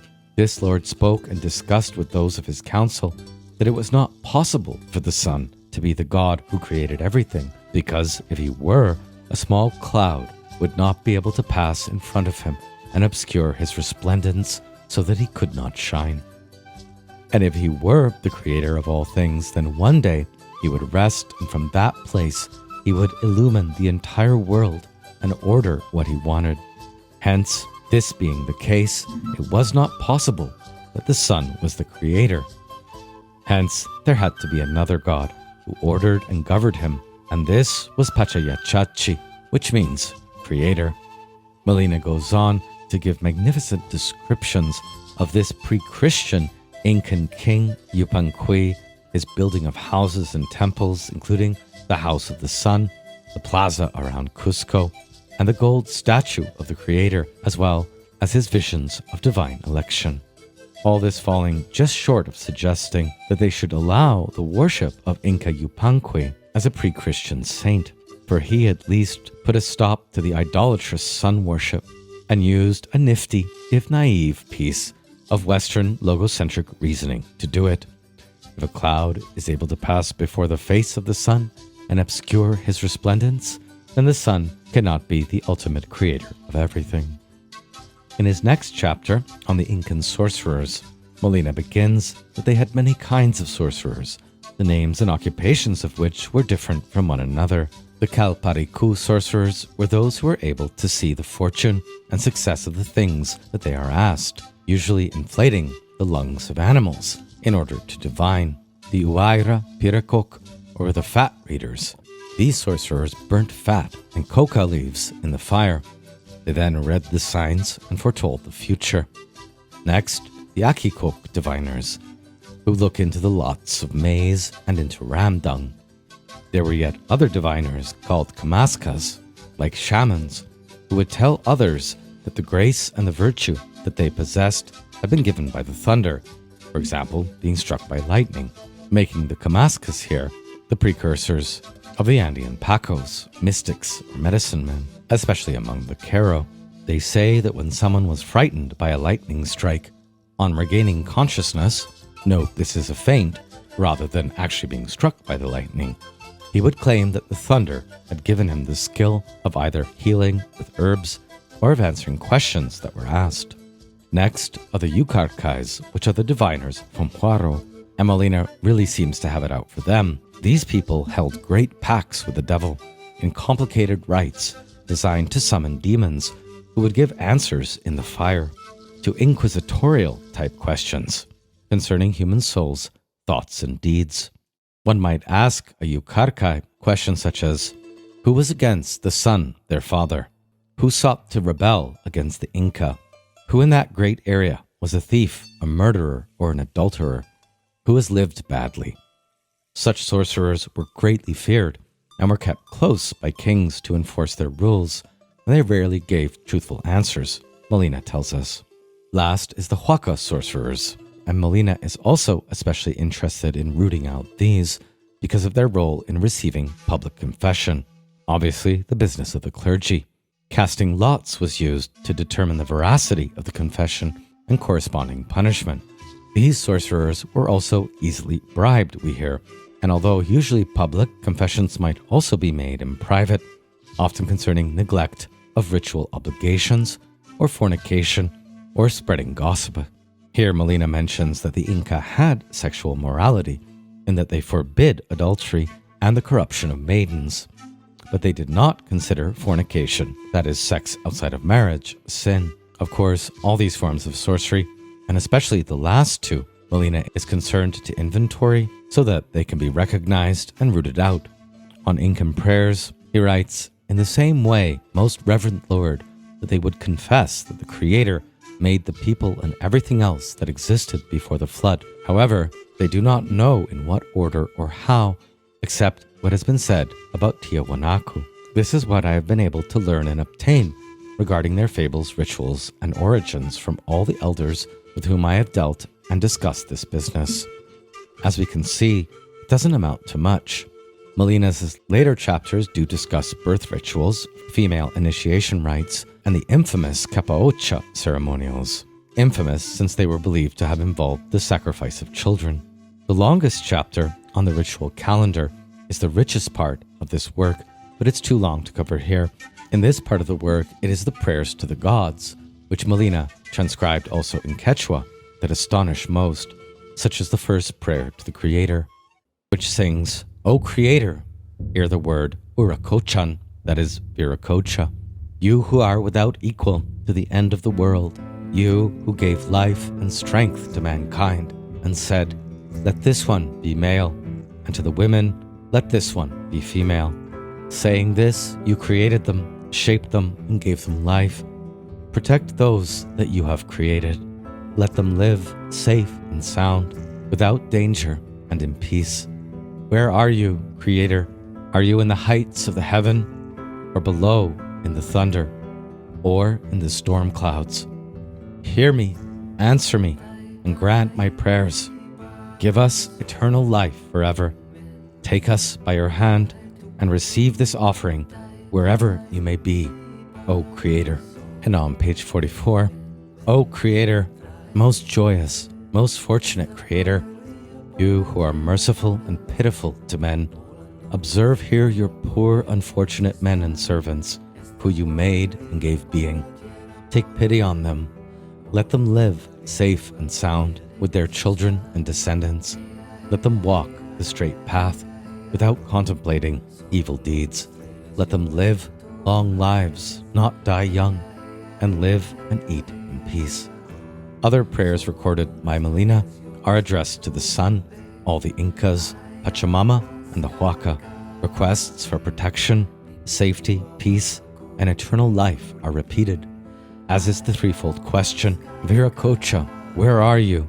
Are you in the heights of the heaven, below in the clouds, or in the storm clouds? In Molinas' final chapter, we learn why, besides its biblical ignorance, he finds the cult of the Huacas so pernicious. He reports the following.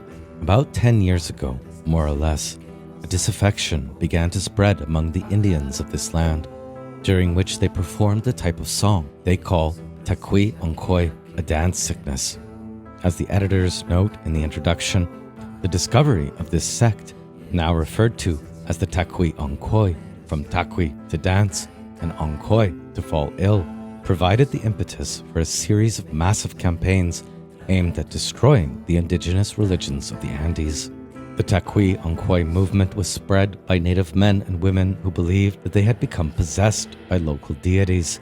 These preachers visited various communities proclaiming that the time of the Huacas was at hand. They suggested that although the gods of the Andes had been defeated with the arrival of Pizarro, the Huacas were rising again and would soon defeat the Spaniards, at which time control of the Andean world would be returned to its indigenous people. It's in exactly these terms that Molina describes the threat, quote, they believed that all the Huacas of the kingdom that the Christians had demolished and burned had come back to life and had formed themselves into two sides. Some had joined the Huaca of the Pachamama and others the Huaca Titicaca. They said that all of them were flying around in the air, ordering the people to give battle to God and defeat him, and they claimed that they were already defeating him, and that when the Marquis Pizarro entered the land, God had defeated the Huacas, and the Spaniards had defeated the Indians. But now the world had turned around, so God and the Spaniards would be defeated this time, and all the Spaniards would die, their cities would be flooded, and the sea would rise and drown them, so that no memory would be left of them.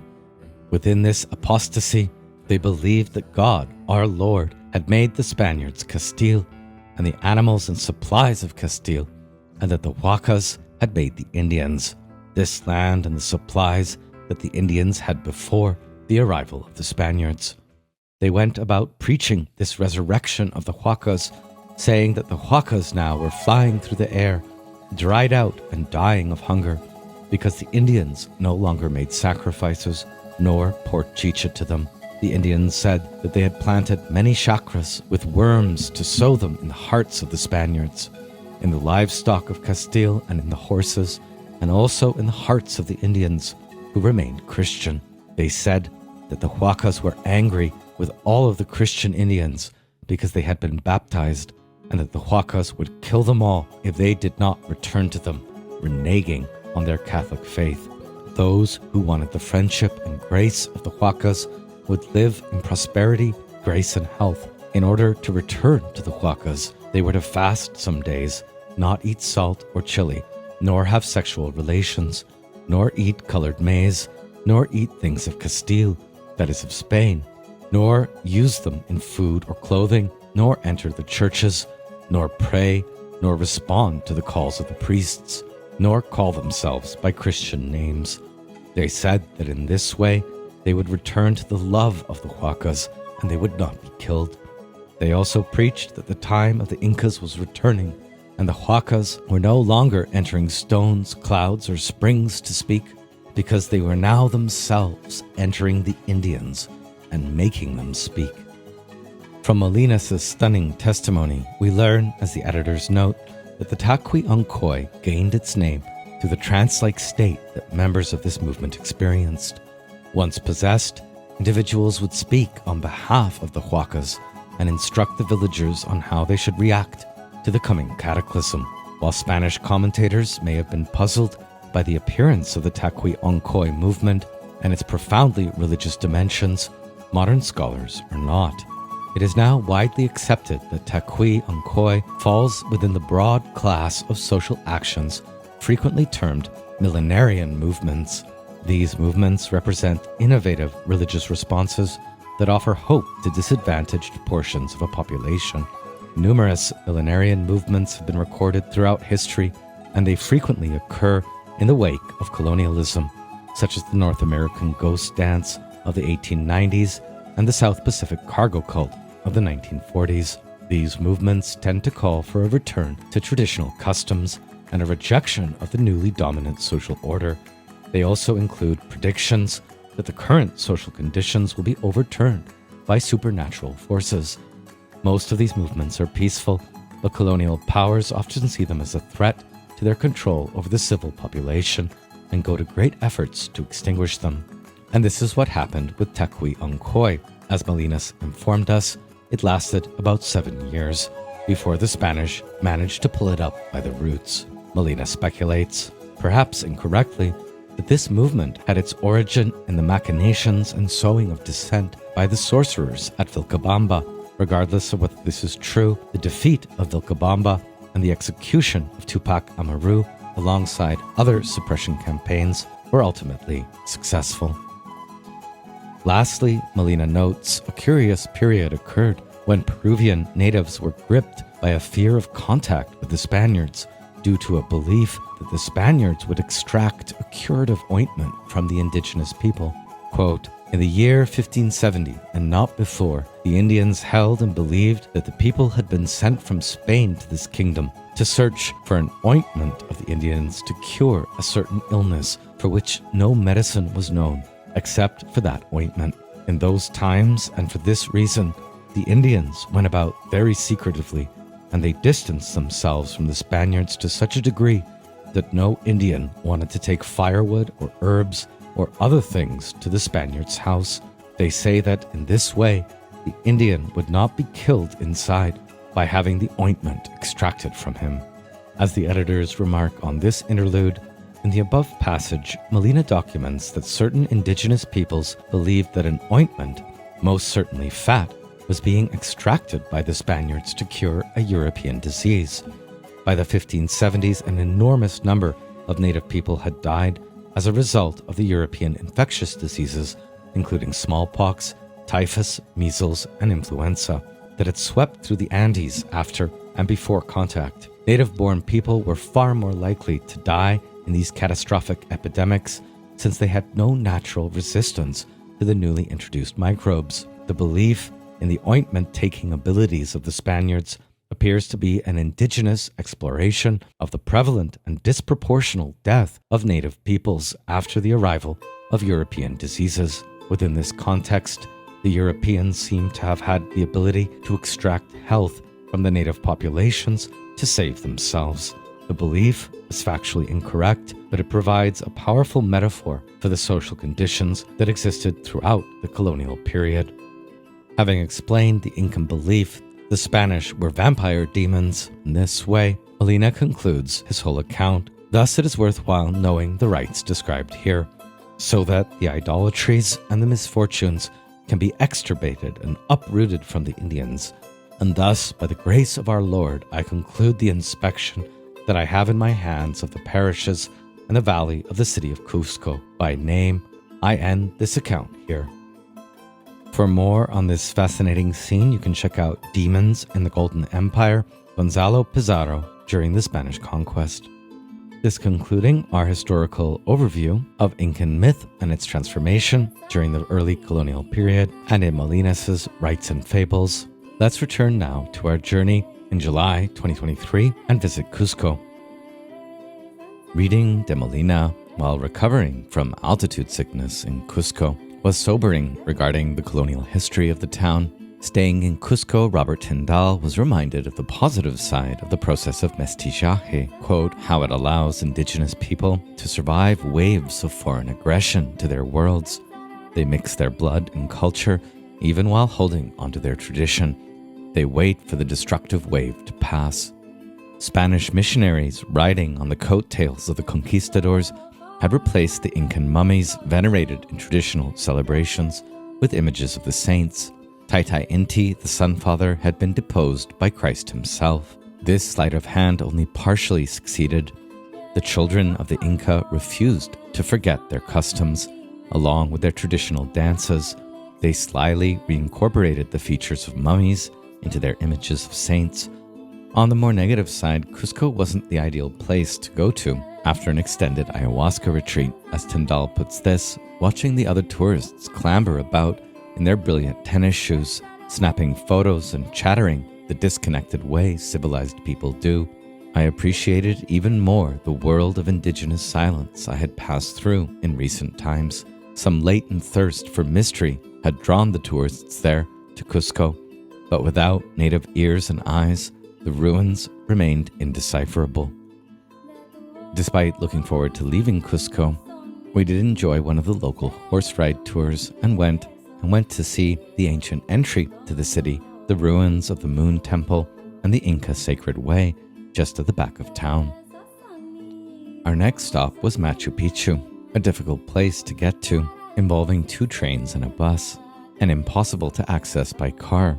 The whole experience has been highly commercialized, and entry tickets have to be booked months in advance. The rail company hires local Quechua residents to perform very pleasant but kitschy performances and dances at embarkation. While aboard, myths are reenacted in the Disney romance versions, and live bands are hired to perform in the open-aired carriages. The views entering into Machu Picchu and leaving it are beyond stunning, and so overall it's a recommended experience. Although a bit of an ordeal, many only realize how worth it all was once they enter the site. At the entrance, we noticed Brugmansia trees growing their famous angel trumpet flowers, itself another psychedelic plant used in Peruvian shamanism, often as an admixture to ayahuasca. You can see the Toei flower here in the middle. At Machu Picchu, we found an English-speaking guide, Ruth, who was really excellent and kind, but like many of the guides, she definitely wore rose-tinted spectacles in relating the progressiveness and greatness of Incan history and culture. Very cute llamas can be seen wandering all over the archaeological ruins. The ruins were indeed stunning, although the most incredible part of visiting Machu Picchu was climbing Montaña Huayna Picchu, up to the stairs of death and beyond, which we did on our own without a guide. This was really one of the most beautiful and best hikes I've ever been on, and I've been on a lot. So if you're looking to get tickets to Machu Picchu, I'm not sure which of the 4 circuits to get. The one that includes the Huayna Picchu hike I highly recommend, and it's also a good way to get away from the crowds. Arriving at the top, after a challenging hike up, the views are really incredible. And if you make friends with the guardian, he may walk you down to a special altar or seat of the gods, where in perfect tranquility and solitude, you can make your own offerings or pagos to the spirit of this incredible Apu. We were told the Temple of the Moon, an even further hike around the mountain, was closed that day, which was too bad. Both in Cusco, due to the altitude sickness, and during the hike up Huayna Picchu, we were very glad that we'd brought along a large supply of coca leaves to chew. Who knows if without them we'd even have made it to the top. As Steele writes in his entry on coca in the Handbook of Incan Mythology, the history of the hardy coca bush in the Andes stretches back millennia to the first domestication of plants in the region. The importance of the coca leaf as a divine substance with an ancient and special importance in ritual life is apparent from its presence in burials and representation in religious iconography. Coca is a mild stimulant. The leaves are masticated with calcium carbonate to produce a sensation of energy and mental clarity, and to reduce feelings of hunger, thirst, and fatigue. And even when coca is chewed continuously over several hours, the effects are very different from those produced by ingesting cocaine. The high-altitude Andean environment, with its conditions of cold, oxygen scarcity, and intense ultraviolet light, is one of the most physiologically stressful environments in which human beings have ever adapted. Life above 3,500 meters is physically difficult, not only for the newcomer from sea level, but also for the native people who are physiologically more adapted. Coca is an important part of the diet, providing vitamin A and D, iron and phosphorus, and in the calcium carbonate, vitamin C. Today, as in Inca times, a communication with the animate earth is considered essential to leading a good and prosperous life. Coca leaf is the vehicle for this communication. One blows over the leaves when chewing them, while quietly invoking Pachamama, mountain lords, and the ancestors. The Quintu is a small stack of leaves offered to the Pachamama and the mountain divinities Apus before agricultural work begins or on the commencement of long journeys. Because coca is a vehicle for communication with telluric or earthly deities, it is described as hostia, the host, and its ritual consumption is compared to Catholic communion.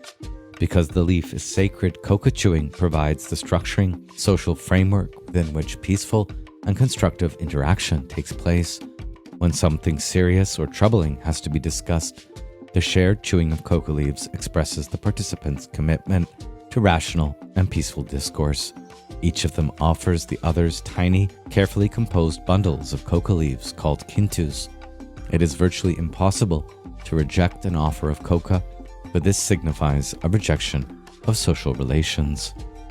I found it significant that Steele's book on Incan mythology, while it has this entry on coca, never once mentions the other most sacred plant medicine of Andean culture, the San Pedro cactus, known in Quechua as huachuma. In fact, the word cactus doesn't appear at all in his study, although he does mention images in pre-Incan art pieces as possibly shamanic in hallucinogenic transformation. And he also mentions the Chauvin culture's use of hallucinogenic snuffs. Chauvin priests took on the alter ego of wild animals, particularly the jaguar. Still, no cactus is mentioned, even when the relevant artifacts are discussed. Use of hallucinogens even appears in Steele's index, but no San Pedro. It really is the forgotten cactus. So here we can transition to a discussion about huachuma. What is huachuma, also known as San Pedro, and which comes in both spineless and spined varieties? The name means literally in Quechua, that which gives visions, that which makes one God-intoxicated. A fast-growing columnar cactus native to the Andes mountain at 2,000 to 3,000 meters, huachuma can be found in Argentina, Chile, Colombia, Bolivia, Ecuador, and Peru, and is widely cultivated in all parts of the world, especially California. You probably have it in your backyard and don't even know that it's a psychoactive cactus. While we tend to use it ornamentally, it has been used for divination and healing in the Andes mountain ranges for over 3,000 years. Evidence for the use of huachuma having appeared in connection with Moche, Nazca, and Chauvin culture. In Peru, the cactus flowers beautifully between October and March. It got its name San Pedro from indigenous syncretism with Christianity. Saint Peter holds the keys to heaven, just as the effects of the cactus allows us to reach a heavenly space while still on earth. Like peyote, see the previous lecture, huachuma contains many alkaloids, not all of which are well understood, including mescaline, but in smaller quantities than peyote, and it is legal in most countries, but for ornamental purposes only. One of the earliest known probable depictions of the use of huachuma from material archaeology, and the most famous, is known as the Stela of the Cactus Bear, from the Chauvin culture discovered in 1971 and dated to around 950 BCE. Here on the top left, it depicts a theriomorph, part feline, part bird, part serpent, not unlike the serpent, puma, and condor threefold symbol of the Andean Cosmovision. As a Chauvin archaeologist, Lumbreras writes, "The personage does not have a human face, although it could have a mask. The most outstanding elements are thick fangs that exceed the lips of a mouth. The headgear is interesting. Each one of the hairs becomes a snake, both those above the forehead as well as those that fall behind. He wears bracelets and armbands. The left hand is attached to the thorax, and the right hand holds a cactus. In the back, there is an element similar to the mantles, but that well could be a winged attribute. Although you might not notice the ubiquitous Wachuma symbolism in every village of the Sacred Valley, once you start looking for it, you find it everywhere. As in this stone carving of a Huachumero we passed in Cusco. Robert Tyndall's teacher, Juan Flores Salazar, an Amazonian curandero who also grounds his lineage in Incan heritage, relates this account of the jungle mountain or ayahuasquero Huachumero relationship. The place of the spirits of the Incas is called Maquihuasi, the great house of spirits in Quechua, a 3-hour walk above the mountain village of San Pedro de Castas. At that altitude, you have to walk slowly, step by step, to control the beating of your heart. As well, the path is thickly hedged by San Pedro and other cacti with very sharp spines. If you go off the trail, you get jabbed. So we went carefully, very high, only sky and earth. You see nothing else, not even the peaks of other mountains. When we arrived, good, it was a surprise to find the tombs of the dead. There were thousands and thousands of them that belonged to the empire of the Incas. This place is the home of San Pedro. The Incas there drank and continue to drink San Pedro. Since there is no ayahuasca in that region, I brought a bottle of my own. But first I drank San Pedro to know the locale, how things are done there. San Pedro and I saw each other, spoke together. As you know, San Pedro told me that each thing has its place. I am of the jungle. San Pedro is of the mountains. So I don't drink San Pedro. I am an ayahuasquero. We passed 9 days and nights with the Incas and their spirits in diet, concentrated, because we were alone. Each of us, we would find our place and pass the day alone, as well as the night. When I first drank ayahuasca and concentrated myself, I called a spirit, and a little bird came and flew around me 3 times and then left. I called and it came. Then I said I wanted to see the images of the gods. We were camped upon a plateau where one could lie back and look up into space. Looking above, I saw the images of all the gods appearing in the sky. Buddha, Christ, and Krishna. I could be in contact with them through the ayahuasca, but my intention in going had been to abandon my fear and converse with the spirits of the dead Incas, because they were great men, very good doctors. The Incas knew how to operate on the brain. They made cures with plants, and when a person was sick with a tumor, they used the plants to direct the operations.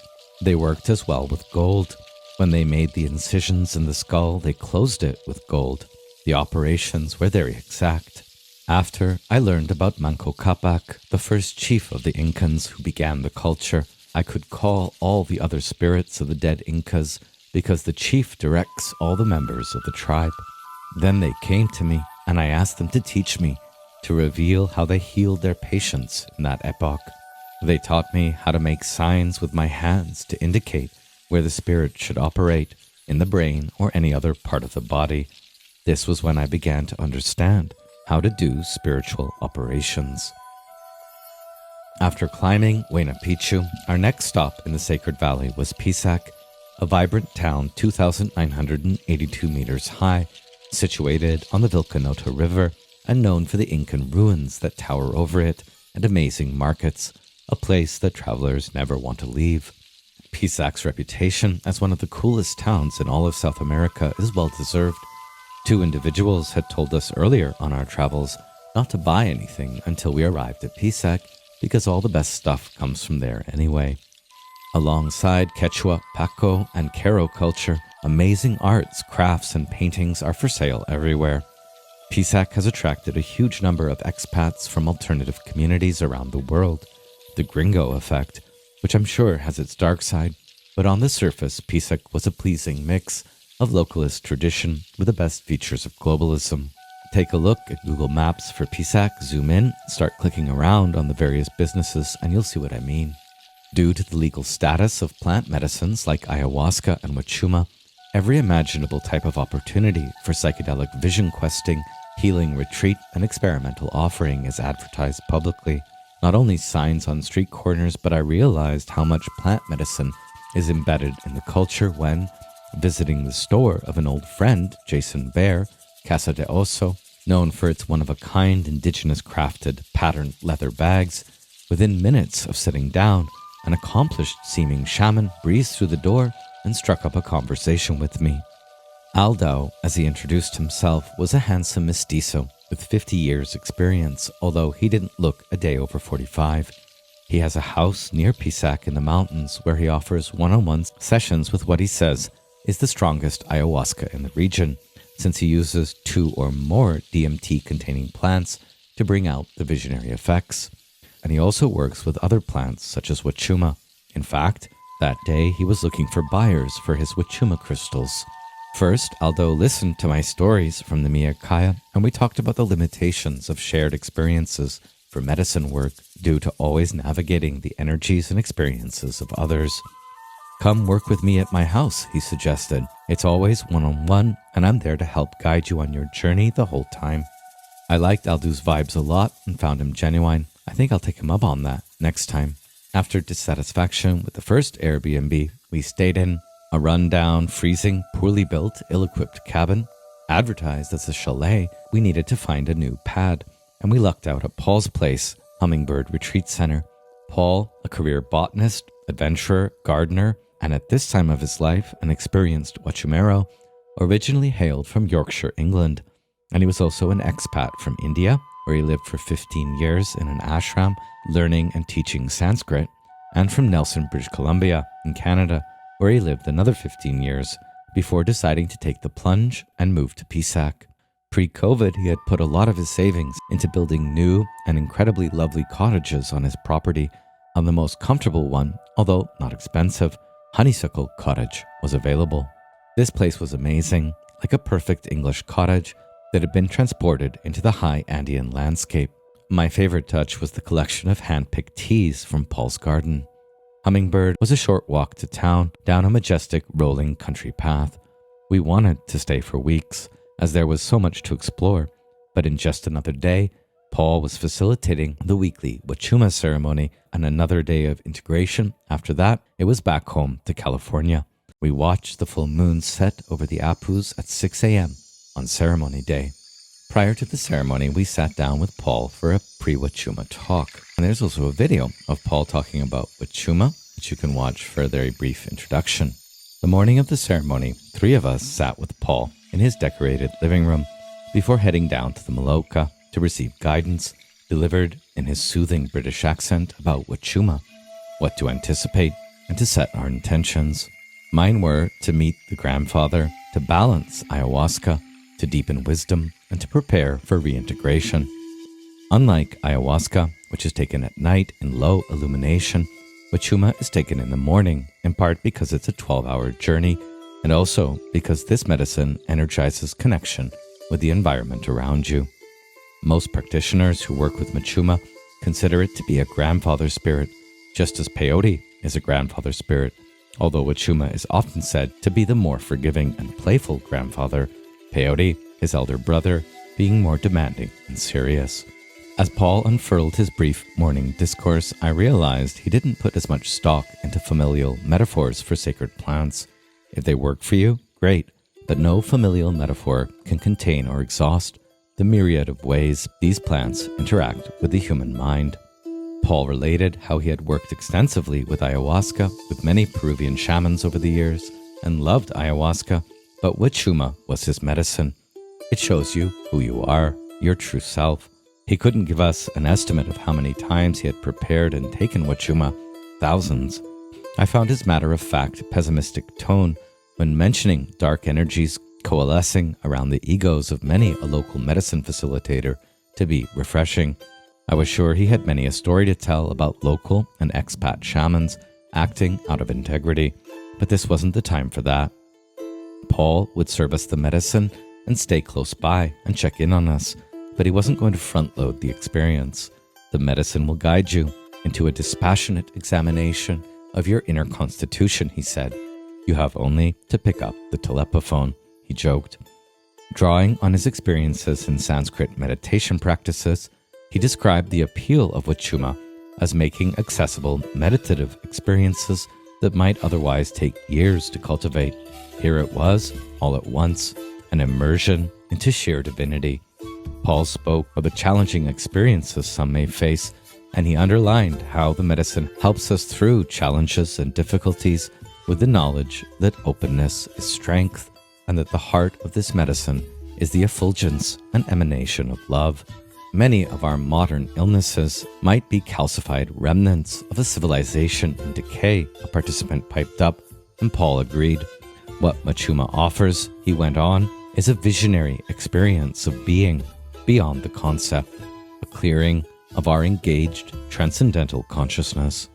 A definition of the Wachuma experience that sounds an awful lot like the philosopher Immanuel Kant on the experience of the beautiful. Wachuma brings us beyond our ordinary reflection upon things. It immerses us in a transcendence that doesn't turn away from or lead beyond the earth and the world, the sky, but immerses human awareness in all of nature's gleaming and grounds us therein. Paul next recounted the Andean tradition of the hummingbird, who flies under the wings of the condor in order to reach the wisdom of the sun and bring back its light, which is our own inner light.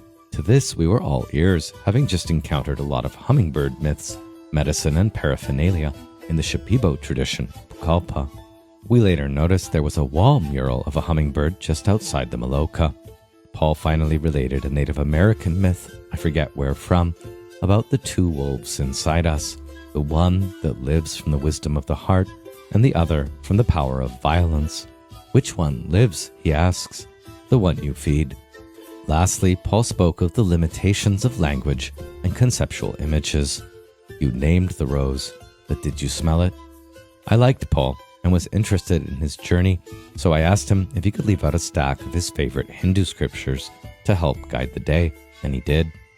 The large, thick, bitter, and gelatinous cup of goopy wachuma was more difficult to get down than the ayahuasca. After we drank in the Maloka, the three participants scattered around the garden to wait for its effects. Initially, nausea is likely, possibly purging, followed by visionary immersion in the natural world, and then deeper dives into the inner landscape. Within an hour, all these effects were beginning to take hold, and before long, uncomfortable from nausea, I had moved to a grassy patch in the garden surrounded by flowers, birds, views of the sky and the mountain. I began reading to settle the nausea. Iamblichus, Rumi, and Paul's teacher, his amazing translations and exercises on tantric scriptures and the Bhagavad Gita.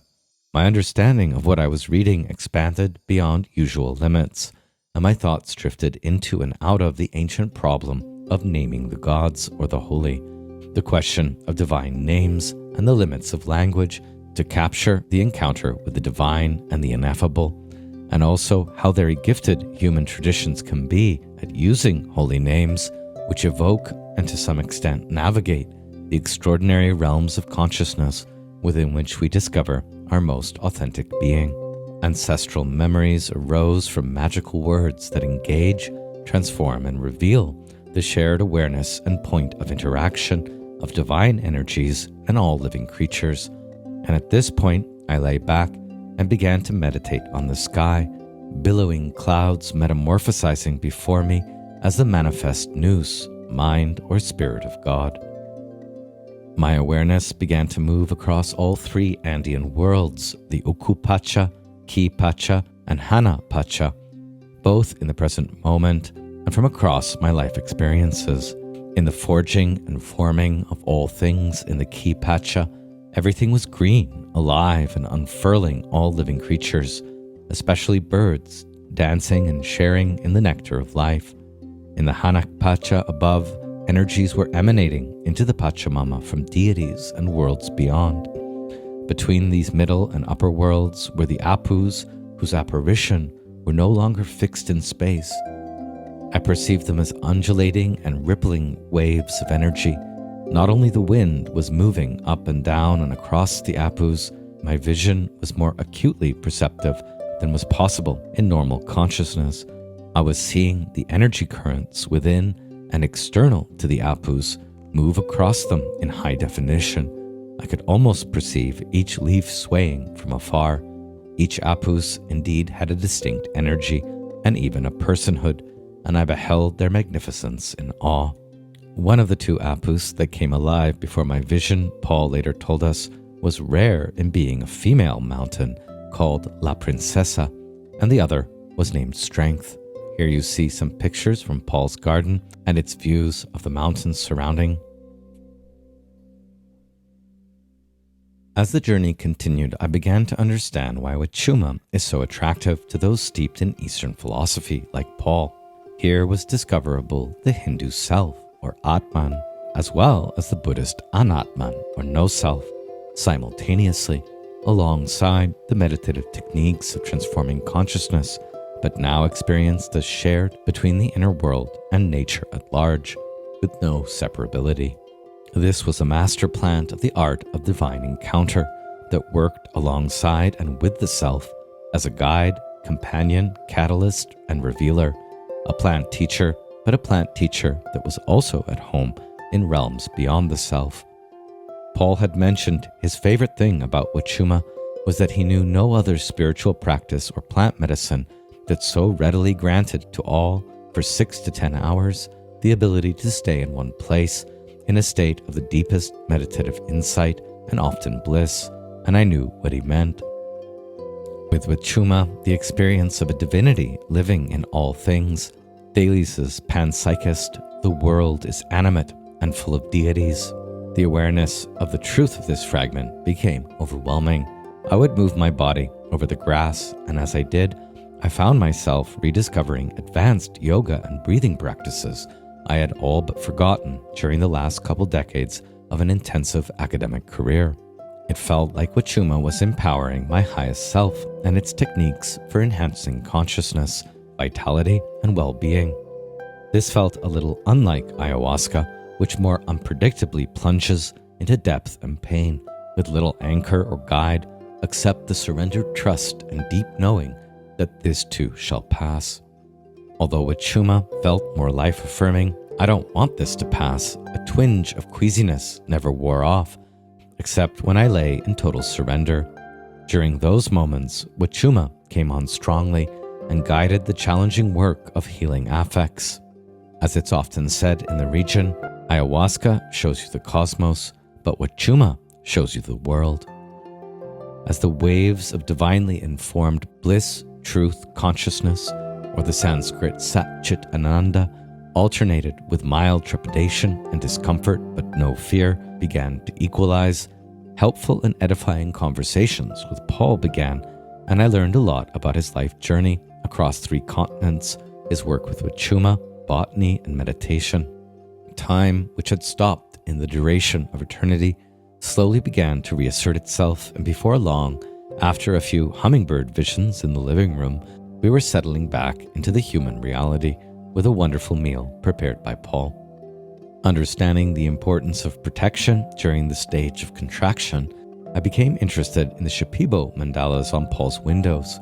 He explained they were originally weapons for poison arrows, but the tradition evolved into non-violent, woven and protective cross-like talismans to ward off any harm from brujos and to generate security, peace, friendship, and love within the home. Paul's place indeed felt safe and protected, and after enjoyable time back at the cottage, drinking tea, sleep was sound and restorative, with powerful but pleasant dreams. I also realized how much more closely Wachuma cleaves to your intentions and readiness to experience altered states than ayahuasca.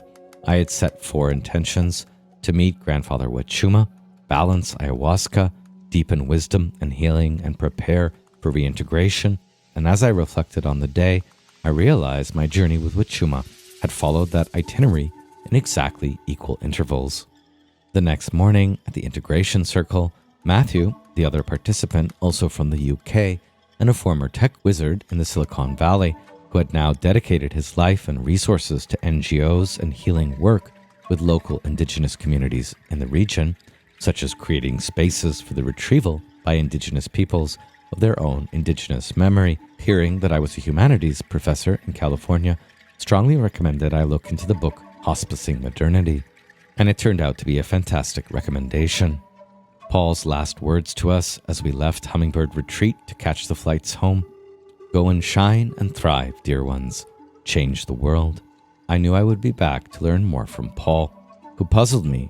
How could someone so British, you can take the man out of England, but never England out of the man, he quipped, in that level-headed and hard-minded way, could also have such a rich and humble spirituality and profound connection with plants. Paul was still a bit of a mystery to me, but his stories opened my heart and mind to possibilities of being and knowing I hadn't considered. For example, in one story he shared, at the end of a long dieta in the Amazon, he was rewarded in an ayahuasca ceremony for his work by his maestro with the Song of the 350 Planets. Groovy, he thought, this'll be fun. As soon as the Icaros began, Paul was instantly transported into an alien planetary landscape that it seemed he was occupying for a veritable eternity. I hope this isn't the first of 349 more planets, he thought. These and other experiences shared by Paul helped me to understand the types of experiences to which work with these medicines can lead. Upon returning home from Peru, I picked up at Matthew's recommendation the book Hospicing Modernity by Vanessa Machado de Oliveira, but you can find her online as Vanessa Andreotti. This was the perfect book to integrate work with plant medicine into the upcoming academic semester in teaching. Ninawa Hunikui, the president of the Federation of the Hunikui, indigenous people of Acre in the Brazilian Amazon, writes about it. For indigenous communities, the teachings that are necessary for engagement with sacred plants are very rigorous and require a lot of discipline. Informed by these teachings, this book is a call for responsibility and for collective healing as we face the demise of the House of Modernity, a house built upon delusions of separation and superiority. I invite you to read this book as a ritual that can prepare us to do the work that is necessary to interrupt the harm humanity is inflicting on itself and on the planet. And Mother Maria Gerard Carrar, a Quechua educator maestra, writes, we need to heal the ways we think, feel, relate, exchange, and exist as part of Pachamama. The only possible answer is healing in Aini as a collective body. In this work, you cannot be afraid of or run away from pain. Sacred plants can give us a leg up, but we need to do half of the work ourselves. This book carries hummingbird medicine. It translates the training of an apprentice learning to listen to the land, to recalibrate her journey towards sobriety, maturity, discernment, and accountability. It can support others committed to this work to do the same. So last up this week, I've assigned Chapter 9 of Vanessa Machado de Oliveira, or Andreotti's book. Finding Andreotti's work has been a revelation, like discovering Gloria Anzaldúa, but with a richer pedagogy, more nuanced philosophy, and much less problematic roots in indigenous studies. It's like reading Anzaldúa, but transformed for the 21st century, which is the end of the world as we know it. Although she is discreet in rarely discussing the sacred plant medicine background to her work, as you read and listen to her talks on YouTube, it becomes apparent that around 7 years ago, her work took a new turn in the context of ayahuasca and other medicine ceremonies among the Hunikuni tribe in Brazil. To me, her work reads like decolonial academia on a dieta. Modernity's death, that we must learn to hospice, an event that arises after and in response to Nietzsche's teaching that God is dead, has here become modernity's self-purging in each of us and our willingness to learn to hold the vomit bucket for each other and to compost the shit, or hucha, that keeps us stuck in modernity's sick house. She recently accepted the post of Dean of Education at the University of Victoria, BC, after working at UBC for several years. This is implicit medicine work with Indigenous communities, in other words, that is having a major impact. Since this has already been a long lecture, I won't cover the details of the chapter assigned here, but I'll conclude by pitching the book just a bit more and looking at its Indigenous-informed pedagogy and principles of the Pachamama. You can check out the website of her research collective, Gesturing Towards Decolonial Futures, and if you do read the book, you can watch along while you read to a public course. The penultimate chapter of her book, There Is No Way, explores the concept of metabolism as a political metaphor going beyond individualism and collectivism and underlining our nested relationships with a bio-intelligent planet, the Pachamama. And after the preliminaries, which are weirdly Heideggerian to my ears, concepts such as ontological metabole, things thinging, and worlds worlding. This is the chapter of her book that takes us to Pinchek, near Pisac, to work with one of Andreatti's most trusted teachers and adoptive family members, Mama Maria, a humble matriarch and force of nature who does not stop for a second. She is relentless in her commitment to the health and well-being of everything and everyone around her. The teaching tale here arrives under the humorous title of Toilet Protocols. Mama Maria's property doesn't have flush toilets, and this is challenging for Andreatti, buckets needing to be handed over each morning.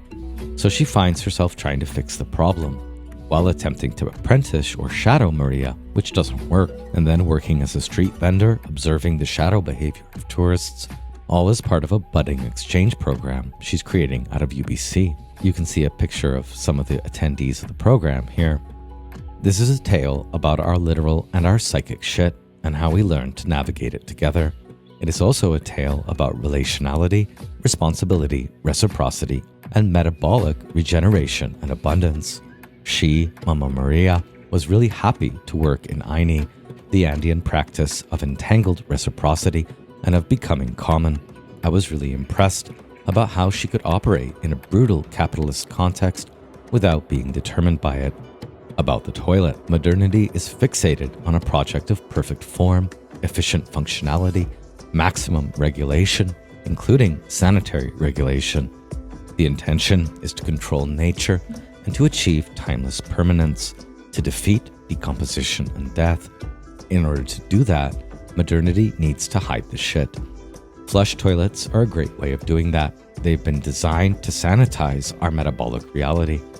But dealing with shit differently is not always, she realizes, a matter of underdevelopment. It might involve a deeper metabolic literacy.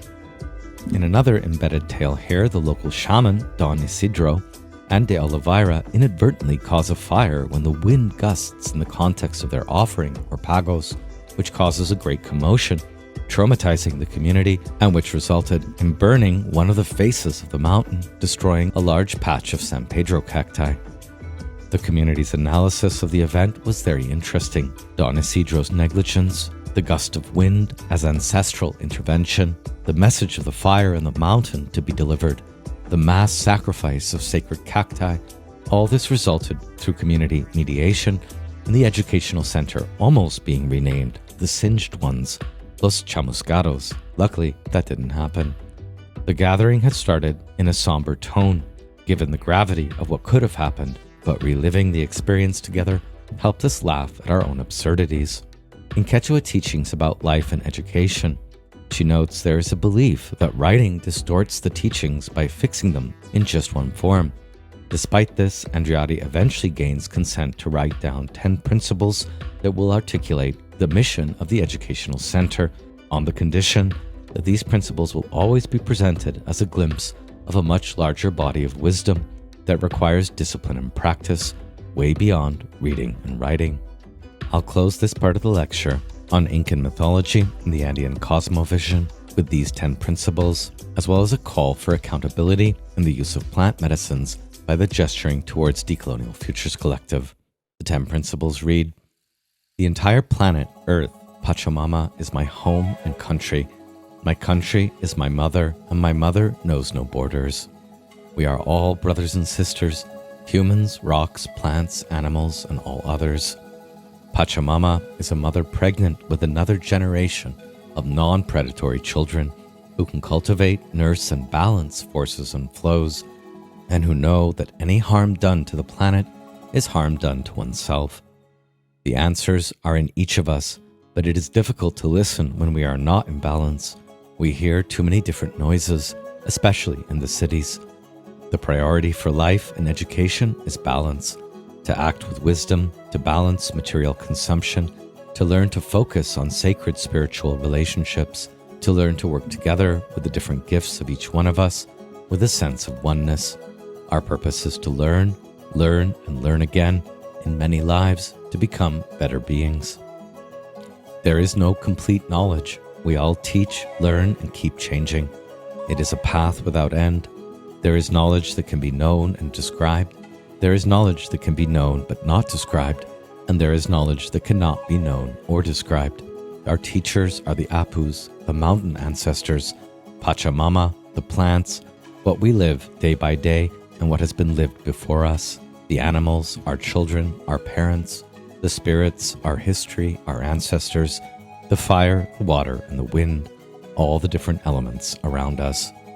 The serpent, the puma, and the condor are symbols of material and non-material dimensions, of that which can be known and of that which cannot be known or determined, and the connections between all things.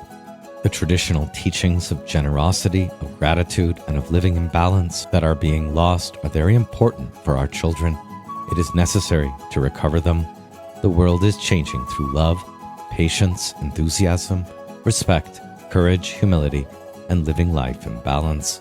The world cannot be changed through wars, conflicts, racism, anger, arrogance, divisions, and borders. The world cannot be changed without sacred spiritual connections.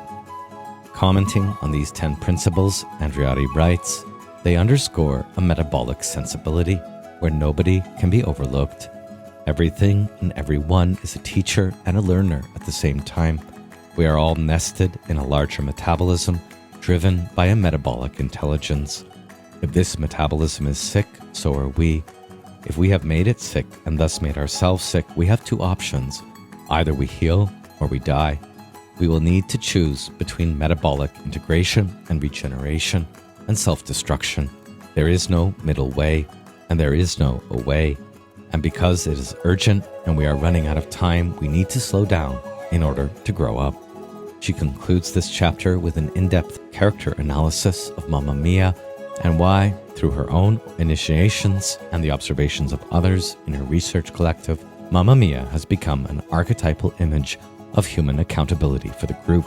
And ironically, if you visit Mamma Maria's today, you will see that the thatched roof houses have been replaced by a much larger house where groups of visitors can stay. There are 5 bedrooms, and each bedroom has a private flush toilet.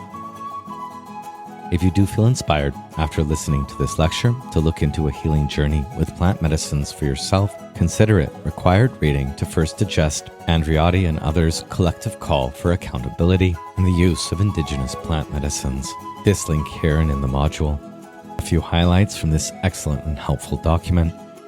The indigenous healers, payés, and leaders that are part of the network have frequently raised concerns about how plant medicine practices have been largely used in the West for individuals to access personal power or for self-actualization, rather than to mobilize political and existential responsibility towards the planet and accountability and reciprocity towards indigenous peoples who have been the guardians of these medicines. Oneness, or the New Age kumbaya to unity, has often been weaponized against attempts to raise questions of accountability in relation to cultural appropriation or paternalistic and consumptive engagements with indigenous communities. Our modern addiction to consumption of stuff, experiences, relationships, self-care, knowledge, and even critique still drives our engagements with the plants and prevents us from fully accessing their teachings. The increased interest in indigenous knowledges and medicines can be interpreted as a double-edged sword. The mode of consumption driving our behavior and the industry of the self within and around us increases the labor of indigenous people and prevents us from being open to being taught. We need to unlearn these harmful habits in order to learn to decenter, to disarm, to declutter, to discern, and to disinvest from harmful desires. This means working with the plant teachers and their keepers in a way that shifts the locus of our accountability away from ourselves and towards those and that which sustains all of us. A generative starting place might be to begin with humility by acknowledging that perhaps we cannot even imagine what that means and how it feels yet. And with that, we've arrived at the end of this Amazonian and Andean plant odyssey, Amazonian and Andean mythology, from Ayahuasca Mythologies to the Andean Cosmovision. Thanks for listening, and see you next week.